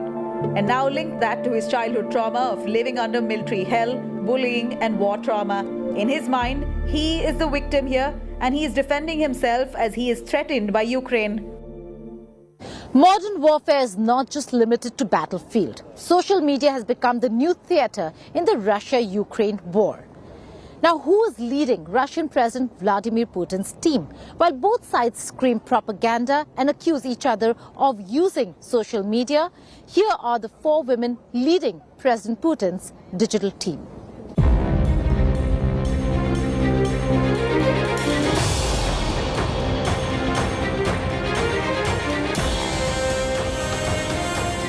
The war in Ukraine is not being fought on the borders only. There is another war raging in the info space. While Ukraine has been successful in seeking and getting global sympathy, Russia's focus is on garnering domestic support for the war. Over 59% Russians support the invasion of Ukraine, according to surveys by various agencies in Russia. Proof that Vladimir Putin is winning the info war in his country. Russia's propaganda machinery is led by 4 women. Leading the charge is Maria Zakharova, the Director Information and Press Department at the Russian Foreign Ministry. Maria has helped sell the idea at home that the West has launched an information war against Russia. She has also accused the West of information terrorism. Next on the list of propaganda crusaders is Editor-in-Chief of Russia Today, Margarita Simonyan. Margarita is sanctioned by the European Union for promoting a positive attitude to the annexation of Crimea and the actions of Ukrainian separatists. Another key Russian figure in the info war is Maria Butina. In 2018, Butina was accused in the US of being a Russian spy. She was sentenced to 18 months in prison. 9 months later, she was extradited to Russia. Butina was elected as a member of the Duma, the lower house of Russia's Federal Assembly. The last on the list is Valentina Matvienko, a Russian senator and the Speaker of the Upper House. Born in western Ukraine, Matvienko has justified Russia's actions, saying that the invasion is the only way to end this brotherly war.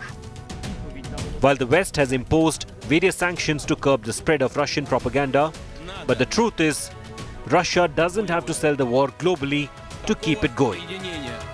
It just has to sell it to its citizens. Right now, Russians seems to be buying Vladimir Putin's war. Bureau Report, India Today. Unlike US President Joe Biden and many other heads of state and government, President Putin does not live in a government building. But many have wondered, where does he exactly live? Here's a look at the many residences of President Putin.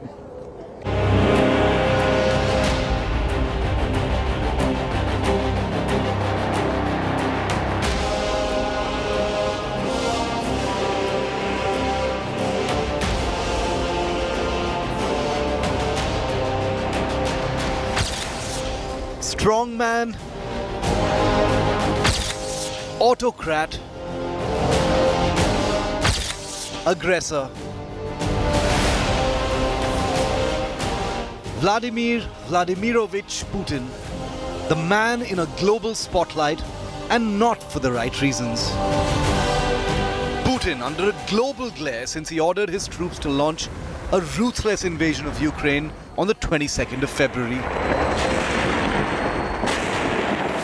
The world curious to know the man behind the tough guy image and his secretive yet super luxurious lifestyle. Certainly one of the most powerful men in the world, but also one of the richest, Putin lives life king size. Unlike other presidents, Putin does not live in a government building. Instead, travels among several of his luxury properties in the swankiest neighborhoods of Russia. Putin's most famous and confirmed property near Moscow is the Novo Ogaryovo, constructed in the first half of the 1950s on the foundation of a 19th century villa.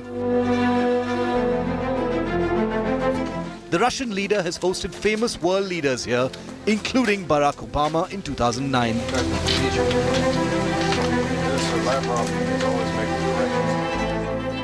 1,600 kilometers from Moscow, the Russian president is a proud owner of a summer house in Sochi, the famous Black Sea resort city. The villa, named Bocharov Ruche, is located very close to the coast. In 2008, former US President George Bush visited Putin in this house for a summit amidst Moscow-Washington tensions. Another of Putin's prized possessions is an official accommodation, Valdai, located in the Novgorod region. When Putin inherited the highest office, he also received the right to use this super swanky residence. Although Putin does not live in St. Petersburg, he earns Konstantin Palace in the city, a property often used for state events like the G8 and G20 summits.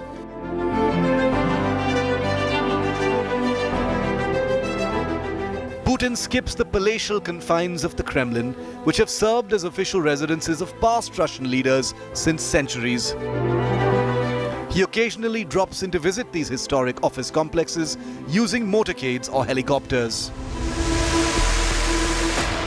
But for everything else, Putin lives on his own terms. Bureau Report, India Today.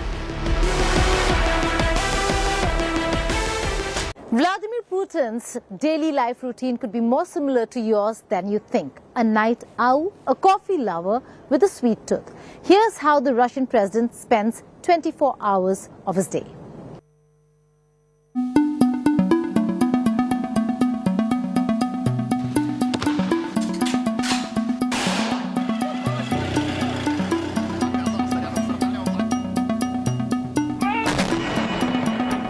Vladimir Putin, the man who has the world on the edge at the moment. A total night owl, stays up late till wee hours of morning. A news report recently indicated that the man is the sharpest at night. His daily routine is extensive though. A known stickler for schedules, he starts late. That gets followed by a morning press briefing and lots of exercise. His breakfast is laid out at noon. Yes, not AM, but PM. Fruit juice, eggs, porridge reportedly are his preferred choice of breakfast. After which, he's a coffee man and likes a cup of coffee. After this, he heads for a swim and gets a lot in order mentally while swimming. And the fitness freak lifts weights straight after that. Then, of course, it's time to suit up and head to work. His ensemble quite evidently consists of pieces from the house of Valentino, Brioni, and Kyiv. Russian media reports show how the man begins his afternoon at work getting briefed on intelligence, foreign affairs, and what's making headlines around the world. While he never accepts food that's not approved by Kremlin, he loves ice cream. Russian media reports indicate how pistachio is his favorite flavor, and he even gifted Xi Jinping his favorite ice cream tub during a G20 summit. On Sundays, he goes praying and making confessions. We wonder what he's praying these days, given his ghastly offensive on Ukraine. Ice hockey is a sport he plays with much passion.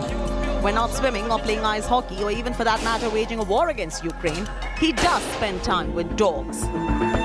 Buffy is his dog, and a black Labrador called Coney are his pets. Well, if toxic masculinism had a shining example, could it probably be Vladimir Putin? Bureau Report, India Today. Who is Vladimir Putin? Former KGB, he also served as the Prime Minister and the President of the Russian Federation. His aura has been carefully crafted. Take a look at this next report for more.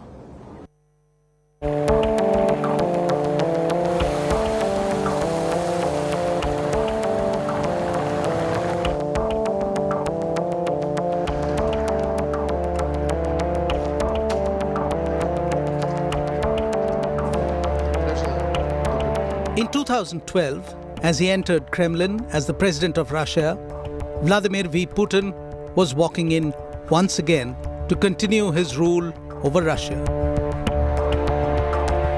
Despite allegations of electoral fraud, Putin was taking over the helms for the third time. As I fulfill the duties of the President of the Russian Federation. The journey has been remarkable. From a young spy in the Soviet era to becoming one of the most powerful and feared leaders in the world. No one could have imagined that the breakup of the Soviet Union would create and concentrate so much power into the hands of one person. It is almost as if a Tsar has been reborn in Russia. In 1952, security guard Vladimir Putin and Maria Shalomova had a son. They named him Vladimir, son of Vladimir Putin. Vladimir Vladimirovich grew up in a communal housing on Baskov Lane in St. Petersburg, then called Leningrad. An average student with no remarkable achievement to remember him by, the young Putin finished schooling and went to college to study law. The young boy who had first wanted to be a pilot, then a sailor, got swayed by the idealism of the times and in 1975 joined the Komishet Gosudar Steni Bezopasnosti, or USSR's main security agency, the KGB. It was here that the real talents of Putin got to be recognized. Within months of joining, he was transferred to be trained in the elite counterintelligence division. In 1985, Putin was posted to the KGB headquarters in Dresden, East Germany. A posting that lasted till those heady days of 1990 when the Berlin Wall came down and the German Democratic Republic imploded in the wake of German unification. Putin was there at his KGB headquarters facing a mob when he realized that retaliation of the olden days was no longer possible because Moscow had gone silent. From the front line in East Germany, Putin saw how one after another the centrally planned economies of Eastern Europe staggered to disintegration. Out in St. Petersburg, he saw Russia's troubled early transition to a free market democratic system.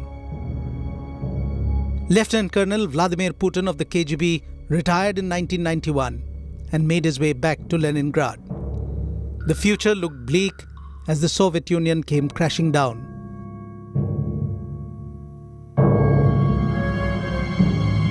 Putin considered himself lucky when he found work at Leningrad University. He was planning to do his PhD. But Putin soon found himself involved in politics and administration as the now renamed St. Petersburg began to reorient itself in post-Soviet Russian Federation. In 1996, Putin moved to Moscow, to the center of political power. In the next 3 years, his rise was phenomenal as he worked his way through the intrigues and plotting at the heart of Russian presidency. He was soon noticed by Boris Yeltsin, the president of Russia, and the man credited with having struck the final nail in the coffin of the USSR. In early 1997, President Boris Yeltsin appointed Putin Deputy Chief of Presidential Staff. By 1998, he was the director of FSB, Federal Security Services, KGB's new age successor. A year later, when President Boris Yeltsin sacked the government, he replaced his prime minister with Vladimir Putin.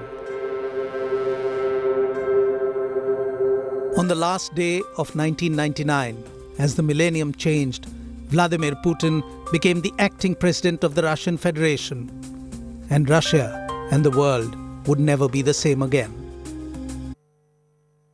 That's all from me for this edition of the news. Keep watching India Today for all the latest news and updates.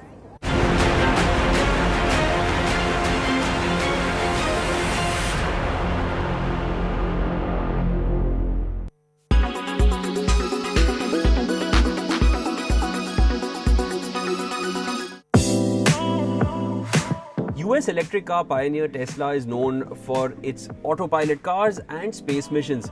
With the goal of achieving net zero energy, Elon Musk has launched Gigafactory. In this video, we'll tell you all you need to know about tech giant Tesla's Elon Musk. Voted Time magazine's Personality of the Year in 2021, Elon Musk has blazed a trail of the American hero that has provoked both admiration and criticism. Born in South Africa in 1971, then neutralized American, he left for Canada at the age of 17 and then got a scholarship to study economics and physics in Philadelphia. Super bright, he never finished his doctorate, but instead in 1995 set out for Silicon Valley to create the startup Zip2, an electronic directory. The young entrepreneur earned his first million before the age of 30 when he sold the startup. He went on to create X.com, which merged with PayPal, the secure online payment company which was bought by eBay for $1.5 billion in 2002. The same year, Musk pursued his dream of conquering space and created the space exploration company SpaceX. Since then, Musk has had a string of successes, from NASA's next moon landing probe to the first orbital mission in history without a professional astronaut on board. His goal is to build an autonomous city on Mars. He also wants to revolutionize the automobile market by producing electric cars at an affordable price. Since 2008, when Musk took over as CEO, Tesla has dominated the electric vehicle market. With a fortune estimated by Forbes to be more than $260 billion, he is one of the richest people in the world and uses Twitter to reach out to his millions of followers. He has Asperger's syndrome, a form of autism, and is interested in artificial intelligence and neurotechnology. He founded Neuralink, a company that designs brain-machine interfaces to connect humans and computers. He also founded the Boring Company, which is developing a system for transporting passengers aboard Tesla cars in underground tunnels. Of Musk's 8 children, 1 has died, and among the others, there is a son called X and a daughter named Y. International isolation aside, Russia is also facing allegations of war crimes. The International Criminal Court in The Hague is pointing towards similar allegations and possibly filing a lawsuit against Russia for war crimes committed in the ongoing fight with Ukraine. Amnesty International, which is a human rights organization, also analyzed digital evidence, including photographs, videos, and satellite imagery of these attacks in Ukraine. They have verified violations of international law which could amount to war crimes. There's horror in war, loss of human lives, and guns fired with practically no rule whatsoever. But accountability exists, and so does war crimes. But what are these violations we're really talking about? Isn't everything fair in love and war, as they say? Well, not quite. Modern warfare has certain laws to keep, according to international law. It's usually referred to as the law of war by the international community. The laws of war regulate the conditions for initiating war and conduct of warring parties. The laws of war define sovereignty, nationhood, states and territories, occupation, and other critical terms of law. It was Henry Dunant, the founder of the Red Cross, who began the process of codifying these customs into international humanitarian laws. But can a war be justified really? Well, according to the international standards, a war is only just if it is fought for a reason that is justified and that carries sufficient moral weightage. The country that wishes to use military force must demonstrate that there is just reasons and cause to do so. Now, as we see in modern times, wars to defend the innocent are increasingly regarded as just. The clearest example of a just cause is self-defense against an aggressor. For example, when an enemy has crossed your borders and invaded your territory. And other justifications here include assisting a friendly nation which has been invaded, when there is human rights violations, and to punish an act of aggression. Laws of war also dictate what is considered as war crimes. There are international standards for war crimes which are outlined in international treaties like the Geneva Conventions of 1949 and the Rome Statute.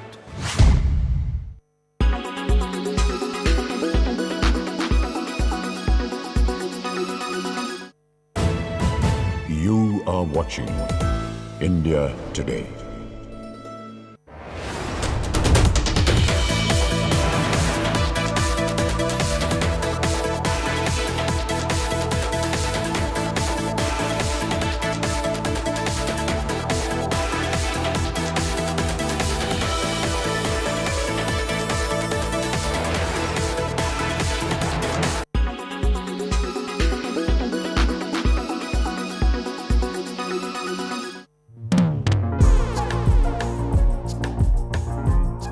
imagine you are fresh out of college and sitting for placements, and your entire batch, including you, gets hired immediately in a matter of 2 to 3 days. Sounds unbelievable, right? Well, top recruiters and companies are scooping up almost everyone, and that too at lucrative packages. Some of the well-known management institutes of the country witnessed this trend, which many are calling revenge hiring. So what is revenge hiring? The economy is on a path of recovery after a 2-year lull. So the recruiters are on an all-out war to fish the best talents for these premier institutes. Revenge hiring is when companies are bulk hiring freshers with lucrative incentives in a bid to fetch the best talents. Some of these institutes also had to issue apologies to recruiters who returned empty-handed.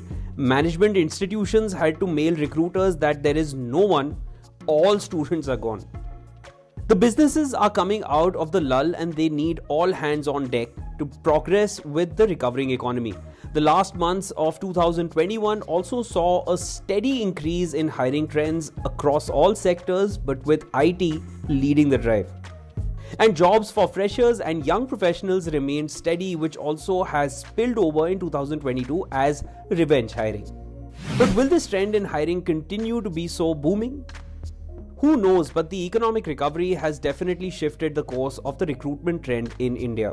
The freshers weren't just emptied out for the sake of being employed, but they were also given salaries above the fresher grade. Typically, placement happens over a course of 1 week or more.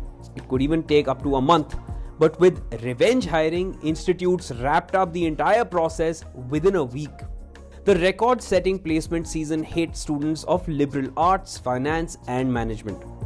Although this boom is a blessing to many, there remains the question of how consistent will this trend be.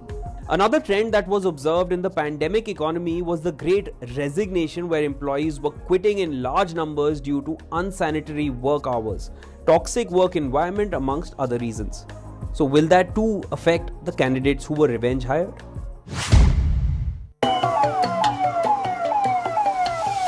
Have you watched the Kashmir Files yet? The movie's raised many controversies across the country. In the movie, director Vivek Agnihotri tells the tale of Kashmiri pundits, and his film is a super hit at the box office.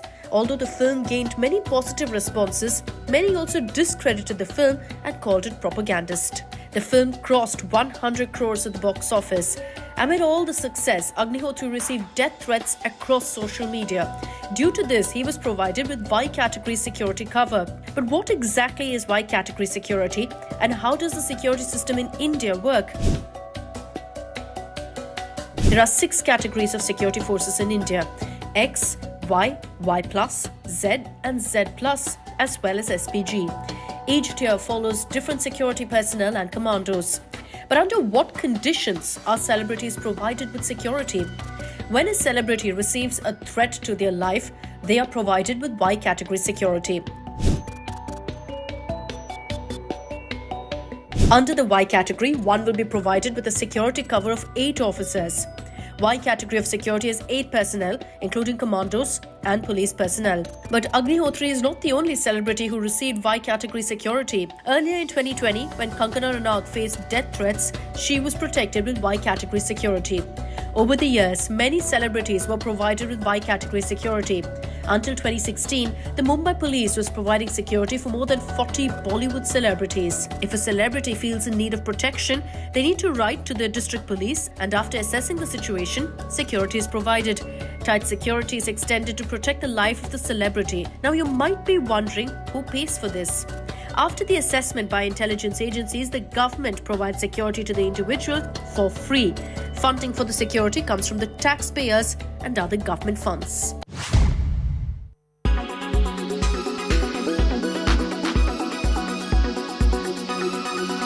When it's the world's biggest news story, there's only one gold standard of journalism. You are watching India Today.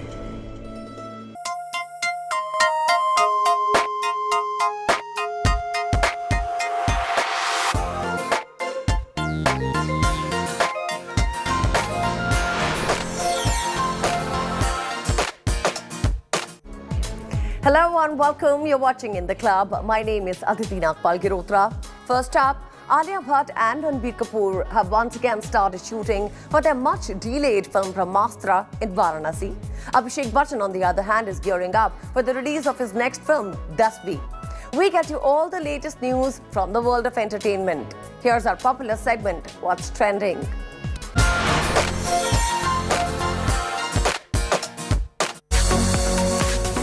Alia Bhatt and Ranbir Kapoor have once again started shooting for their much-delayed film Brahmastra in Varanasi. A video of them from the ghats of the city has been going viral on social media. While Ranbir can be seen in a white t-shirt, Alia looked gorgeous in yellow and orange skirt and top. In the video, the duo can be seen walking with each other on the ghats. Apart from this video, a couple of pictures of the two shooting on a boat have also been circulating on social media.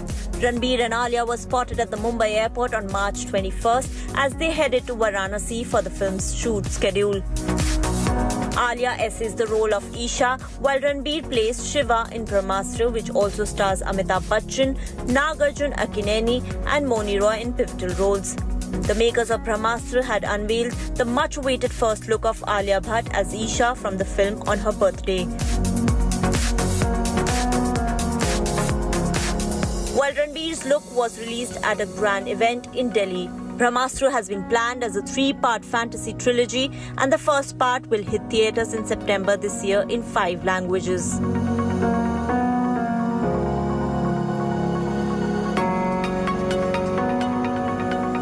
उस दरवाजे से sir झुका के घुसूं इसमें के यो चौधराहट की पगड़ी है झुकती कोनी पूरा गेट खुलवा. The trailer of Abhishek Bachchan's starrer Dasvi is finally out. Helmed by debutant filmmaker Tushar Jalota, the film typically revolves around the life of a corrupt chief minister Gangaram Chaudhary, played by Abhishek Bachchan, and the turn of events that motivate him to complete his 10th standard schooling. अब क्या करना चाहते हो?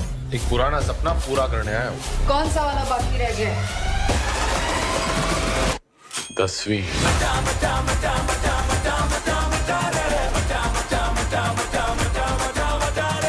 अगर नहीं कर पाए तो दोबारा सीएम की कुर्सी पे चौधरी ना बैठे. The social drama comedy also stars Nimrat Kaur, who plays the role of Abhishek's on-screen wife Bimla. CM तो बिमला देवी रहेगी. बस दूसरा अटैक आ गया तो 10वीं की जगह 13वीं हो जाएगी. While Yami Gautam essays the role of an honest IPS officer Jyoti Jaiswal, who gives Chaudhary a tough time. न तन्ने अपनी इस पोजीशन का मिनट ना लगेगा तोड़ने में. मिनट तो मिलने ना लगेगा थारी अकड़ तोड़ने में. अनपढ़ गवार आदमी. Dasvi will directly release on 2 OTT platforms and it will start streaming from April 7, 2022. पढ़ा लिखा जाट सोड़ा दुनियाट. So don't be smart. 10वीं के ओपिनियन पोल्स आ गए हैं. आपके बस की नहीं है. चौधरी का कद ना कभी कटा है ना कभी कटेगा. 10वीं तो चौधरी कट के रहा है. Ranveer took to social media to share a series of pictures from his exciting afternoon. In these pictures, he can be seen spending quality time on a yacht. He opted for a blue cotton shirt, which he paired it with white trousers and sunglasses. On work front, Ranveer Singh will next be seen in Aditya Chopra's Jayesh Bhai Jordar, which is set to roll out in cinemas on May 13, 2022. The film will present him in a quirky, quick-witted avatar, one that he has never donned before.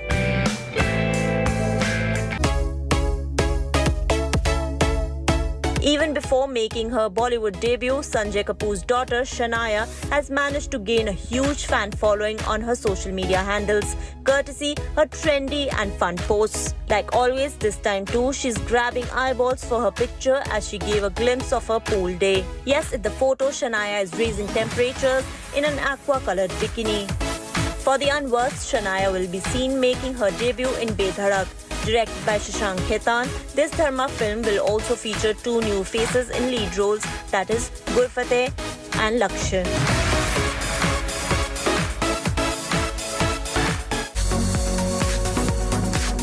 Arshad Varsi, who has played all sorts of characters in his career of over 2 decades in the film industry, is now all set to feature in double role in his next film titled Jeevan Bhima Yojana.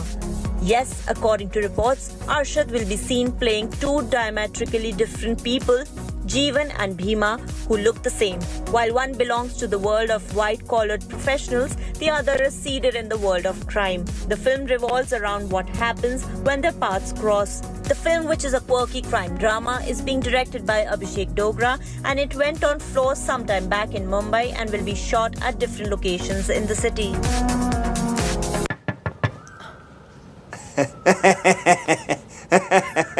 हंस क्यों रहे हो? नहीं, अपने घर में अपने कमरे का दरवाजा खटखटा रहा हूँ, मेहमान की तरह अंदर आ रहा हूँ तो हंसी छूट गई है। Akshay Kumar and Katrina Kaif's 2007 hit Namaste London has completed 15 years of its release. Directed by Vipul Amrutlal Shah, this romantic comedy revolved around a Punjabi family living in London who fly to India to get their daughter married. Katrina played the role of a spoiled daughter who thinks of herself as a British citizen and doesn't pay heeds to her Indian roots, while Rishi Kapoor essayed the role of her father. Akshay Kumar, on the other hand, portrayed the role of his prospect husband. The film received immense love from the audience and turned out to be one of the major hits of the year. Line मार रहे हो? पहले दिन से मार रहा हूँ, तुम्हें अभी पता चला? घर जाओगे तो क्या करोगे? किसी और से शादी करोगे? मैं शादीशुदा हूँ। Shilpa Shetty shared a new dance video where she can be seen grooving to the latest viral song. The actress, who donned a casual look for the video, also added an effect. On work front, Shilpa was last seen in Hangama 2.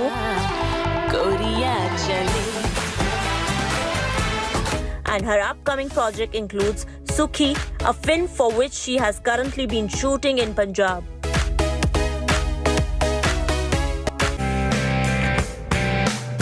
Foodie Kareena Kapoor Khan kept her promise and shared a new video where she can be seen gorging on some moong dal halwa. For the unversed, the actress had recently posted a clip in which, while enjoying a plate of biryani with her team, she mentioned that she will be bringing moong dal halwa for dessert the next day. Tomorrow I should get moong dal ka halwa.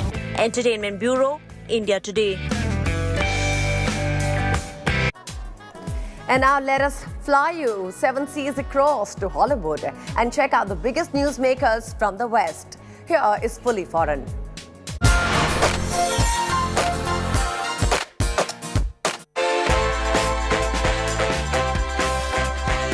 American pop star Miley Cyrus said that her plane had been struck by lightning en route to a concert near Paraguay's capital, Asuncion, forcing the aircraft to make an emergency landing.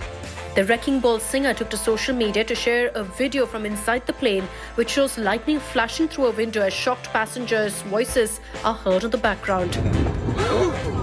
A photograph showing damage to the aircraft was posted alongside the video.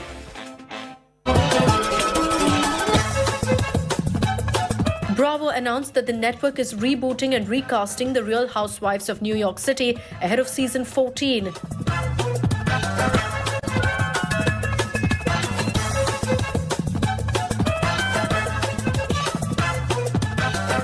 Bravo is currently searching for a new and diverse group of friends with respect to their backgrounds, races and religions who can share their lives with the cameras for season 14 of the series. He was my guy. He was never your guy. Get real.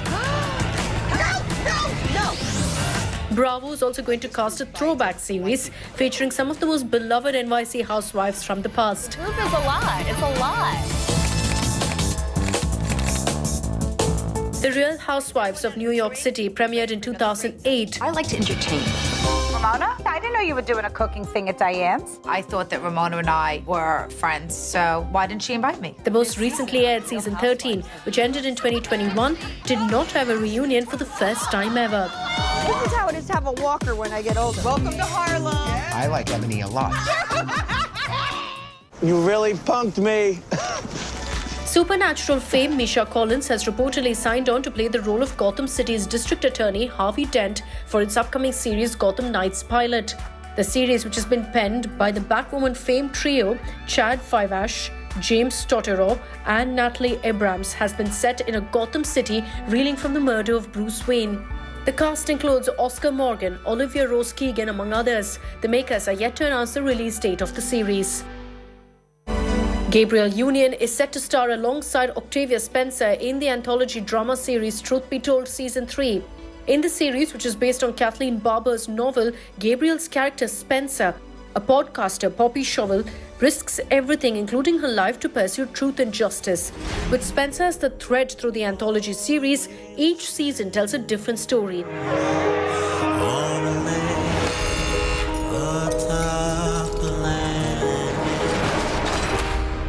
Portrayed me as a privileged psychopath.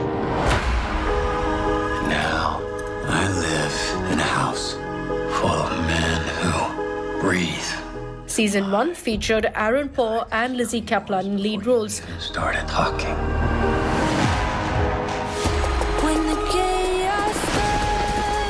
While Season 2 starred Kate Hudson. There are too many questions left unanswered. Do you trust her? I know my friends. We know what our friends want us to know, and that's all.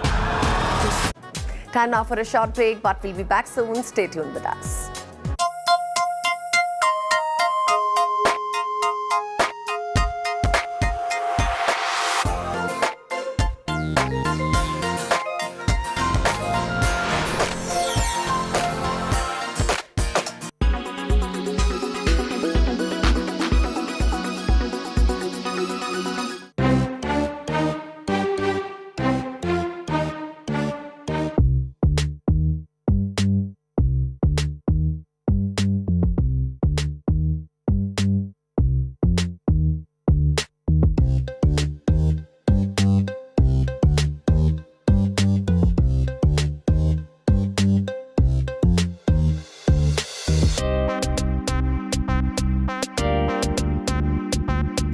What?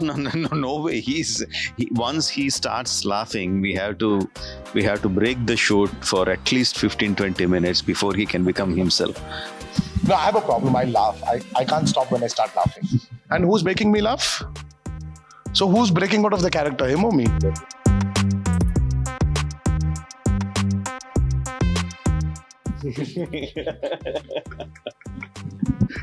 Honest. Yeah, very. It's not because I want to eat, it's because I want to rest. Even now he wants to break for lunch. It's 1 o'clock.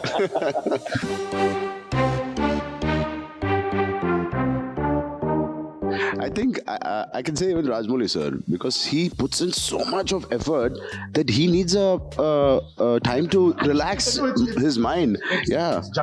Once the cricket match going on. Yeah. You have this intense thing going on here. And also a cricket match going on here.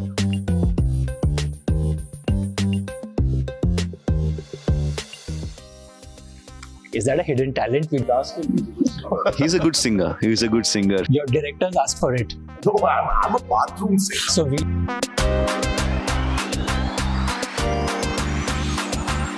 He updates me on a day-to-day what's happening. Charan, did you hear this? And I am updated by my team. So it's nice to have somebody. Otherwise, half the things about myself which has come out or about my family or something, he used to update me the first thing in the morning and then I go through everything. It's nice to have somebody so updated. Впевнений, ви розумієте, що переговори не є простими і приємними, але вони... The face of Ukrainian resistance, Volodymyr Zelenskyy, has once again appealed for peace, but this time to also talk about renewing territorial integrity and fairness for Ukraine. Will there be a breakthrough this time at least? Well, this isn't the first peace talk between Russia and Ukraine. The first peace talk was held on the 28th of February on the fourth day of the Russian invasion. Officials from Ukraine and Russia met at Belarus and it ended without any resolution. Ukraine demanded an immediate ceasefire and withdrawal of Russian troops. The first peace talk lasted for about 5 hours. The second round of talks took place in Brest on the border of Poland on the 3rd of March. The talk was somewhat successful as humanitarian corridor was organized for civilians to flee the war-torn Kharkiv, Mariupol and the capital Kyiv. However, there was no ceasefire from Russia. Zelenskyy around the same time also asked Putin to sit down and negotiate. But Putin insisted otherwise, that is, to continue the demilitarization and neutrality of Ukraine. Then the third round of talks took place on the 7th of March amid accusations of Russia not keeping up with their end of the bargain, as Ukraine's foreign ministry said that Russian shelling was preventing evacuation of civilians. Ahead of third round of peace talks, Kremlin claimed that Russia wants Ukraine to meet a list of conditions. Spokesman Dmitry Peskov said that Russia will halt operations if at all, number one, Ukraine stopped fighting, number two, amended its constitution to declare neutrality, and number three, recognize Crimea as Russian territory, number four, recognize the independence of two disputed regions held by Russian-backed separatists. Virtually, this peace talk failed.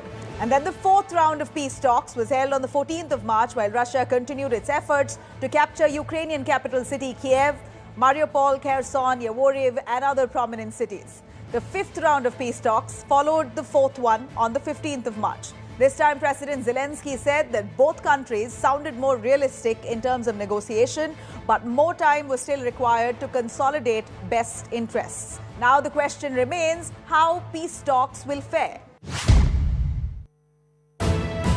You are what?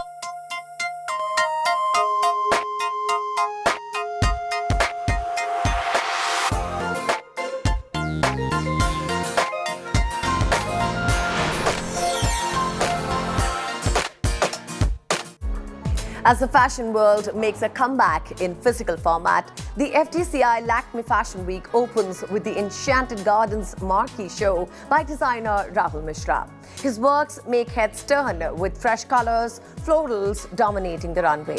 My colleague Chetty Narula with the details here.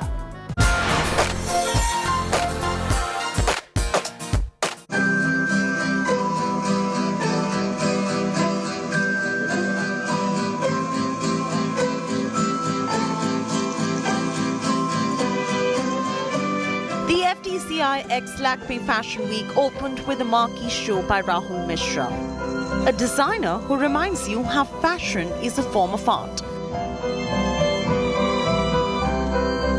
The couture stood true to its theme, the Enchanted Garden.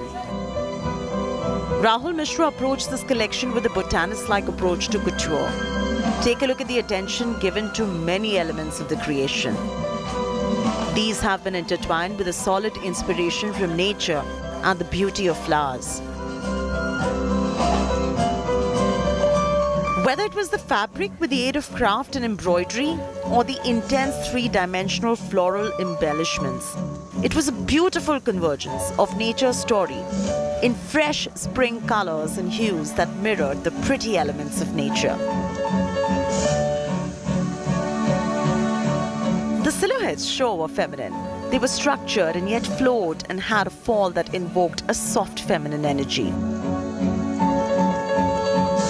Fashion has moved away from stereotypes, and that was conspicuous in the diversity of the models who walked the ramp. This collection saw the same level of expertise with Garden of Midnilla Magnificia, Queen Crepe Myrtle,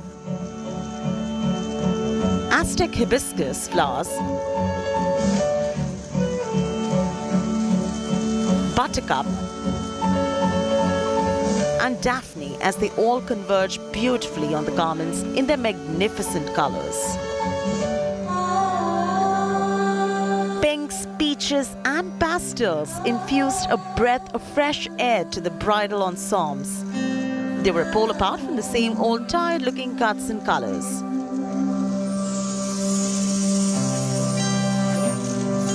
With this curtain raiser, the fashion world is bracing itself to a week full of headliners like Shantanu Nikhil, J.J. Valaya, Manish Malhotra, and many other top designers. Fashion weeks are truly back in a physical format after going digital and even phygital in the pandemic.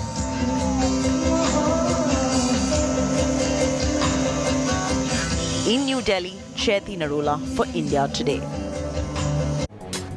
Two different leaders with two different ideologies.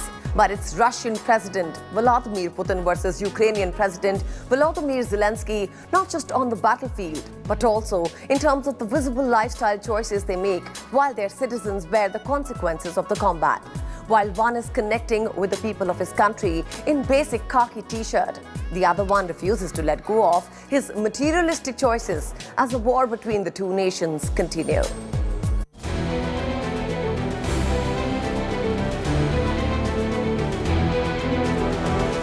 War, politics and fashion. Yes, it's Russian President Vladimir Putin versus Ukrainian President Volodymyr Zelenskyy. Not just on the battlefield, where two nations are in the midst of a full-blown conflict combined with diplomacy, but also in terms of the visible lifestyle choices they make while their citizens bear the consequences of the combat. And during a crisis like this, what connects a leader the most to his people is the kind of attire they wear. An attire that makes them feel they're not alone in this battle to protect the sovereignty and retain freedom. President Zelenskyy won 1 million hearts for the same, as he gracefully opted out of his diplomatic navy suit and has been wearing basic khaki t-shirts ever since the Russian troops invaded Ukraine. His t-shirts aren't just ordinary, but in fact hold a deeper meaning. Rather, a symbol of solidarity, and the cross embroidered on them is for his country's brave soldiers. That's not all. His simplistic, yet the most relatable and accessible garment at this time of crisis created a new fan base for him across the world. Netizens came out in support of Zelenskyy when one of the American lawmakers, Peter Schiff, right after his video conference with him, took to social media and wrote, "I understand times are hard, but doesn't the president own a suit?" While this was about the humblest president whose only motive is to stand in solidarity with the people of his country. His Russian counterpart, Vladimir Putin, also currently the reason behind the distress around the world, including the citizens of his own country, on the other hand, is known for his elaborate lifestyle. From designer high-end branded clothes to luxury watches, he has it all and unapologetically flaunts them too. In fact, recently, while addressing a pro-war rally, he wore a puffer jacket worth 25 times the average monthly salary of people in Russia. What's more, he paired the $14,000 Loro Piana coat with a $3,000 roll-neck jumper from an Italian brand, Kyiv. His super expensive choice of clothing for a public appearance during a crisis like this leaned more on the masculine side of the fashion spectrum. And this, of course, not only led to criticism but also highlighted his insensitivity furthermore, as his citizens in Russia stand in long queues outside grocery stores for basic necessities. So yes, while there may be spectrums Putin and Zelenskyy don't align with, but their choice of attire is surely one of them that's hard to miss. Entertainment Bureau, India Today. And that's all we could pack in the show today. So till next time, thanks for watching and goodbye.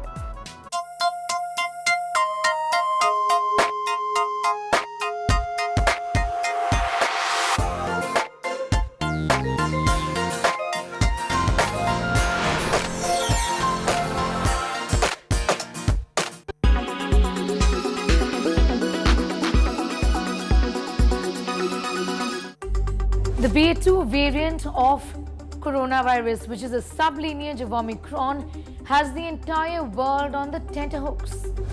Look at the data. China has imposed a lockdown several times in the past. The latest one is in Shenyang, which is an industrial town of 9 million people. COVID-19 cases have more than doubled in South Korea and Vietnam since March 2022. The WHO says that there has been a 7% increase in the last 1 week in COVID-19 cases, and Asia and Europe is actually leading the surge. The reason, mostly, is BA.2. What then is BA.2? BA.1 and BA.2 are sublineages of Omicron variant. BA.2 is now implicated in surges in some of the European nations and also in Hong Kong. India had mostly BA.1 and then we also had BA.2. And is BA.2 more transmissible or is it more dangerous? The WHO says that BA.2 has a rather big growth advantage over BA.1, which also is a sublineage of Omicron. However, the WHO says that it is unclear or rather unlikely at this point in time to say conclusively that BA.2 causes more severe infection than any other sublineage of Omicron or than Omicron itself. It is among the 4 sublineages of Omicron, which is being tracked very closely by the World Health Organization. The WHO says it is tracking several sublineages of COVID variant Omicron, including BA.1, BA.1.1, BA.2 and BA.3 and BA.2.2. Meanwhile, Delta Cron, which is a recombinant variant and is a mixture of Delta and Omicron, is being seen in countries like Israel, Cyprus and France. Countries are seeing a surge in cases for different reasons, say experts. Older people in Hong Kong have low vaccination rates, and unfortunately, death rates were high in that age segment.